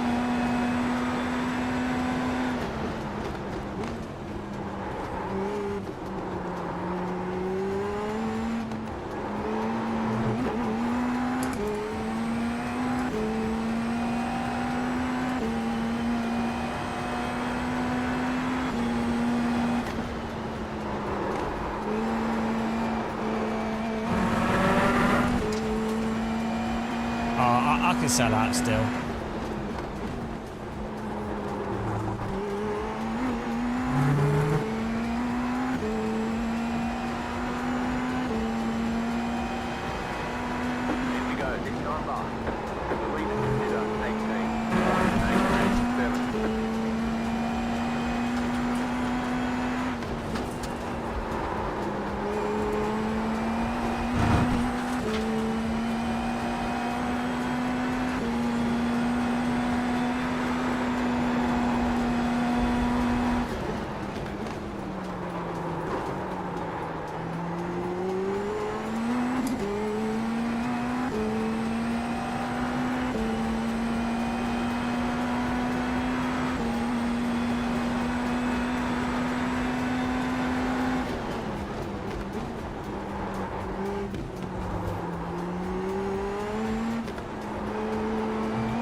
My plan is to use my PP to stay close to him to try and force a mistake from him, because he is faster than me. But if I can force an error from him and he spins, we'll beat him.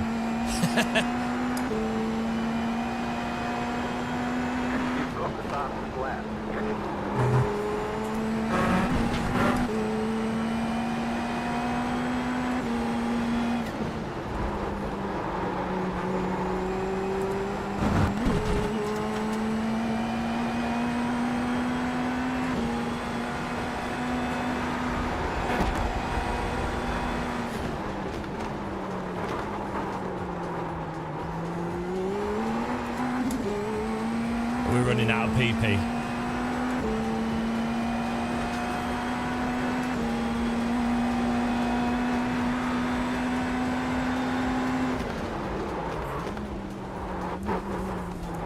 Oh my god, the physics in this bloody game. Oh, I hate it. Like, you try to like go through the corner faster and hold the slip and it's just like... Physics off, all your time gone. Any actual driving, any actual skillful driving where you actually want to navigate through a corner in slip rather than just train lining it. That's ruined the entire thing. That is it. Oh my god. Bloody game.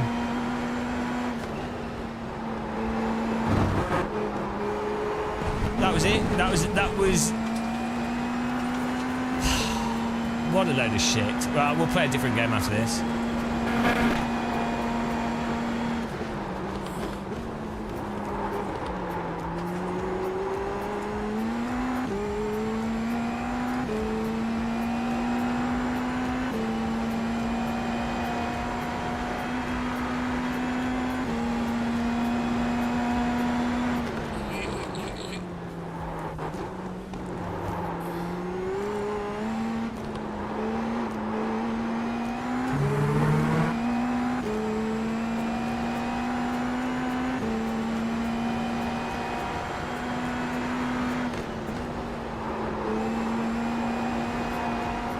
Nice. Strong and stable second if we don't win it. It's a good car track combo.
car gets proper tugged off the road by the curbing now.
Car behind's catching us. They probably didn't use all their PP.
Oh, he's catching us.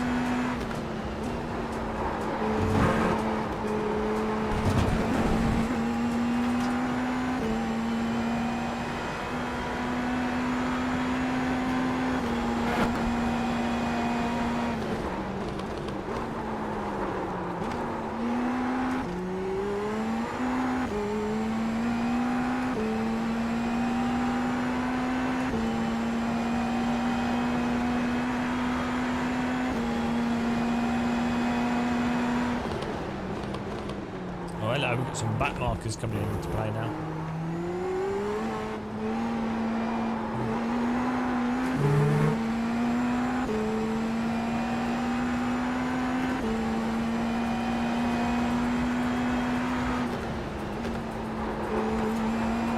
It's called Jason M. Close, but he seems to be getting further away from us.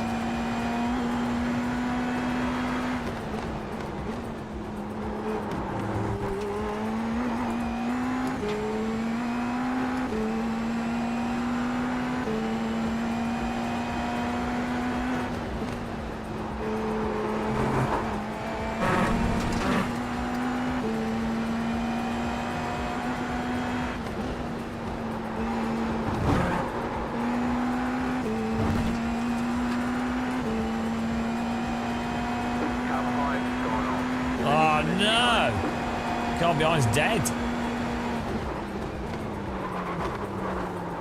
That should make things easier. 2 laps to go.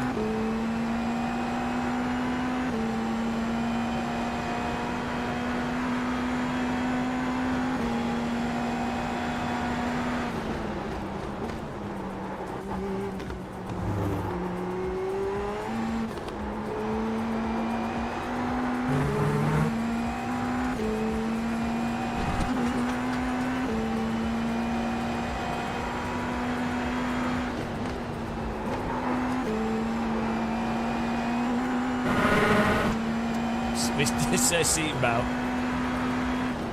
Yeah, I don't have the guy in P1 is a lot faster than this.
Strong and stable.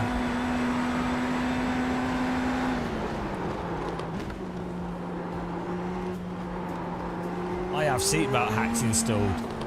No one can compete with that, apart from Jason M. Close. He must have a stronger belt tightener. I think that's what's going on there. He has a 50 Newton meter DD and a 300 Newton meter belt tensioner. Can't compete with that. All the gear, no idea. All the gear, pint of beer.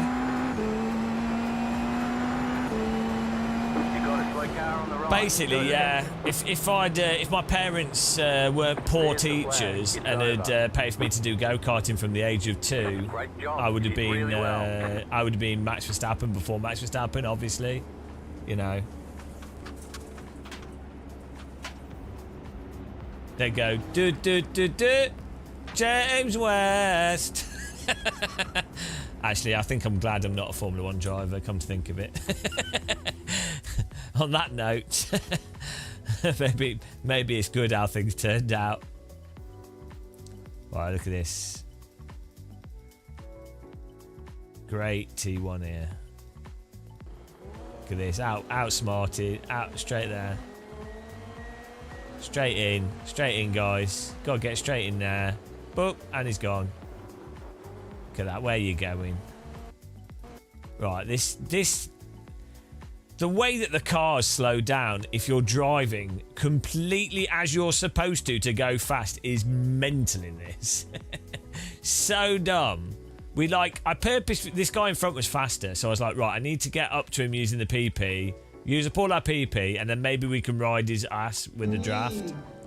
Just to, maybe he'll make a mistake. That was our only chance, because he's a lot faster than us. So we do that. We get right up to him, and we're actually on it. We're proper on it. Right? Proper on it.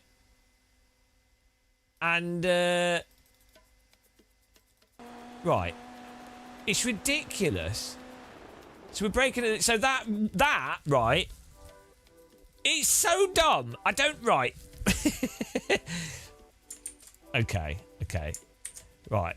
This is the massive problem with iRacing's tyre. It's not about spinning or crashing or anything like that, though it does cause 90% of the dumb crashes. This is the issue, right? where it kills the enjoyment of iRacing if you're putting time into it and you're actually trying to race properly.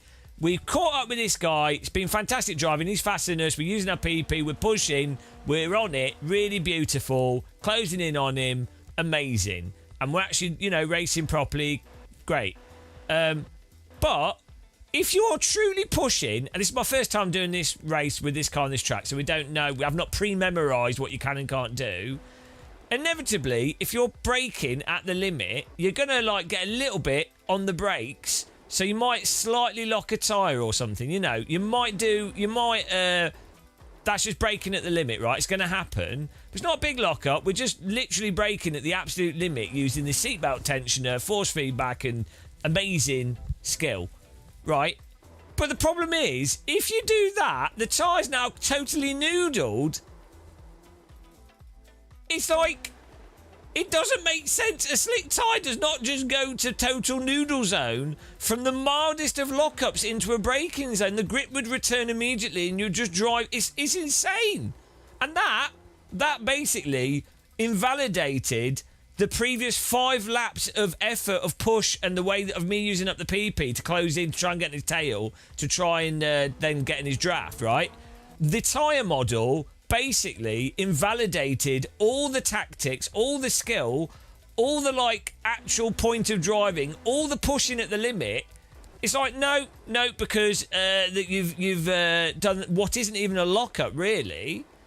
But that's it. That's it. So that's ruined it all. So the only way you could avoid that, the only way to avoid it is to absolutely know preemptively that you can't brake just that slightly bit too hard there at that speed there. You just have to have preemptively have done that, because I'm basically a half a metre off what would not cause that to slightly lock up. You can see the brake input, and that's it. And then so it just turns into hot lapping to memorise to avoid the potential of this. Because this costs you 3 seconds, or the strategy in the whole race. It's so dumb. It's so dumb. And the fact that the way that's gone through, if this is other cars as well, this would have spun probably. But it's so stupid. You just, the fact that it does that means that you can't drive. You can't actually push properly. It's entirely, the game is entirely memorise what you can and can't do, hot lap, and then repeat that. And that's it. If you're not particularly good at driving and you're low skill, you're probably not going to be braking at the limit or close to it regularly, so you probably wouldn't notice. But it's it's so dumb, guys. It's so dumb that they haven't ever fixed this for 15 years. So it's not even just about, the point is, it's not just about spinning or it being sloppy or anything. The nature of the tyres in iRacing, with new cars, even with the new tyre model, the nature of it means you are just punished for driving completely normally. And they just don't care. It's a great car track combo, this. It's quite fun, the PP game stuff you can do with it. But bloody hell. It's like, well, what's the fun then in just memorising hot lapping and then just doing a hot lap in a race where you're not actually pushing yourself? Because I would argue the really fun part of racing is when you're racing someone that's a bit better than you, and that pushes you to actually drive better yourself.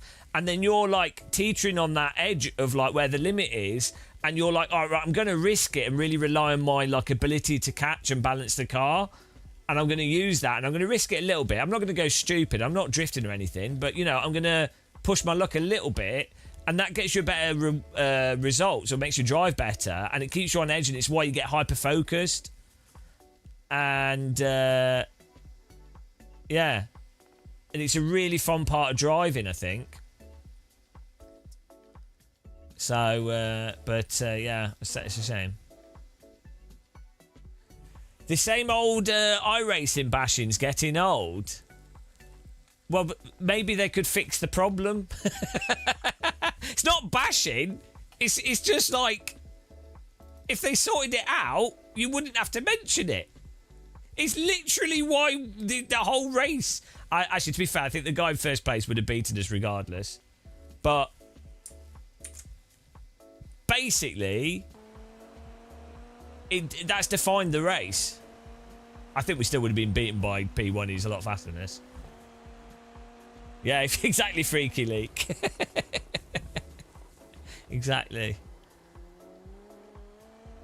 Yeah, how dare someone mention the same... Basically, if a problem stays the same, people just should stop mentioning the problem. No, I don't... well, maybe, but the problem is you'll have a few influencers that will just go, yeah, it's improved because, you know, they want to be positive. And then you'll have iRacing's marketing saying they've done massive improvements. And then you'll have a huge number of iRacers that don't know any better that would want to believe it. And so, like, if you see any conversations online now when people go iRacing's tire model, they accept that it was bad before because they've done a new one, but now the meme is, oh, they've done a lot of work and the GT3 is much better.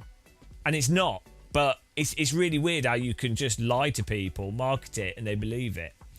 So, yeah, but, you know, so it probably won't ever change. But, yeah, it's a nice car track combo. This car's quite, it's like a, I guess it's faster than F3. Seems like it's faster than F3. Kind of like maybe F2 speed. Weird, it's a weird car.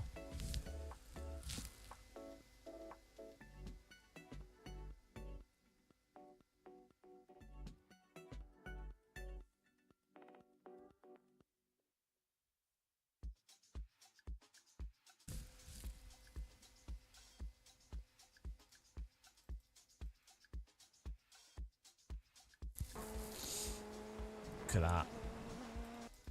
I don't know what everyone else was doing in the race. It's nice driving this car with the seatbelt tensioner.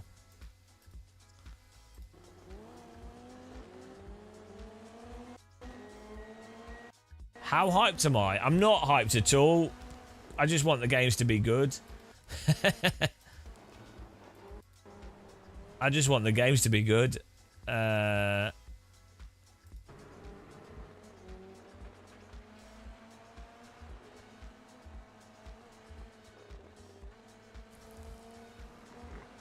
I'm interested to see what it's like. My only thing is I was hoping for the single player to be good, and I don't know. I don't know if the AI is going to be like that decent. It seemed alright when we messed around with it at Simracing Expo, but I feel like it's probably going to need like 6 months after launch.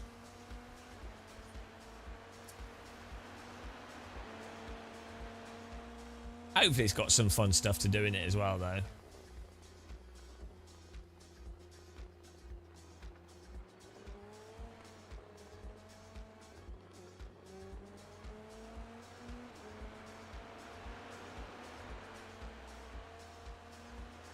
I do, I want it to do well though, like, I want,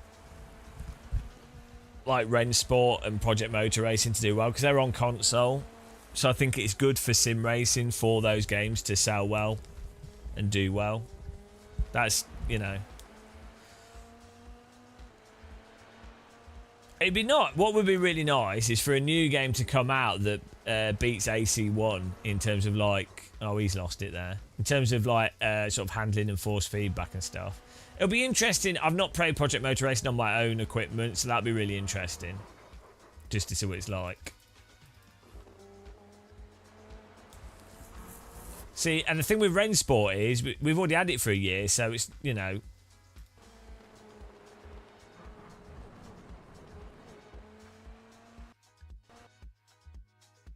I don't know. Sim racing is so weird, isn't it? it's so weird. I'm moderately hyped for Evo 0.4, to be honest, because that felt good at Sim Racing Expo on the crazy rig, and I'd like that to be decent. And also AC Rally as well. I'm a much bigger fan of rally driving than I am road driving. So, you know, that's it. That's another thing as well. And what I really would like, personally, I would just like iRacing to sort the netcode out and make the time model not complete shit at the limit. iRacing could just be as good as R Factor 1 in its netcode and tyre at the limit. And you would have... It's like, well, why would you bother playing anything else for online racing? It'd be fine. It'd be totally fine. That's the thing. Like, it's got the player base. It's got a good mix of series and stuff. You just need to be able to... You need to be able to have small car contacts without it doing random shit. And you need to have controllable slip at the limit that's productive. So you can drive. Then you can drive and race. I've really liked Race Room, its update. I'm not the biggest fan of Race Room's physics, and its force feedback's a bit dull, but it's not terrible. Like, it's a good. It's not bad. It's just like compared to AC physics, it's like quite far off.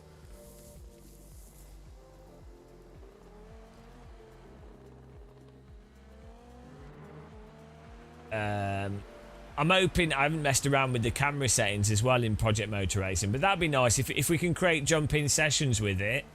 I think that'd be quite fun if it doesn't make me motion sick like AMS2 does. So that'd be good as well. We'll have to wait. Yeah, it's just I tend I think driving games are more of a long-term thing, aren't they? They're not the type of game to get really hyped about. Oh, what? Oh, he clipped the curb on the inside. It does have these big dots are mental.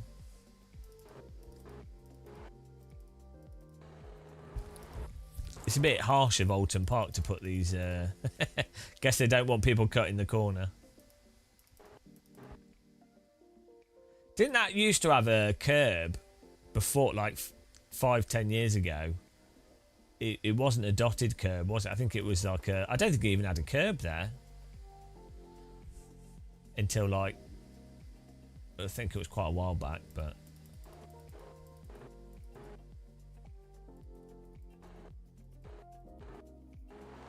iRacing only just updated this track.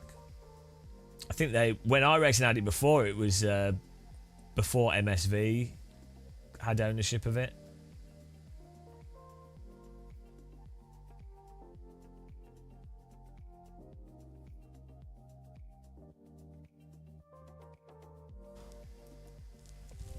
But I think it's nice to have different sims though. This is like Wreckfest as well. It's good to have different driving games. The place is interesting. I'm gonna get my. Hang on, get my. I need to eat food. I'll be back in a second, guys. Gonna grab my.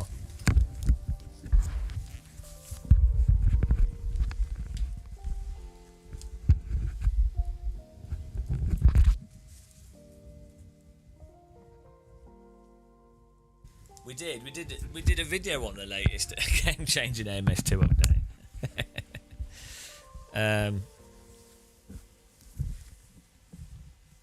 Wreckfest 2 has good wheel support. Yeah, it works all right.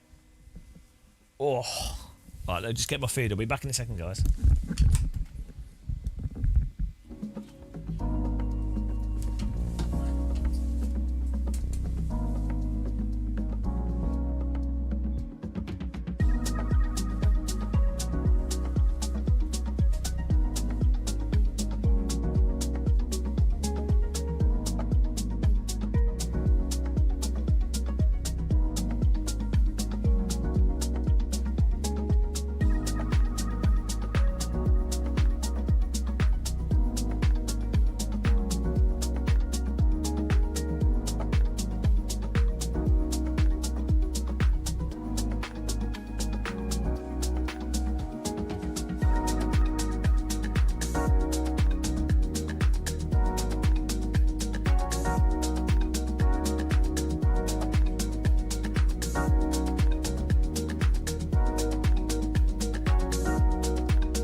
watching.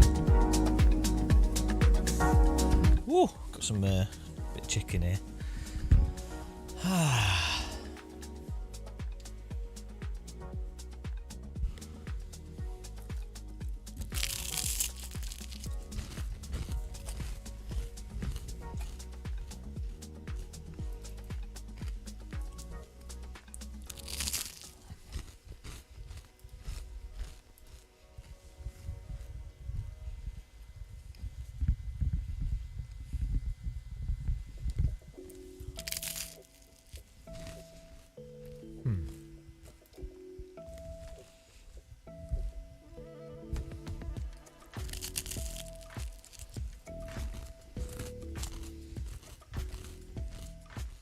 That was with the braking on half.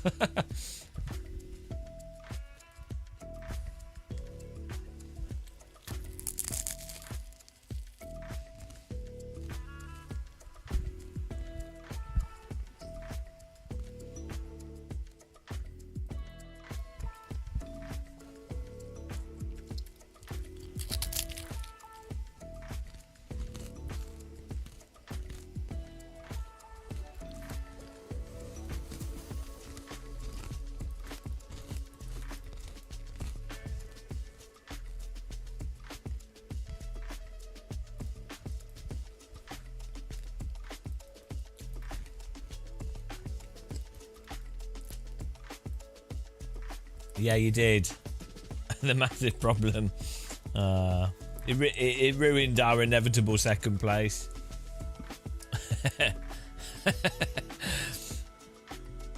we have to get one time model rant out a day.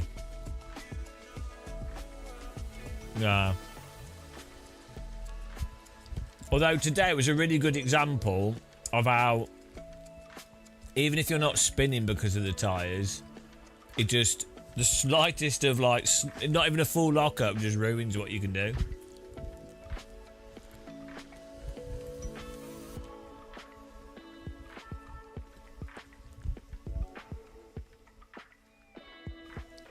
Hang on. Oh. I bet he had DRS left. Or, PP. We were at pace. We were actually doing all right here. His best lap time was 1:18.117. Mine was 1:18.177. Average lap time 1:19.1. Mine was 1:19.7. So it's actually we're pretty close to pace.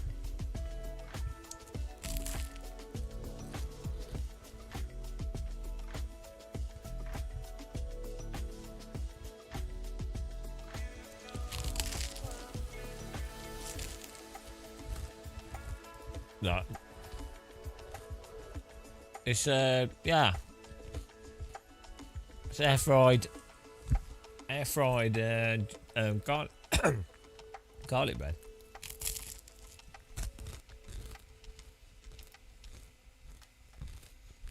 Let's have a look at the Wreckfest update, yeah.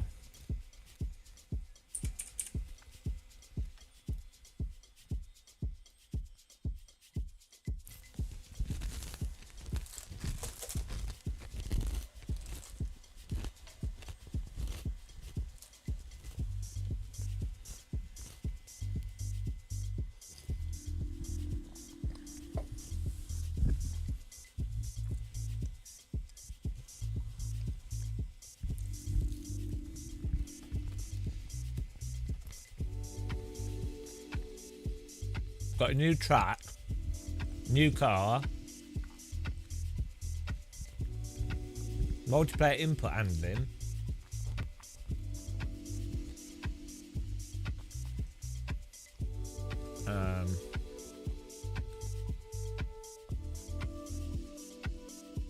gameplay, increased simulated tyre resolution. Oh.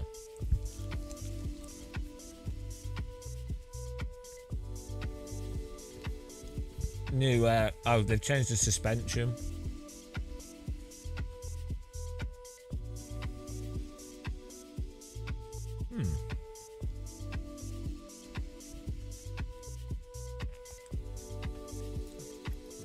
interesting. I don't know if this is Wreckfest work. Activating profile Wreckfest 2. Oh, it does. Wreckfest 2 is supported.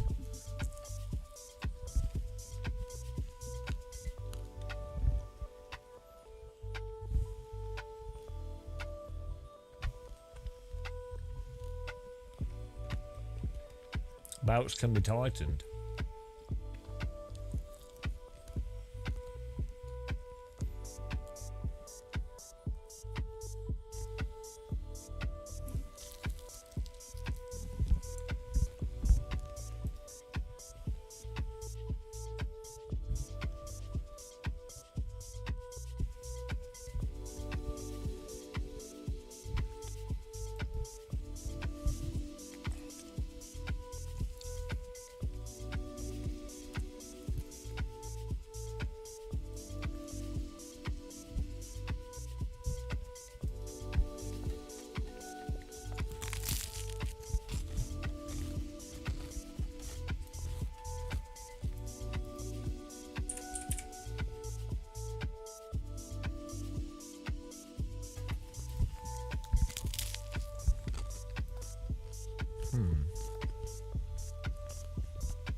Oh no.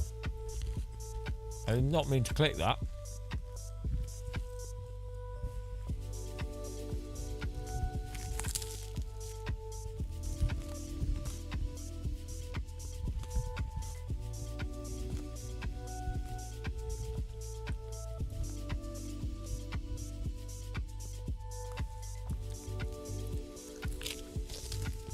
Here we go. This looks nice.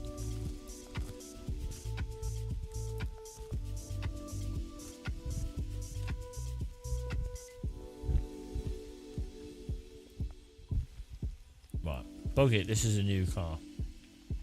Why is it just called... Oh, okay.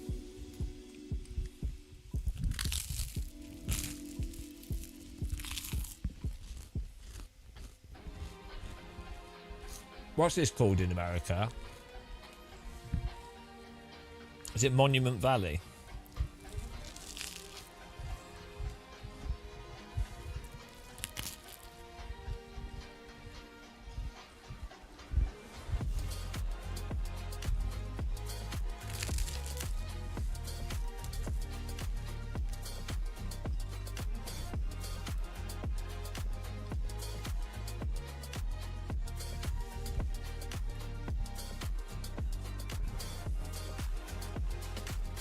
Hello, amazing yacht designs. How's it going?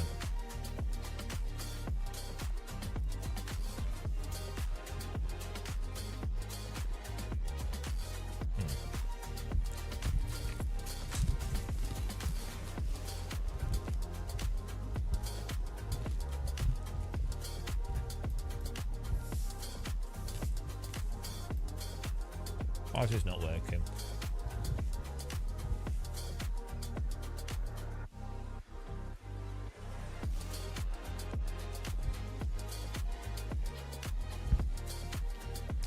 See if it works when we drive.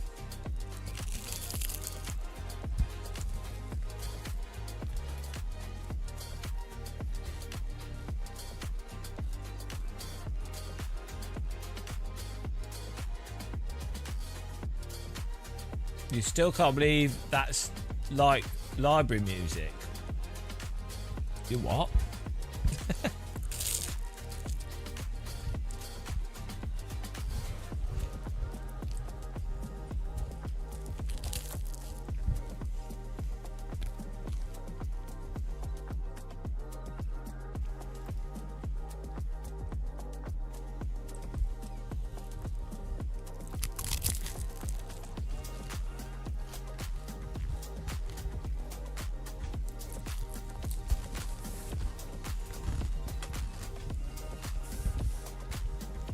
Wow.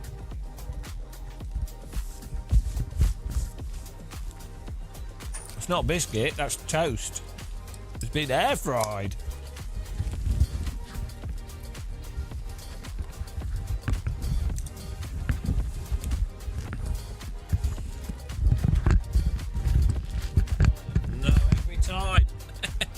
This is the one downside.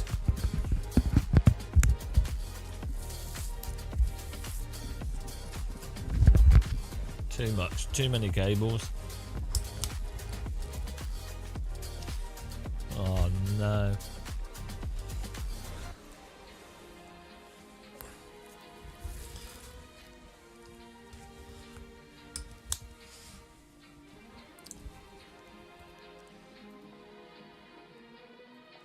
See if this is working. Oh, it is working. Oh, here we go.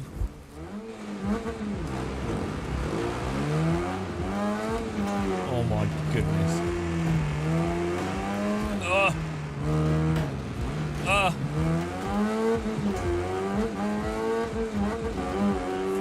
Bloody hell. Oh. Oh my goodness.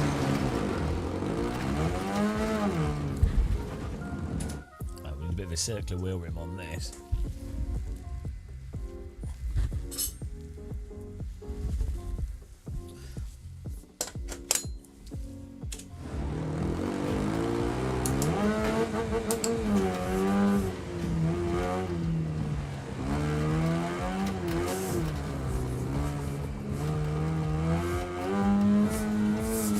Whoa! Whoa! What's going on with the force feedback? Calm down.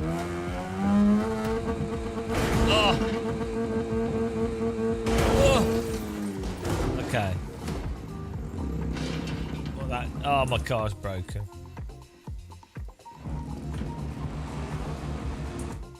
Right.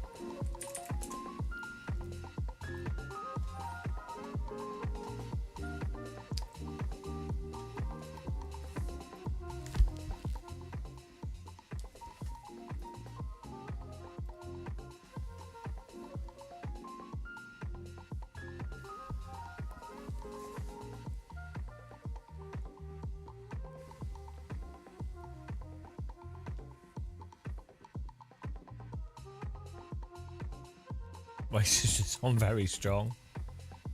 Turn that down.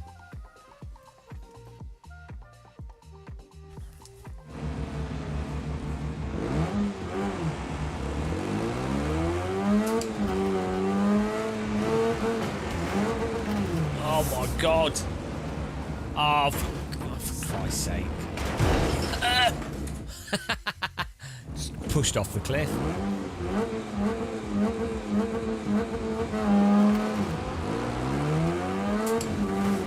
Bloody AI in this.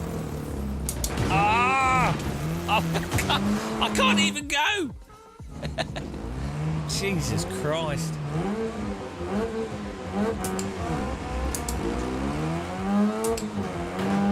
Oh, stop pitting me, you arse. Oh my god.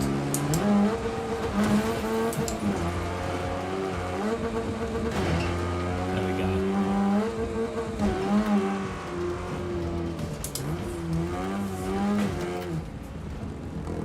Oh my god. Come on.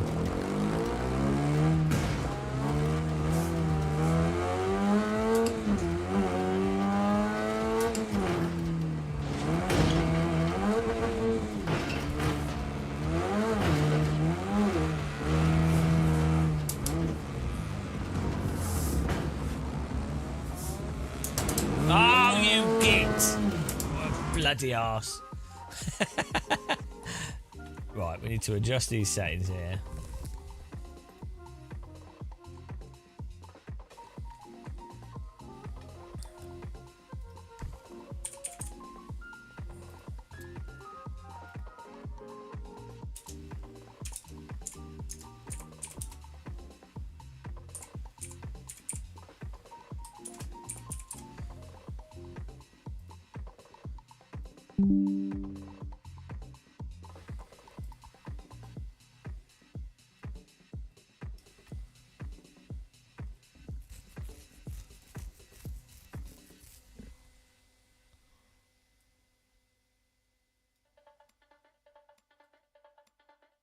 Two X.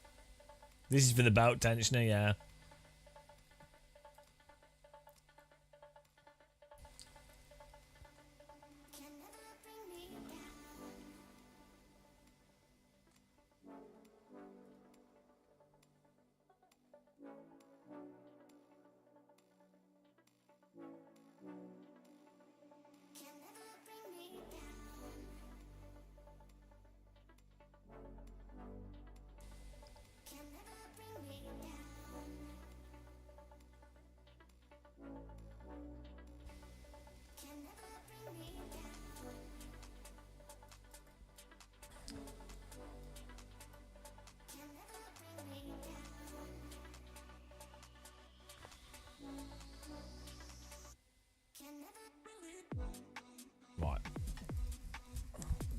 Activating profile Wreckfest 2. No!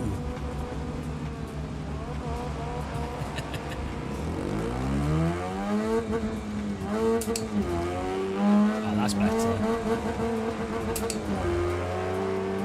Oh no. Oh shit. Oh god. Ah! Oh, guys!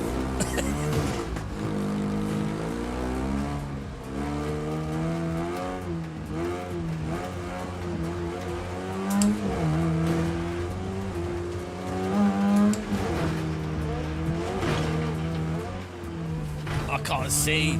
Oh! Oh! Oh! God damn! This is why people don't play from first-person view.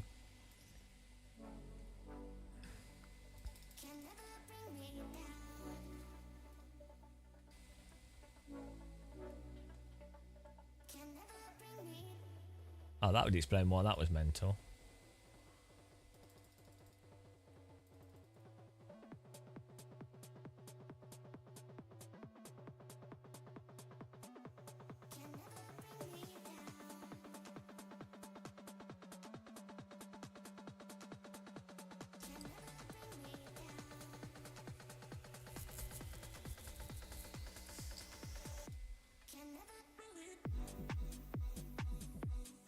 Mind the gap.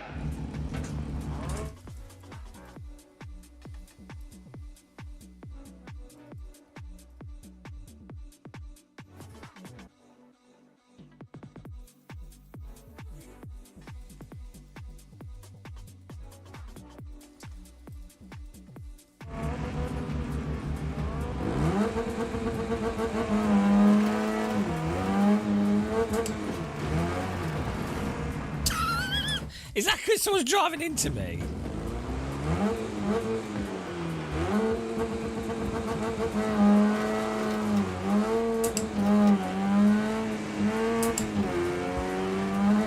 Yes, gave a muscle line.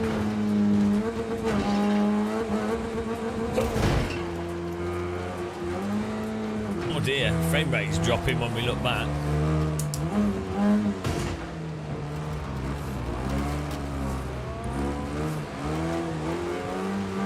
This is well hard car to drive. Oh, you git! Oh, my frame rate. Oh no, off the. Oh.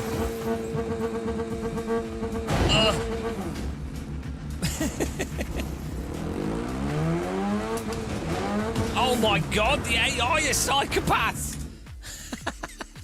Bloody hell!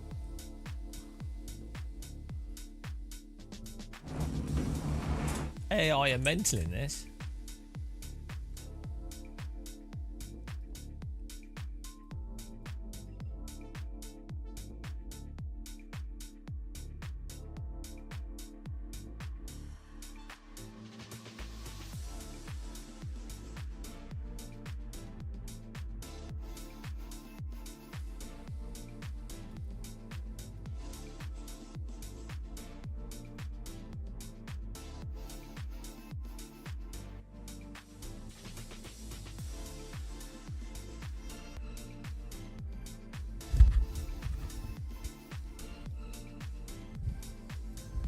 Physical Injury Simulator.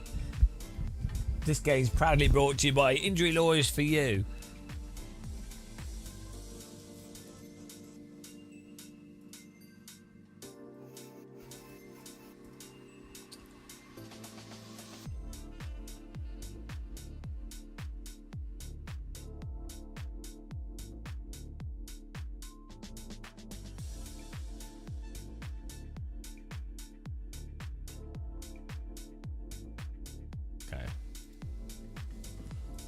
This is impossible.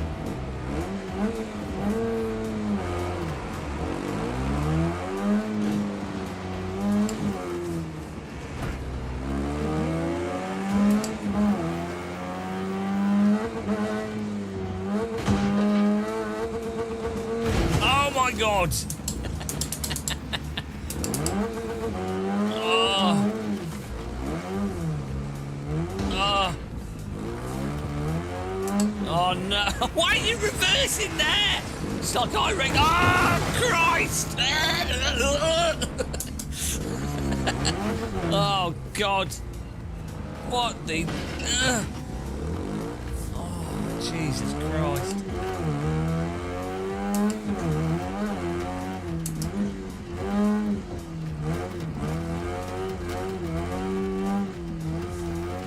Okay, this game needs a safety rating.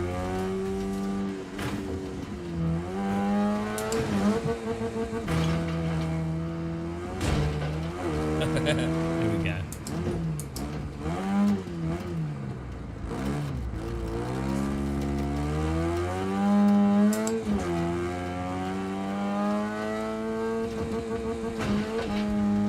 Where's he going? Through the gap.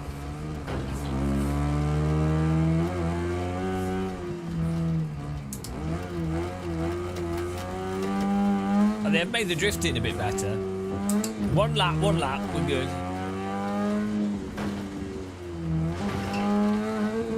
Is that car upside down?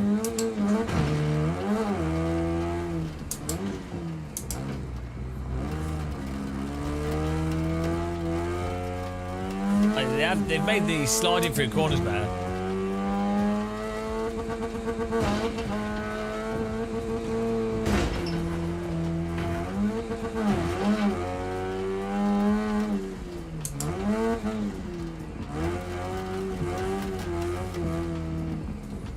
Come on, let's adjust this a bit more.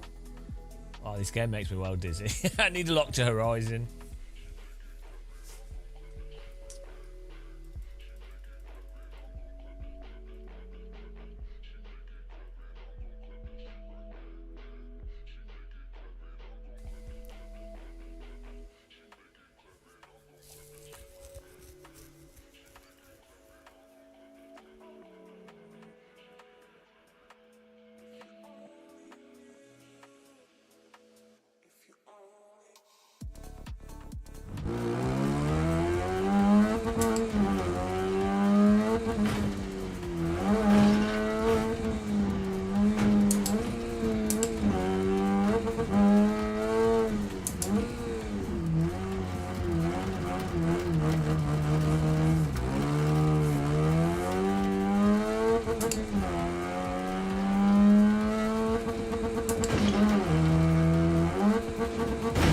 Not camera shake, it's locked to horizon, it doesn't have camera shake.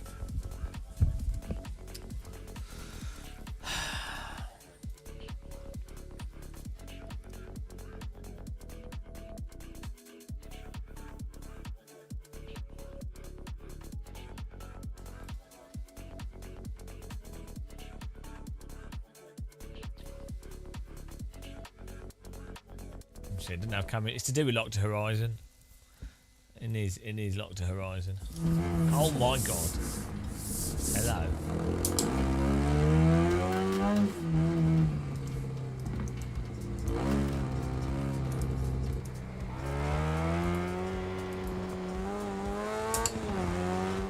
Thing is, it has it for chase cam. Just need this kind of smooth cam in the car. Oh, oh no.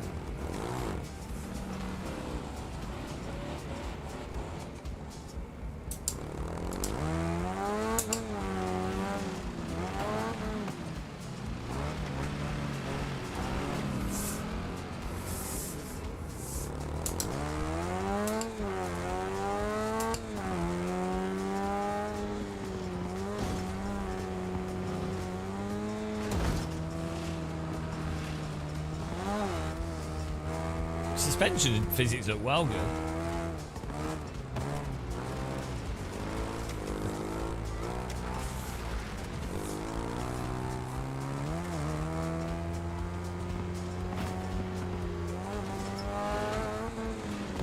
Flying! Oh, is that my wheel? Oh, that was my wheel. That's my tyre's gone.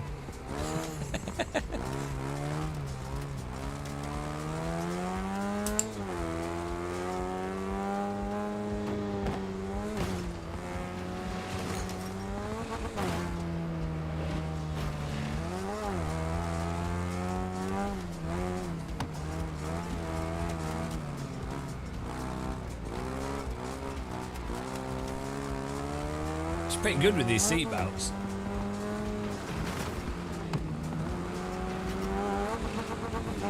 Whoa! No! Oh, oh God! Oh no! Oh, there's a cliff. Car's fine.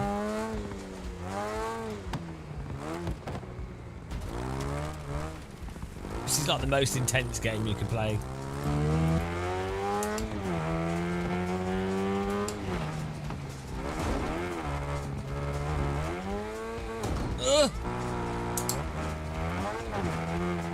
Feels well good on the seatbelt tensioner. Dynamic camber. Woo! Look at those lines.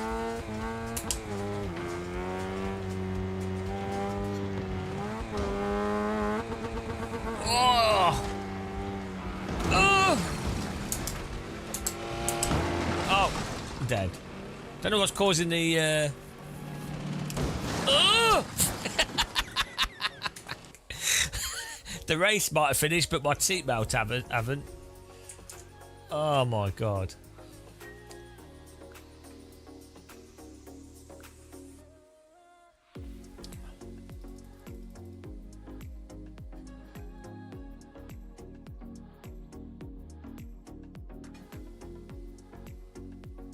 A real simulator.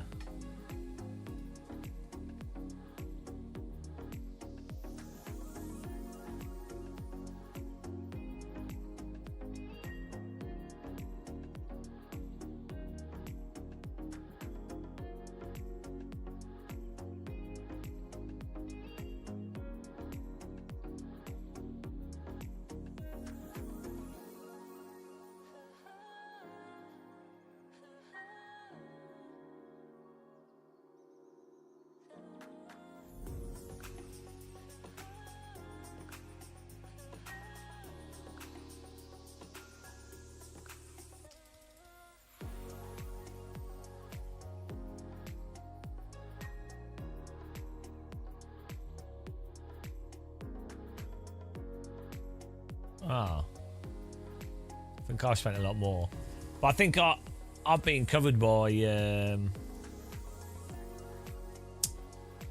my Counter-Strike stuff. If I could sell that, will be up.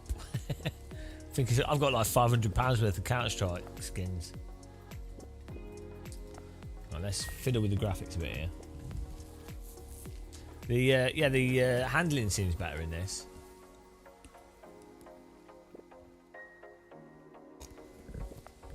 Which is good. It's a lot easier to hold a slide through a corner. That was with the nippy small car as well.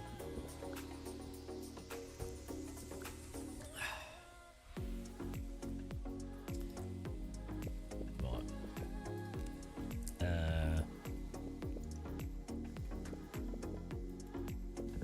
What was it? Graphics. I'm not sure what's going on here.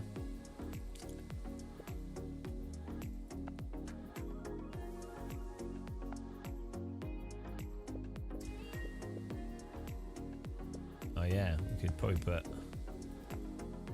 DLAA on.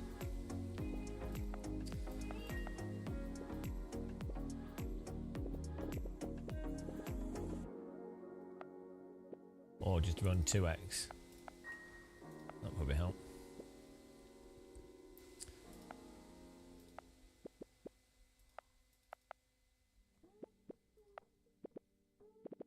We had everything on maximum.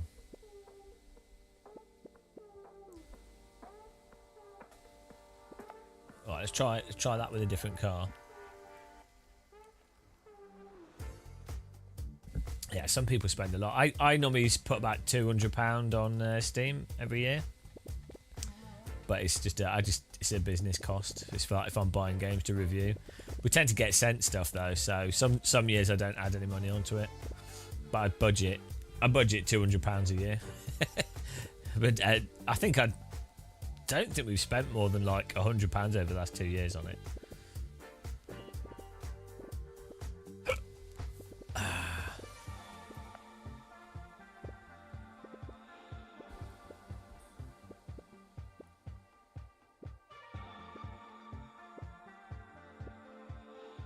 Let's go for the classic. Yeah.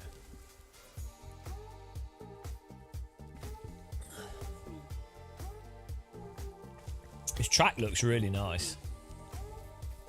This is the one thing I do like about modern game engines is like the tessellation and like you see the little details of the stones and stuff.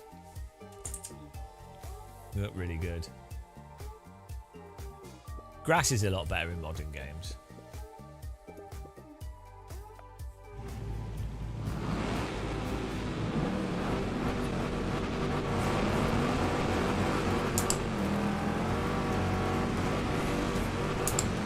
Woo! Whoa! This is well good with the seatbelt tensioner. Bloody hell. This game on a motion rig would be fantastic.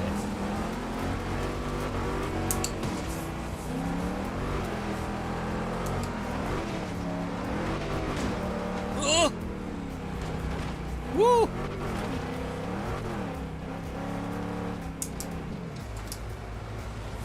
No, I put some low. I put some low friction things on it, which has worked really well. I bought some like nylon furniture things that I've like put all over where they go, so it's actually it's really good.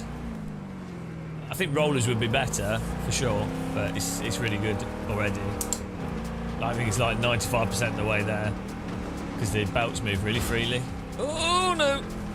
Oh! Oh! Oh! Oh! Shit! Ah! Oh no! That's why I'm not allowed to drive.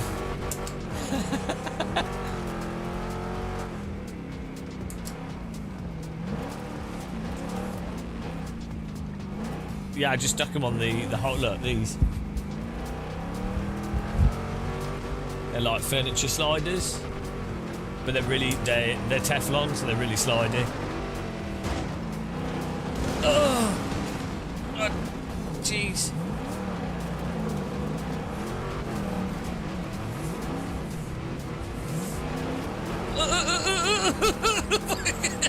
The seatbelts going mental over the bumps, like wobbling me sides. Well, good.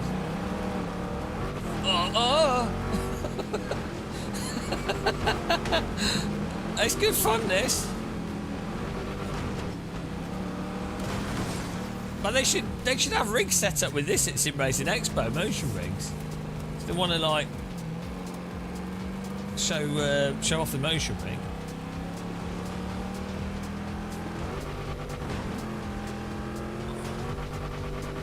Oh.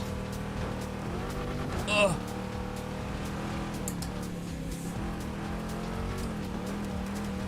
They've made it, they've made the handling, the throttle behaviour and the drifting better. These are, where's he going? They're different games. This and BeamNG, they're just different games. This is a better video game. BeamNG is a better sandbox. Although BeamNG has missions and stuff in it. This has tighter physics, less advanced, but this plays tighter for racing and stuff. BeamNG just looks better for crashing. Different games. I think this drives better from a gameplay perspective.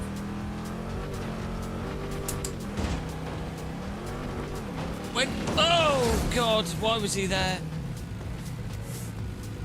Look at the carnage everywhere.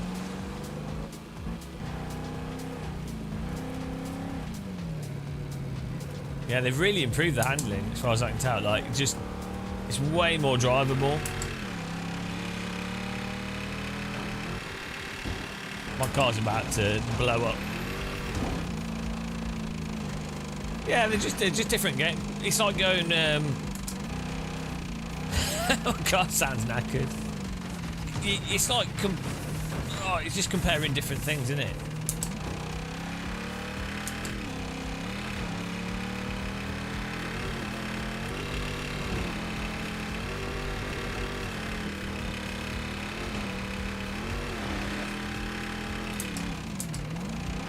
My car sounds a little bit broken.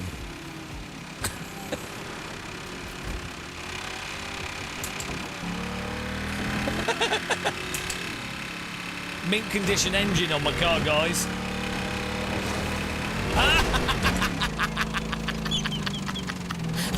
He wasn't making that. Goodbye.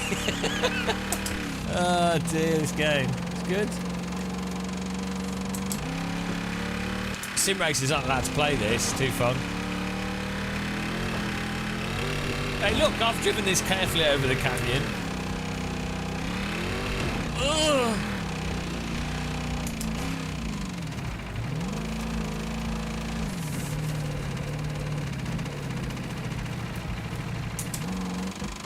This is Wreckfest 2. This did an update. 4th place.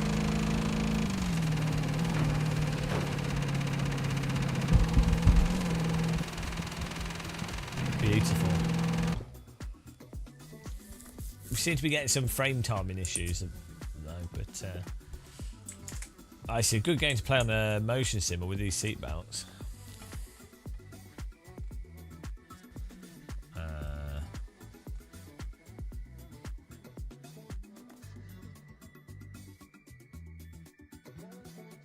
It is basically a demolition derby game.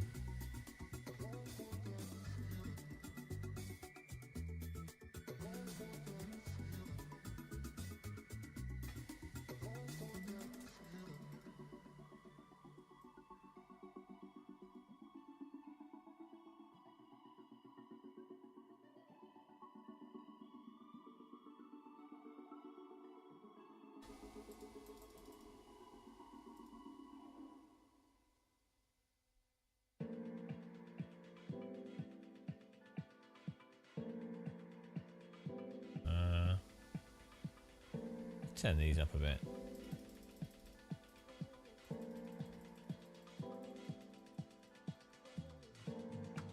Oh no, why am I turning the dead zone up? What's wrong with me?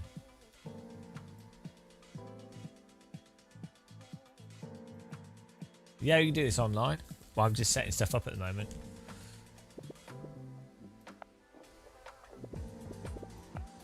Let's do the mini car again.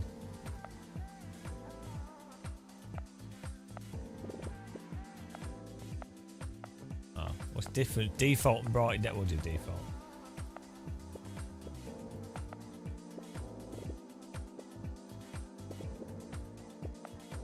So I think this is the new car.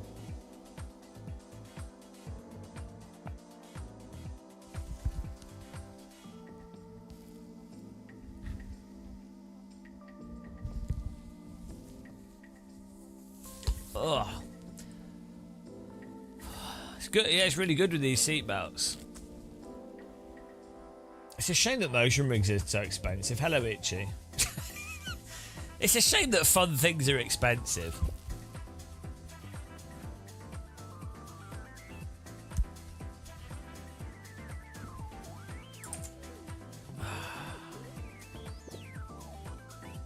It's pretty hilarious that this simulator, like my DD wheel, these seatbelt stuff with a game like this is like what you get in an arcade on like a £5 a go arcade.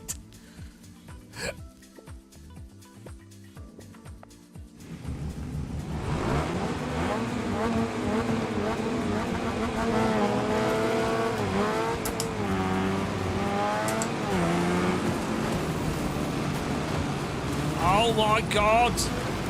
Oh, git! Bugger off! Ah, take that, you git! Oh, I can't make over the jump. Oh! I'm gonna have to go round here to get a run up.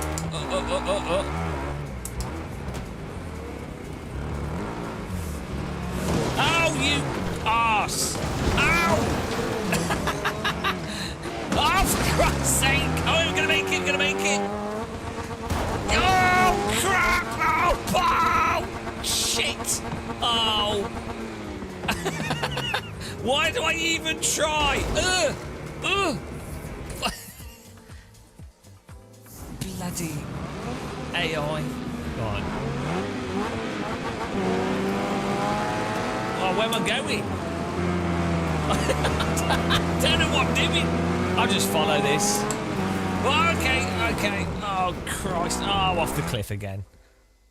Right, this is ridiculous.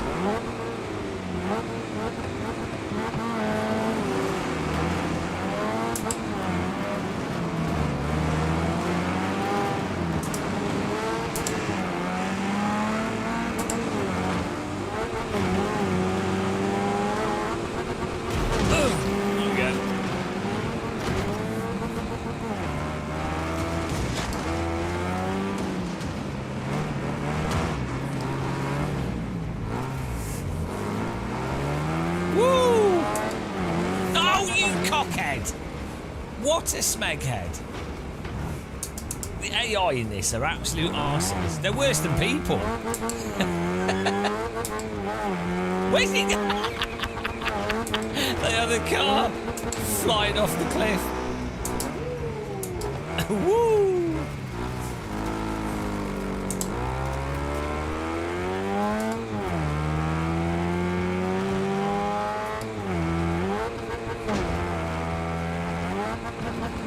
Coming through! Whoa! New line.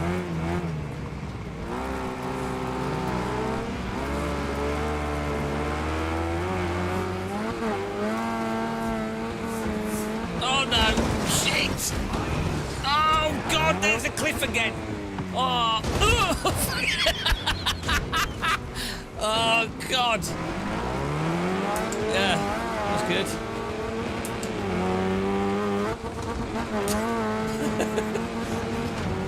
Ultra immersion, this. Ow. Oh. Oh, you cock! Why did they just try and ping you all the time? Oh my God! Oh, for Christ's sake!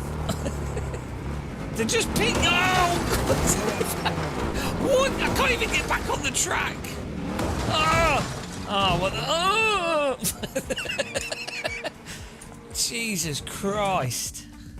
Well, that went well. That's a good... Okay, hang on. We need to tweak the force feedback here. Bloody hell. AI's brutal in this. We should turn the safeties off on the belt tensioner.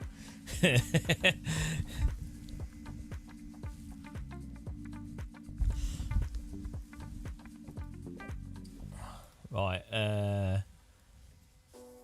what was I going to do? Oh yeah, this game has a bit of a dull force feedback in the centre for some reason.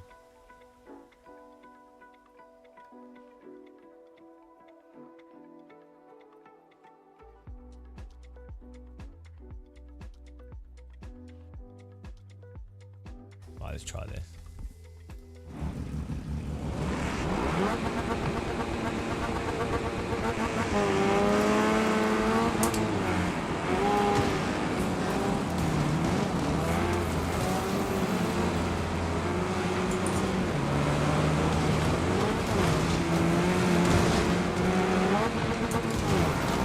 Oh, thank you. Oh, God, okay.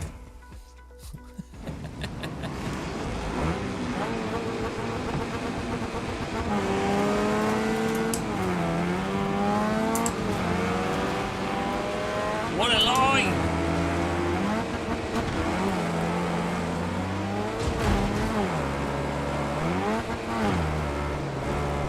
Woo!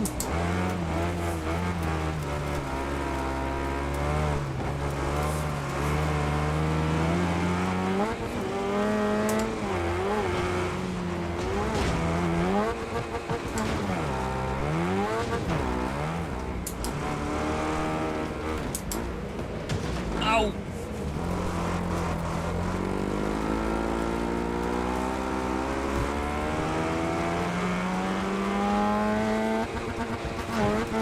Whoa, that was close.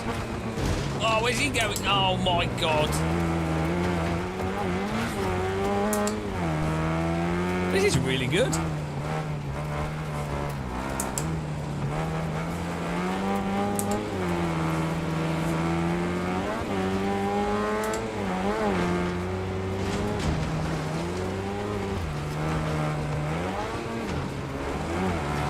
Could do with sellotaping the bonnet down on this.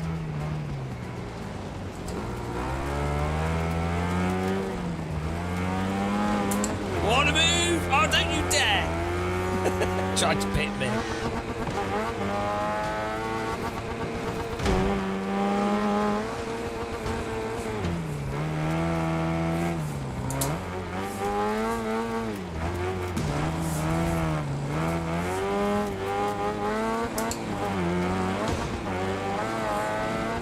Oh shit! Oh god! Oh Christ! Yeah. Great. Well, at least my bonnet's come off. Oh, for not again.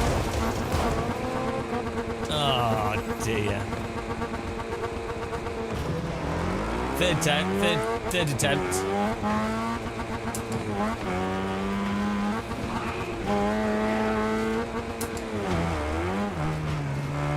We were doing really well until that.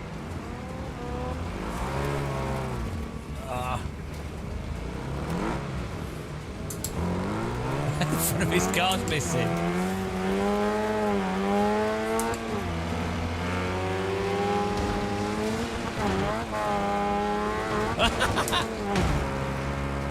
Unlucky.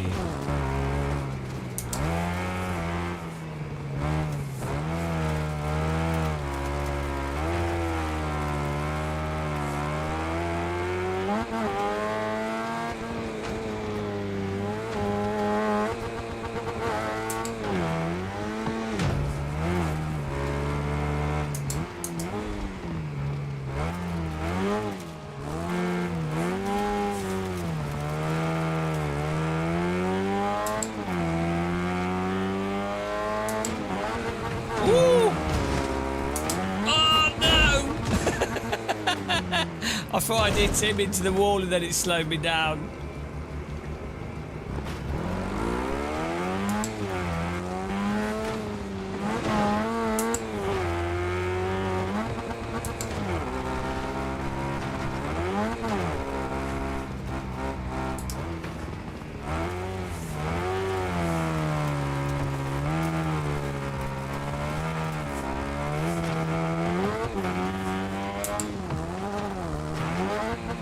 Where's he going?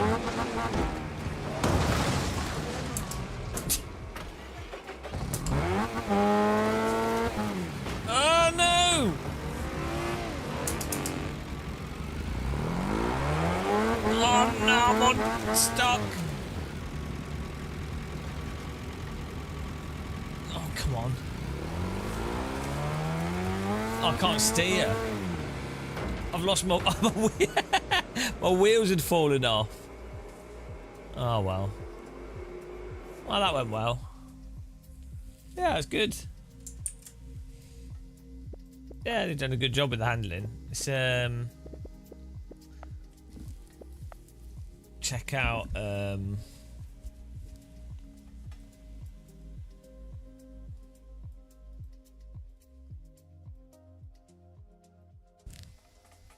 Hello, chill robots. See, let's try online. Supposedly they've tweaked the netcode a bit.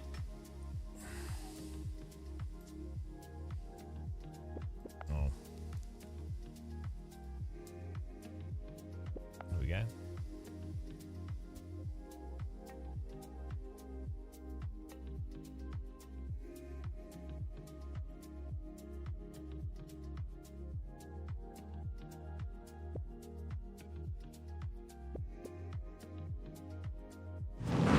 That's how we're going.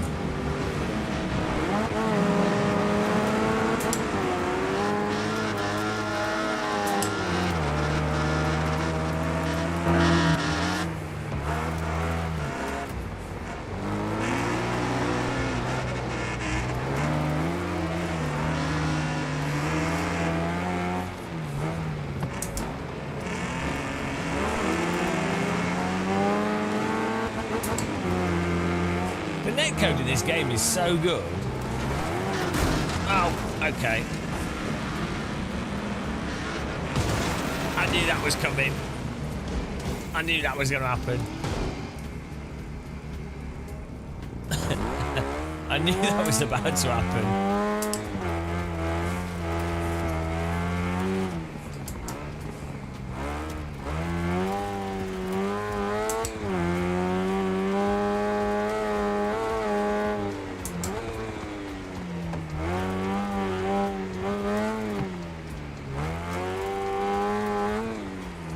Why's my seatbelts turned off?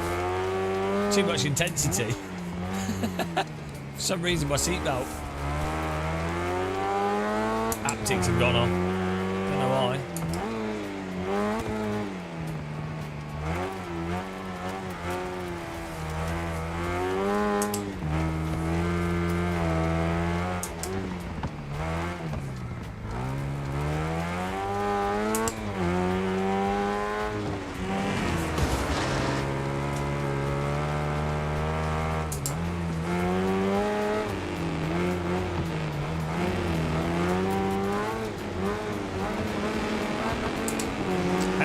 W Sim Sports.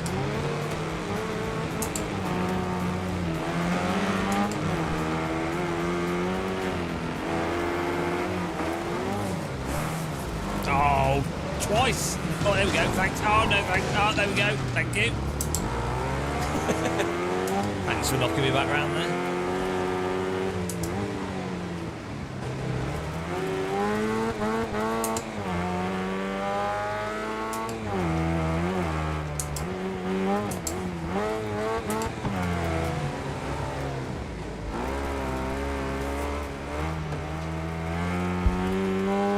This is such a good game.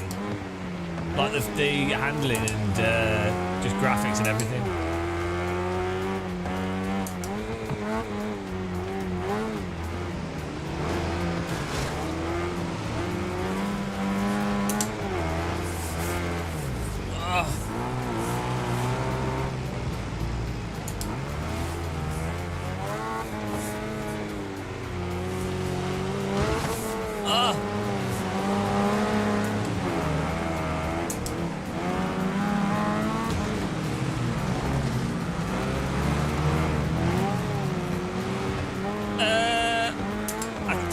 Physics are a lot better in this one.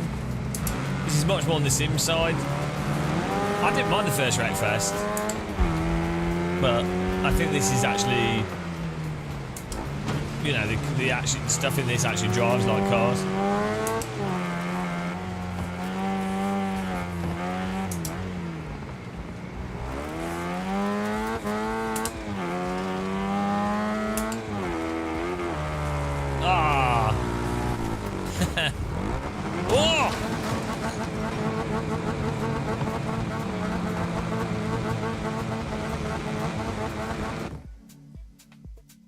Bloody hell.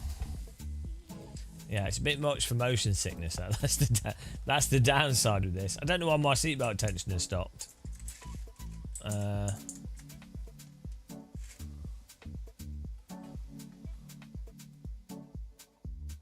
think for some reason the telemetry stopped in that server. I don't know why.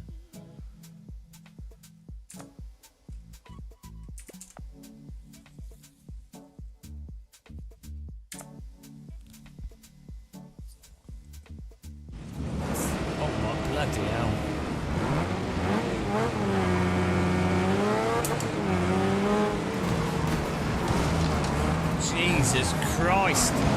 Oh my God.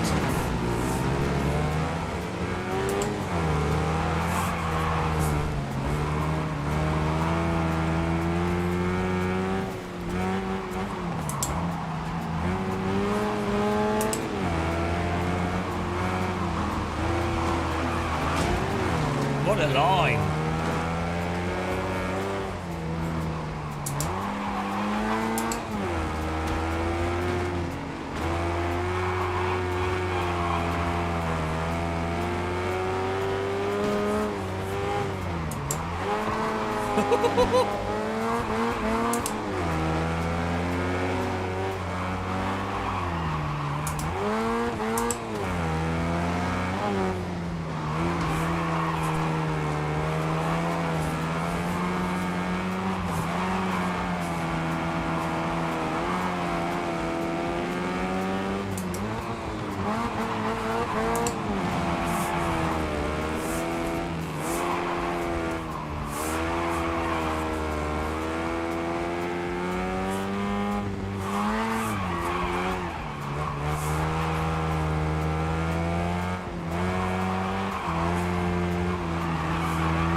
expect you dare pit me.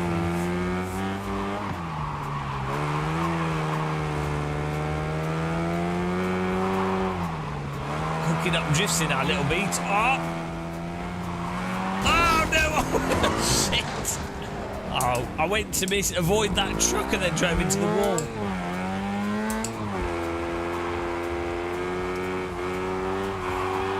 Yeah, they've done a really good job of making it so you can control the drift on the throttle nicely. It was a lot harder in the previous version of the game.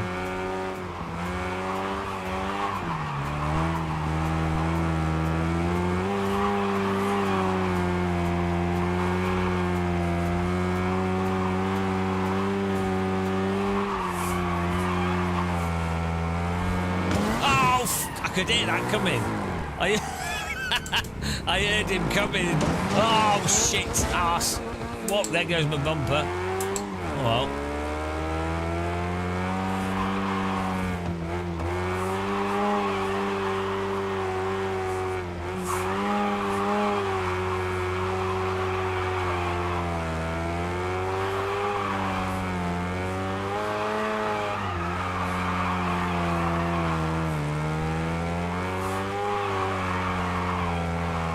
This is normal. Oh no, it's pretty funny, isn't it? I mean, I do think this... every time. Oh, finished. I do think they... I think there's like a built-in stability control in this to some degree. But it's nice. It's nicely done. Like it's a good, it feels natural to drive, and it's sort of like, I mean that's road tyres on this, and that's kind of like, road tyres are super controllable, so, you know. It's a little bit on a sort of raw simulator side. I mean, I don't know, but these cars are total bangers, aren't they? But you could have like more response from lifting off the accelerator to get the back out more. Or it could be a little bit more rolly on the suspension and stuff, but these are banger cars, so you wouldn't expect them to be crazy. It's just good. It's just good driving.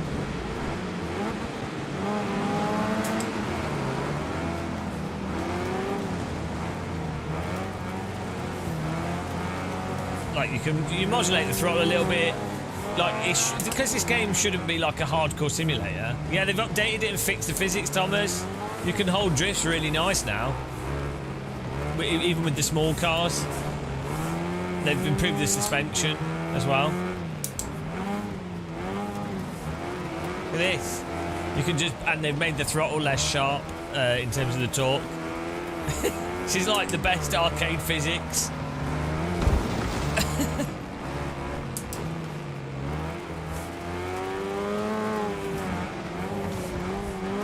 It's not even arcade. This is more realistic than iRacing. But like, it's really good. Really, really good handling.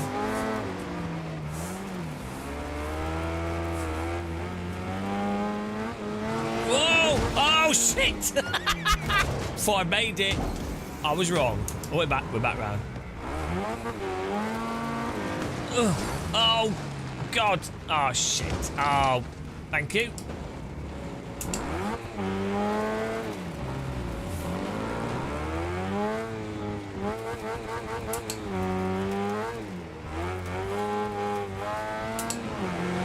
Woo.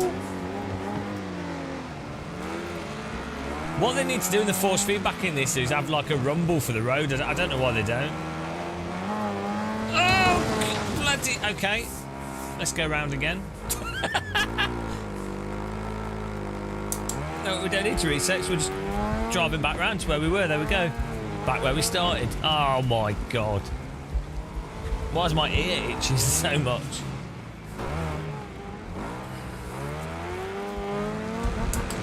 Oh, for Christ. I cannot get through the track. Oh, my car's bugging. Oh my god, this race has not gone well.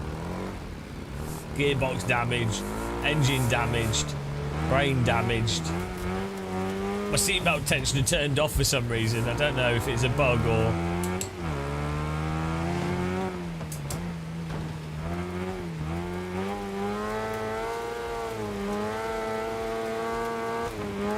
nice is that, just holding the drift there, using the throttle? It's nice and forgiving, which I think is... Look at that. Well nice. It's got enough depth in there for you to use actual driving skills, but it doesn't require you to be like a WRC driver. You know. Really good.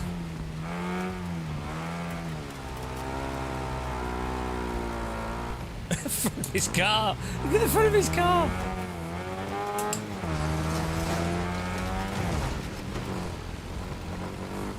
Yes. I'm gonna try and restart the game. I don't know why my seatbelt tension is turned off. That's great. They've done a really good job on this. I mean, I think they've actually they when it first came out, the handling was quite good, and then it sort of went backwards. Thomas, you're still there. They've got a new map as well, which is well good. Figure of 8 track with a ramp and a mountain and a cliff face. It's perfect. Right, why is this turned off? Let's see what's going on here. Oh, it's working.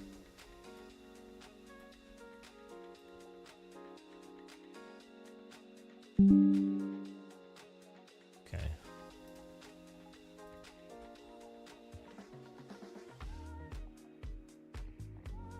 Well, this does have a safety thing on it. Pre-impact protection.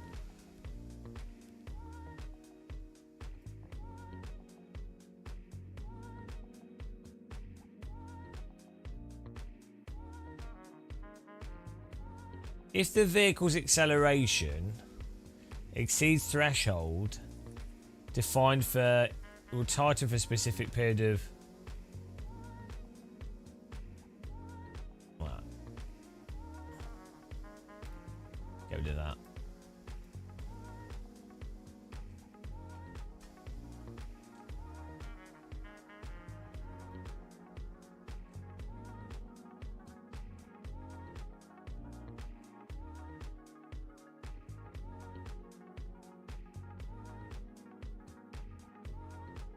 Go.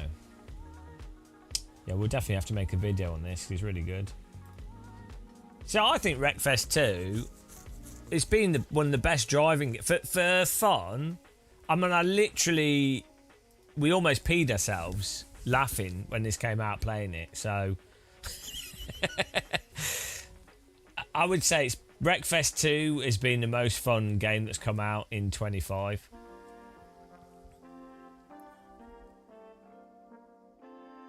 And even though it's early access and very basic, the fundamental gameplay is really fun.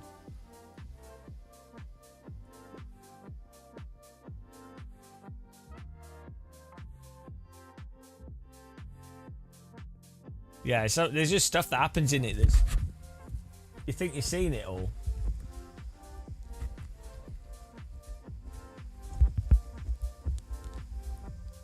Oh man, my ears. I'm so itchy. This is what happens when I don't sleep. Just itch. It's probably like oh.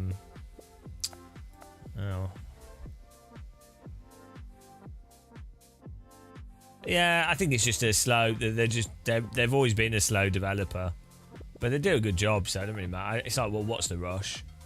It's quite nice to load it up and they go in the right direction as well, so that's always good.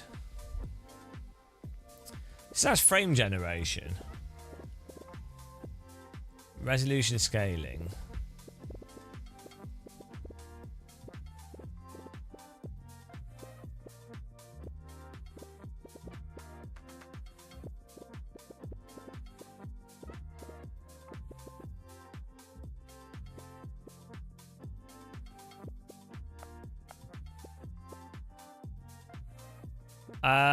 I'm waiting for the new tire mod for BeamNG because I don't really like how it drives.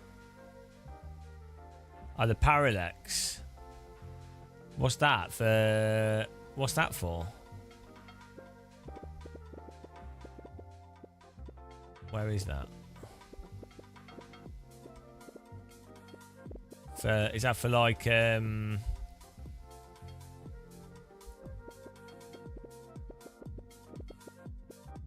Where is it? Terrain. Oh, this. So what are they doing there? It's weird. THQ Nordic's the publisher. This is Bugbear Games that make it.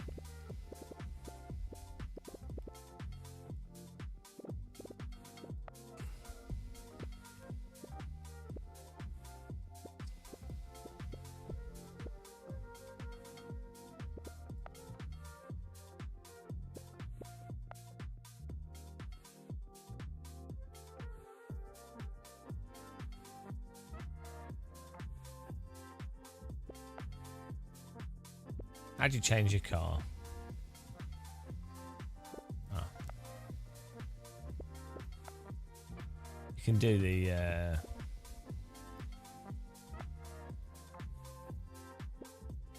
oh, I don't want that.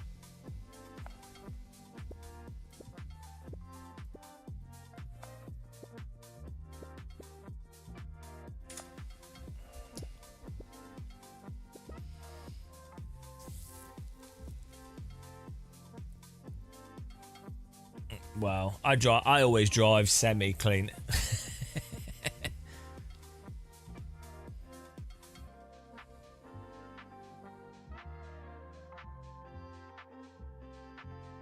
Oh, you can have VIP slots on the service now.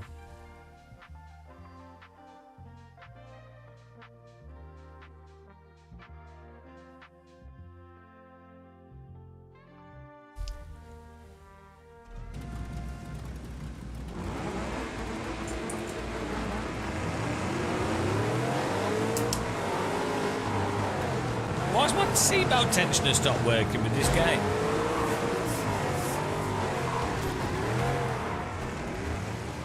All my that's weird.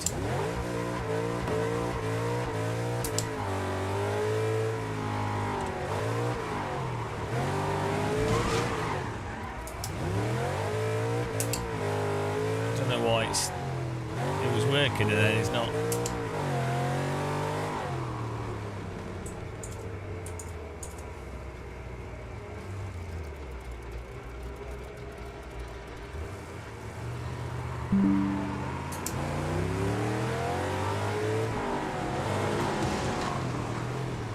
It's like he's lost the telemetry.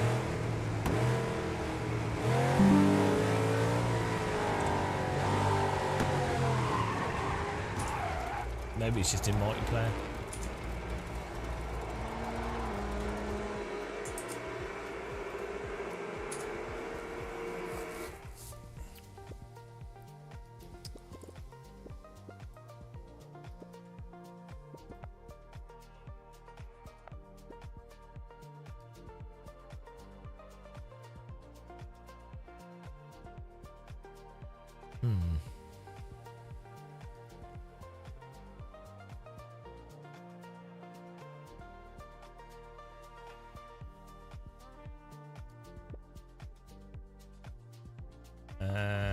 Yeah, I think that's something else. That's just it. That's just this. Oh, it works in single player. I wonder why it's not working in multiplayer. It's random.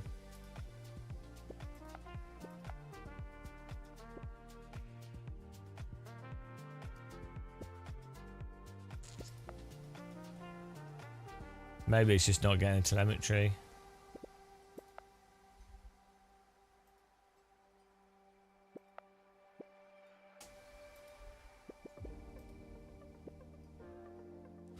Yeah, safety first.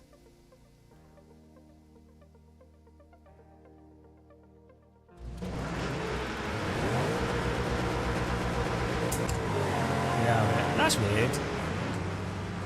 Yeah, multiplayer has no. No, it's just telemetry. So. No, but motion rigs will probably have the same problem. Might be a setting though.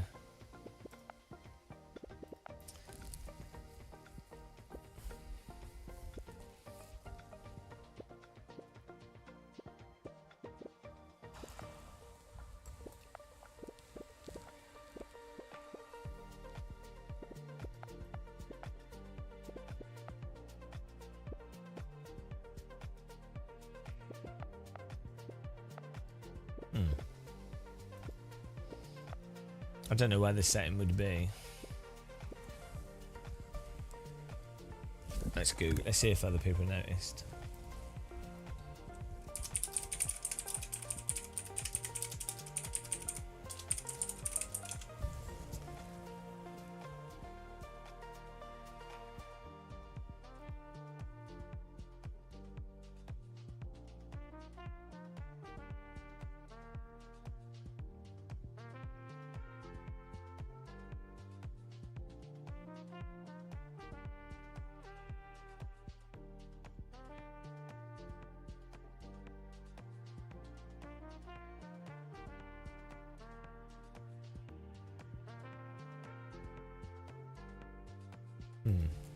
No, I don't know. Yeah, could be a bugbear. That's all right though. It's a good update.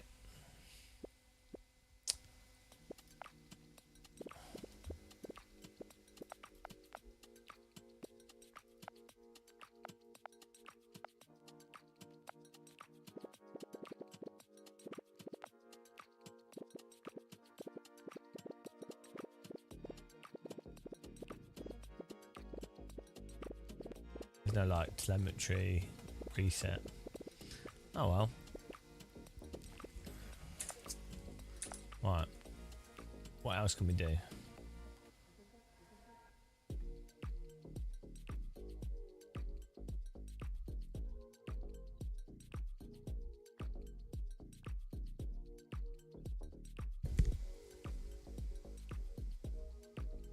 Shame, it was good fun with the motion in single player.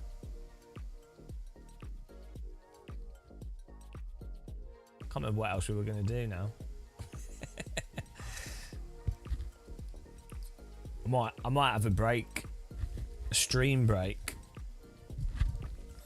I need to do some cleaning, but can't be bothered.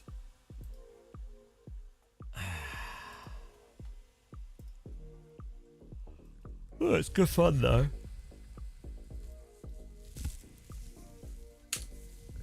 Okay. Yeah, I think I might have a little break, I think. Otherwise we'll be knackered tomorrow. It was good fun streaming today. Good fun testing some stuff out. And the belt sliders works a lot better with lower friction.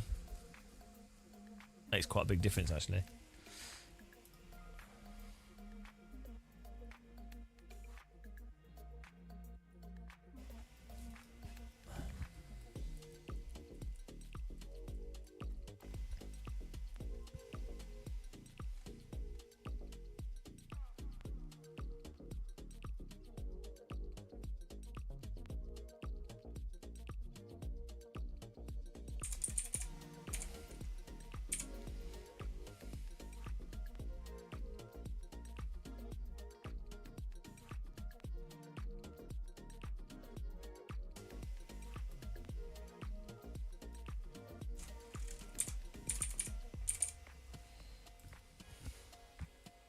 Good fun in Flight Sim, yeah. There seemed to be some delay in the telemetry, but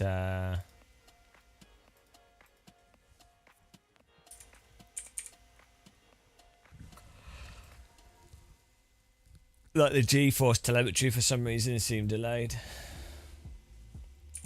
I don't know why.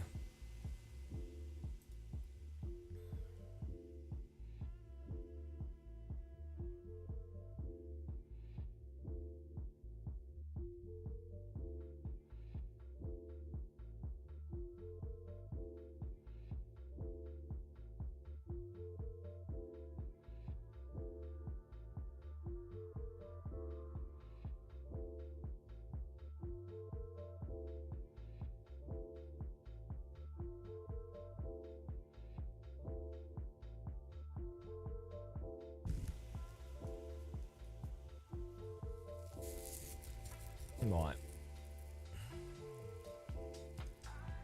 I will see you guys soon. Have a good rest of the day. We'll have to do a Wreckfest server at some point. A Game of Muscle Wreckfest off will be good. But Yeah. Bye!